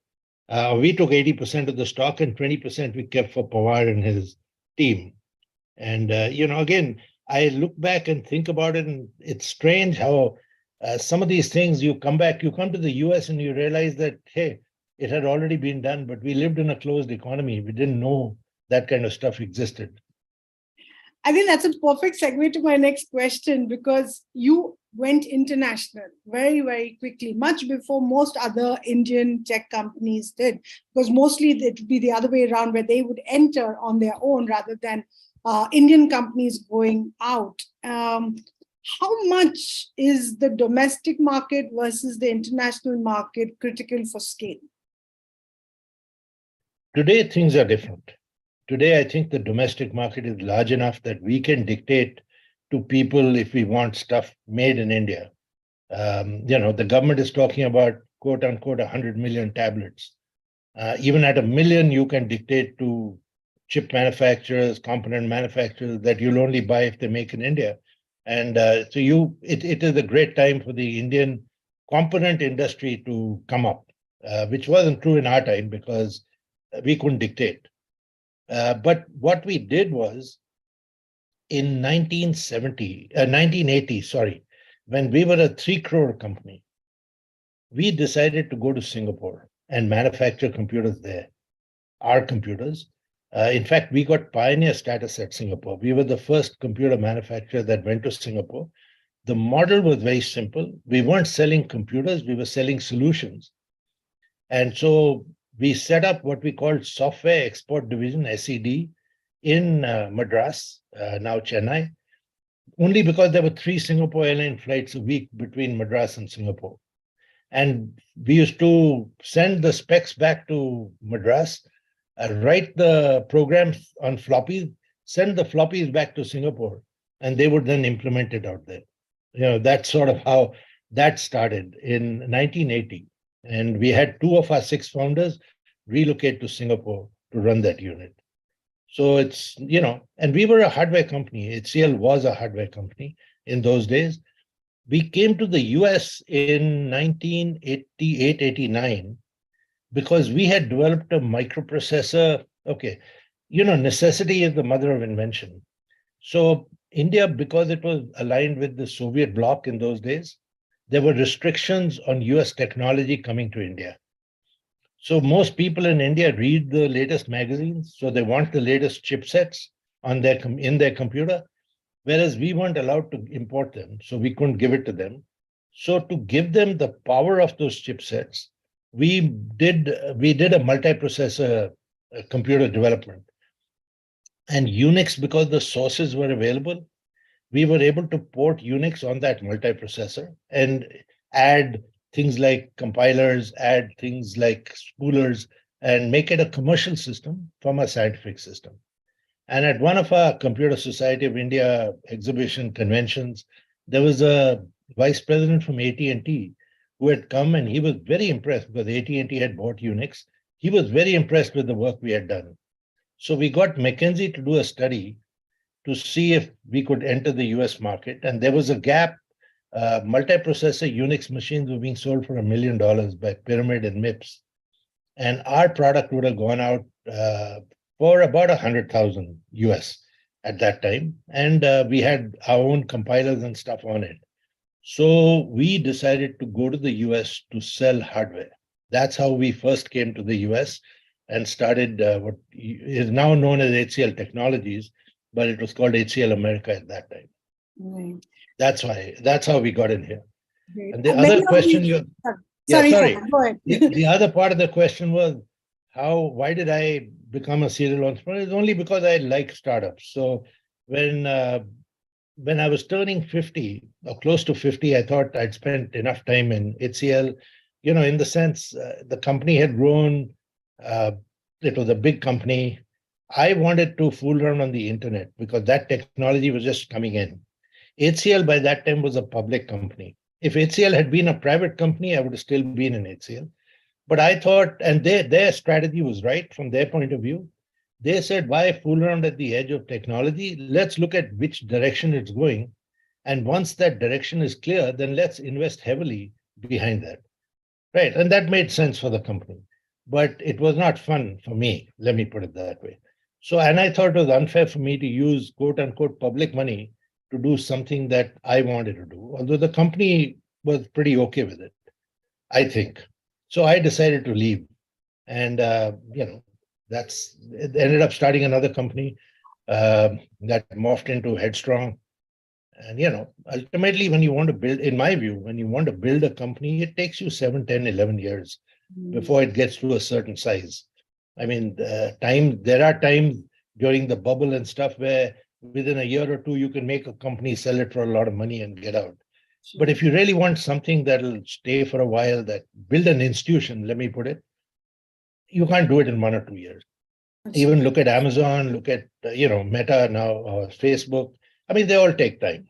I mean, they start off as really nice companies, grow very quickly, but they take time to become institutions. So would you say, actually, I'm sorry I interrupted you earlier because some of those terms were so filled with memories of long back. I doubt many of the audience even would understand or relate to some of those names and words. So that was the reason why I came in. But I think when you look at, your journey, it's been a mixture of one being ahead of your time, like you spoke about the CAD/CAM, but also understanding gaps very, very much more deeper, going deeper into those gaps. And I think very often as entrepreneurs, we don't spend enough time in really understanding our ecosystem enough to realize where the opportunities are. Would you say that is a fair estimate of? Yes, what happens is, let me put it this way. When I talk to people who want to become entrepreneurs, I tell them you can't have an ego. And I keep getting pushback saying that, look at Larry Ellison, look at all these people, look at Elon Musk today, big egos. But big egos come only when you get to be successful. Then you can afford to have an ego. But when you're in a startup phase, you're making lots of decisions. I guarantee you lots of them are not right. They're wrong. And you have to accept wrong decisions quickly and change direction. And not just accept it, you have to accept it in front of your team. So they also understand that what you're doing and why you're doing it. And so that's why, I think people have to be very agile. You have to have your ear to the ground. You have to talk to customers or at least get feedback from smart people who are working for you, who talk to customers and give you that feedback honestly, and then take decisions. I think most companies, unless they can do what I call not really crisis management, but management but on all these important small things that come up. If you stick with what said, I know everything, I can tell the market what to do, you're a dead man in this business. Right. And today, especially in our time, you could make a few mistakes and survive because there wasn't that much competition, there wasn't VC money, there weren't 20 companies doing the same thing. Today, you don't have that luxury. So you better have your ear to the ground. You better give up your ego. You better listen to what needs to be done and then get it done. And surround yourself with, I always tell people, try and recruit people who are smarter than you. And, it gives me great pride to look at a lot of ex-HCL people who are now heading companies, large companies. If you look at Tech Mahindra, you look at Hexaware, they're all ex-HCL people, And in fact, we used to, when we asked a question, what do you want to do in 5 years? If someone said, I want your job in 5 years, that was a plus for recruitment, And so, we just did things a little differently, I think. In hindsight, probably I'm trying to get those thoughts together. I haven't got them together. And, people have been bugging me to write a book, and I might just do that with someone to try and see how we built that culture. But yeah. Well, you can be sure that many from this group over here will definitely be waiting for that book the minute it is out, and we'll be reading it with great pleasure. To go back to what you mentioned about Harvard and the change in your journey, right, towards more of a startup environment, how important is that as an opportunity to kind of sharpen your saw, so to speak? And what is the value of education for someone who's already achieved so much? Yeah, because obviously that's what you did at that point. So, well, let me put it this way. If you're open to learning, the value of education is very, very high. So what I learned at Harvard, basically, I learned more from the people who were on the program than the professors. The professors were great. They gave you the concepts. But talking to people who came from successful companies, and I realized one thing, that when you talked about billions of dollars, I used to feel uncomfortable, right? HCL was an 80 crore company at that time. But when you talked about managing 1,000 people, I was very comfortable, whereas most of my American colleagues at that program were very uncomfortable. So it was a question of, what you were comfortable with, how you were able to manage and motivate people and stuff like that. I think what people have to do today is a mix of both. And I think our biggest strength is if we can motivate people to do, ultimately companies are not run by individuals, although the press likes to show it that way. It is the people in the company who make it successful. And you have to motivate them and make them feel good. And, in a startup, you're not working 8 hours a day. You're working, like I know in HCL, even when we grew, no one would leave office before 10 o'clock at night. I mean, it was crazy, but that's the way the culture was. People would come in and they'd be talking about what happened in the field and what problems they had, and someone would have a solution. But it happened till, I don't think any of our sales officers really went home before 9, 10 o'clock at night. And we used to start early in the morning. So you've got to build that kind of culture. And, that's a work ethic we have in India that I think is helping us. All of our people, when they go abroad, they find that their work ethic is very different to the work ethic of the people in that country. And, that helps. I think it's that old, what we were told, Einstein's formula, 99% perspiration, 1% inspiration. I really believe that works. Well, I'll share a very small, my anecdote, because one night after working for days on end, late nights, my mother finally told me, why don't you just stay in the office? So I completely remember those days again, but at HCL. So back again to, entrepreneurs. You are today, supporting on the board of so many and investing in so many entrepreneurs. what is it that you look for when you make your selection or decide to associate? Yeah. So I look for the individuals. Do they have the passion? Are they really committed? How good is the team? I think ultimately, yes, you do look at the idea. Of course, you look at the market and stuff, but ultimately it's the individual or the individuals, I should say. You look at the team and you look at the passion. And the way I work it is my son handles the investment, so I don't really get into that. I'm much more a hands-on ops kind of person. I like to believe that. And so I try and talk to them and try and advise them on how to scale and grow and what to do in the operation, et cetera, how to get the business model right, basically. Because that's ultimately, once you have it right, then it's really a question of managing growth and stuff. But if you're struggling with your business model, then until you get that stable and get that established, there's no sense in spending too much money on trying to expand because it'll all go waste, kind of thing. So that's what I try to do. And I try and work with a few companies, most of them, fortunately for me, Doon School, IIT Kharagpur, HCL, I've got enough, and Headstrong now. I've got enough alumni who come up with ideas who I know. And so I tend to work with that small group most of the time. It's not a small group, it's a big group. It is a big group, absolutely. Again, when you talk about teams, and our previous speaker also mentioned about teams. You also you also started HCL with 6 other founders. That's a large number to have. Typically today, if you see, normally you'll have 2 or 3 that come together. And even then there are a lot of problems. It may not be that visible, but it is. What does it take to keep founders together, if that's what is the starting point, and keeping teams together? Okay, and you've got a very nice point. Because in HCL, the founders stayed together for 19 years, which is quite a record in some ways, all 6 of them. So a couple of things. One is we kept the accounting completely transparent. Nice thing about computers is there are no cash transactions. So technically, there was that problem never came up. Second thing, and I think more important than everything, second and third. Second is all of us were friends. We'd worked together. And probably more important than that, our spouses got along with each other. So that worked out fairly well. And then the kids grew up together and, ultimately. So now, even though we've sort of split, everyone's doing their own thing, the kids are still friends. It's nice.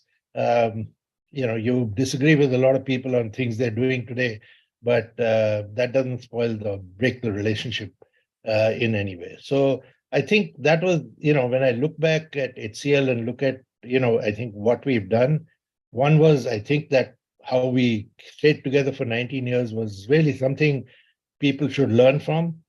I think the other important thing is we broke the glass ceiling, I think, for middle-class Indians to look at become entrepreneurs. I think to us that and I think, another good thing is we sort of were able to tell people that you could create wealth without being a politician or doing things that were unsavory, if I use that term, and doing it through an official way. And I think the IT industry is really largely built on that premise, which is one reason why it's done so well. And today, so many young people want to get into that industry. So, again, your last and final avatar that we at least know of is about philanthropy, right? And philanthropists. What is it going to take to really change the world? Is it going to be philanthropy or is it going to be responsible business? I don't think it's either or. I think Bill Gates and the whole gang in the US has sort of shown that in a way. And not all philanthropy gets kudos. A lot of people go after him, claiming that he's making money on vaccines and stuff like that, which is quite strange. And you'll always get a number of views, as you can see, with all that fake news going around today and WhatsApp University and stuff like that. I mean, today I don't know what to believe. So I'm actually working with IIT Kharagpur alum to try and, when you make a video on your phone, if I can add a blockchain to it, then if someone changes it, it's been changed. It's not the original. So we're trying to see how we can do that to, to news or stuff that goes out, so that at least at some level you can identify fake news and stuff like that. But I think ultimately, you have, I think when you say when will we get to a stage where progress will get made, is when we treat every human being as a human being and not think that they're inferior because of caste or how they're or economics or color or any of that stuff, or gender, or any handicap that they might have. So I think, to me, that's the most important thing. And I found that when I was selling computers in India, getting money out of customers becomes a big problem. Everyone tries to delay payments, and that hasn't changed even today. And for most startups, if you don't get the money, you're in trouble. You might be doing lots of sales, but if it's stuck in receivables, you have a problem. And I learned that if you actually treated that clerk who's got to process your bill as a human being and talk to him not as if you were a superior being, but sat with him, had a cup of tea with him, and genuinely made him feel that you were like him, or you didn't look down on him. I found things really worked much easier and much better. And the other thing I've got to say in India is people find it at least used to find it very difficult to say thank you and sorry and stuff like that. And I found that, by just doing that with some critical people in organizations, you got a lot of mileage. I mean, ultimately, it's very simple to get people to remember you. And, it's the small things that make the difference. And people tend to forget that. Absolutely. Yes. We are coming to the end. So I guess I would just say, those of you who would like to ask any specific questions, please put it out on the chat box, and I'll definitely try and share it with Arjun sir. I think the other part of my question was social business. So I completely, agree. And what you say is, of course, we need both. But is the role of responsible business perhaps getting bigger and bigger as compared to philanthropy? Yes, absolutely. In fact, how do I put it? I'll give my example. When you leave college, or when I left college, I should say, and I think this is true for most people, and there are lots of IITians on this, so I guess it's true for many of them, is you want to change the world. You think you've got this great education, et cetera, et cetera. You step out of the portals of your institute and you say, I'm going to change the world. And then you get stuck in your job and, whatever you're doing. And I turned 40 and I realized, hey, I hadn't changed the world. I mean, I wanted to do it and I got busy in transactions and whatever I was doing on life, basically. And that sort of slipped out of my priority list somewhere. So I sat down and talked to my wife, and she had the same view. And we decided to redefine what you call our system boundaries. Said, let's define the world not as the world, but as people in our world, my driver, my cook, people like that. And let's change their world, change them. So first thing we said was, can't change them. They are already at a certain level. But let me educate the kids so that and I'll give them the same kind of education as I give my kid, provided they're interested in studying.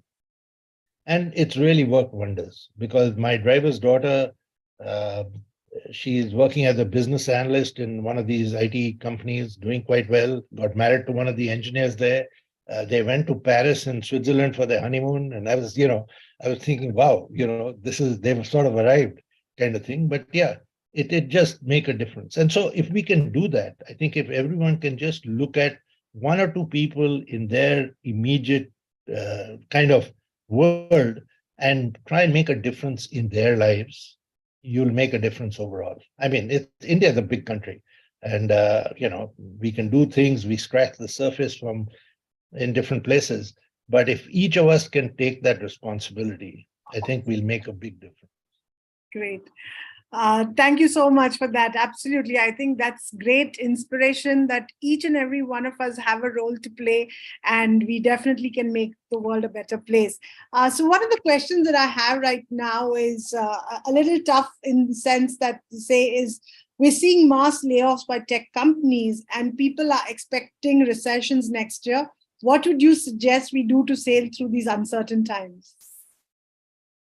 So, look, times are uncertain. I really don't feel we'll have a recession. I think it's people thinking we'll have a recession. Nothing much has changed. The US seems to be okay. India seems to be okay. China may be having its own problems because they are sort of locking down with COVID or whatever. I mean, if you guess wrong on the recession, you could probably, and I've done that a couple of times, you could probably lose market growth or whatever. I'm telling a few companies where I'm on the board that are in IT saying, why don't you take out an ad saying that I will recruit everyone who's laid off? Now, you may not recruit anyone who's laid off, but the image it'll give you in the market will be quite phenomenal. And so why don't companies do that? I find that really strange. I would do it if I was in HCL today and HCL was a growing company, or in any company, if I was running it, I would put that ad out in a biggish ad. It would get me more mileage than anyone else. Everyone's parents would see and they would advise their kids. Their uncles and aunts would tell them that's a good company, they're not laying off like the others, et cetera, et cetera. But I don't think the market's going to slow down. I think, yes, American companies have this, for them, salaries are a very important part of their overhead. It never used to be so in India. It's starting to happen now. So laying off people is not really the solution. And, laying off just without looking at performance and stuff I just think it's counterintuitive. In fact, what we did when the bubble burst at TechSpan, I remember the senior management, we were having a meeting and we had to cut down costs and everyone said, let's lay off. And my question was, okay, who gets laid off in this room? And then we'll go down the organization. And of course, no one agreed to that. So we took a 20% pay cut at the senior level. It didn't hurt you too much, but it took care of the costs in the company. And so to me, that's the important thing. I mean, someone who's earning 1 crore, why can't they get their salary down to 80 lakhs? It's not going to change their life. It's not going to make any difference. And it'll save a lot of people who earn 10, 20,000 bucks a month. And for them, that 10, 20,000 bucks is a lot of money. And so that's the way you got to look at it, according to me. I think the reaction from our group tells you how important and how much that has struck a chord with all of them. I think the disparity today in especially remunerations is a very, very sticky and controversial topic. And I think you saying it out loud, I think definitely has endeared you to a lot in the group over here. So again, we are coming to the end. So again, encouraging any questions out there. But I'm going to maybe ask you a question which might not really be so valid or relevant to a person who's been this successful. But still, I'm going to ask that. Any failures that you can share with us? Sure, lots of them, actually. In fact, in HCL, we had got to a point where we thought we could do anything. It was just everything we were doing was working out. And so you start believing that you know what's going on. So 2 things I'd talk about here. One is that the market wanted multi-terminal. The market, that was the fashion, let me put it that way. But the actual usage that people had was for a big batch machine. And so we made a big batch machine called the System 4. I still remember that, believing that we could tell the market what they needed. And that's how Wipro came up in computers. But we nearly lost the market. We nearly lost the plan. It took us 2 years. We only survived because we had a very aggressive sales team that did sell a lot of those computers. But, it was one time where we said, we don't know, let's listen to the market rather than us telling the market what it needs. That was one. And the second was, we decided, we were doing computers. We said, why can't we do electronic cash registers? The mechanical cash registers are very old, and we had replaced mechanical calculators with electronic calculators in our time. So why don't we do electronic cash registers? We did it, but we were a failure because cash registers are largely mechanical, the drawer opening and all that stuff. And that wasn't our expertise. The electronics part we knew really well. So we ultimately struggled with it for a couple of years and then sold it to Bradma of India, who really were in that business, knew mechanical engineering, and they leveraged our electronics R&D tech, and they were successful with that product. We weren't. And so number of lessons you learned. I think the most important thing was, hey, listen to the market. Don't try and say, I've got a product, everyone will line up and buy it. It's not going to happen, right? So just, you've got to listen to what they need and make a product, even if it's not the best technology or the best thing for them. That's what they need. It's like fashion, you know. So most likely my last question, unless something else comes up in the middle, but most entrepreneurs, when they get started, especially when it is IIT, I think are already thinking about the investors and what kind of valuation they will get and how will they be able to scale, etc. What would be your advice to such entrepreneurs, both in terms of the funding, in terms of the scale that we should? So just one thing, when you take money from anyone, whether you borrow it or an investor puts in, try and treat it like as if it's your own money. In fact, try and be more careful than if it was your own money. And the second thing is, when you ask someone for valuation, you try and look at it dispassionately about how you would value it yourself. If someone came to you and asked you for that investment and you had the money, right? So just try and put yourself in the other person's shoes. I think that's what I'm trying to say before you decide, because everyone tends to feel that they've got a great idea. It's, it should be worth blah, blah, and et cetera, but try and look at it. If someone came to you with an idea that they thought was great, how would you look at funding it, or how would you look at it? Because the other person looks at it in somewhat similar way. And remember, they have a lot more experience than you have. They've talked to a lot more people than you have talked to, right? And so I would go to them and listen to them and listen to the kind of questions they're asking, and then try and work out answers to those questions as part of my plan, thinking, business plan, whatever you have, so that when you talk to them or the next person, you're a little more knowledgeable about what they're going to be asking, and you can probably put them at ease. But yeah, just remember, when people look at it, they look at your passion, they look at your team, and they look at your idea and the market which it addresses. And remember one thing, I might think I have a nice niche that I'm going after. Invariably, you will change your plan or your product as you get deeper into that niche. And unless you have a big marketplace behind it, if it's only a small niche, you'll get stuck and you'll have to get out of it without any success if that thing changes. But if it's a big market, you can maneuver yourself into some other part of that market that might give you the kind of revenue that you're looking at. So yeah, so that's how I would. Thank you so much. I know I said last question, but maybe one last, literally. And this is maybe slightly personal because of your interest in the Society for the Promotion of Indian Classical Music and Culture among youth. We both have youth, and I think a lot of people who would have interest in this area. So maybe a little bit about that, and I promise you we'll close and not keep you much longer. Okay, so the driving force behind Spit McKay is really Kiran Seth. And Kiran's a friend and a batchmate from IIT Kharagpur.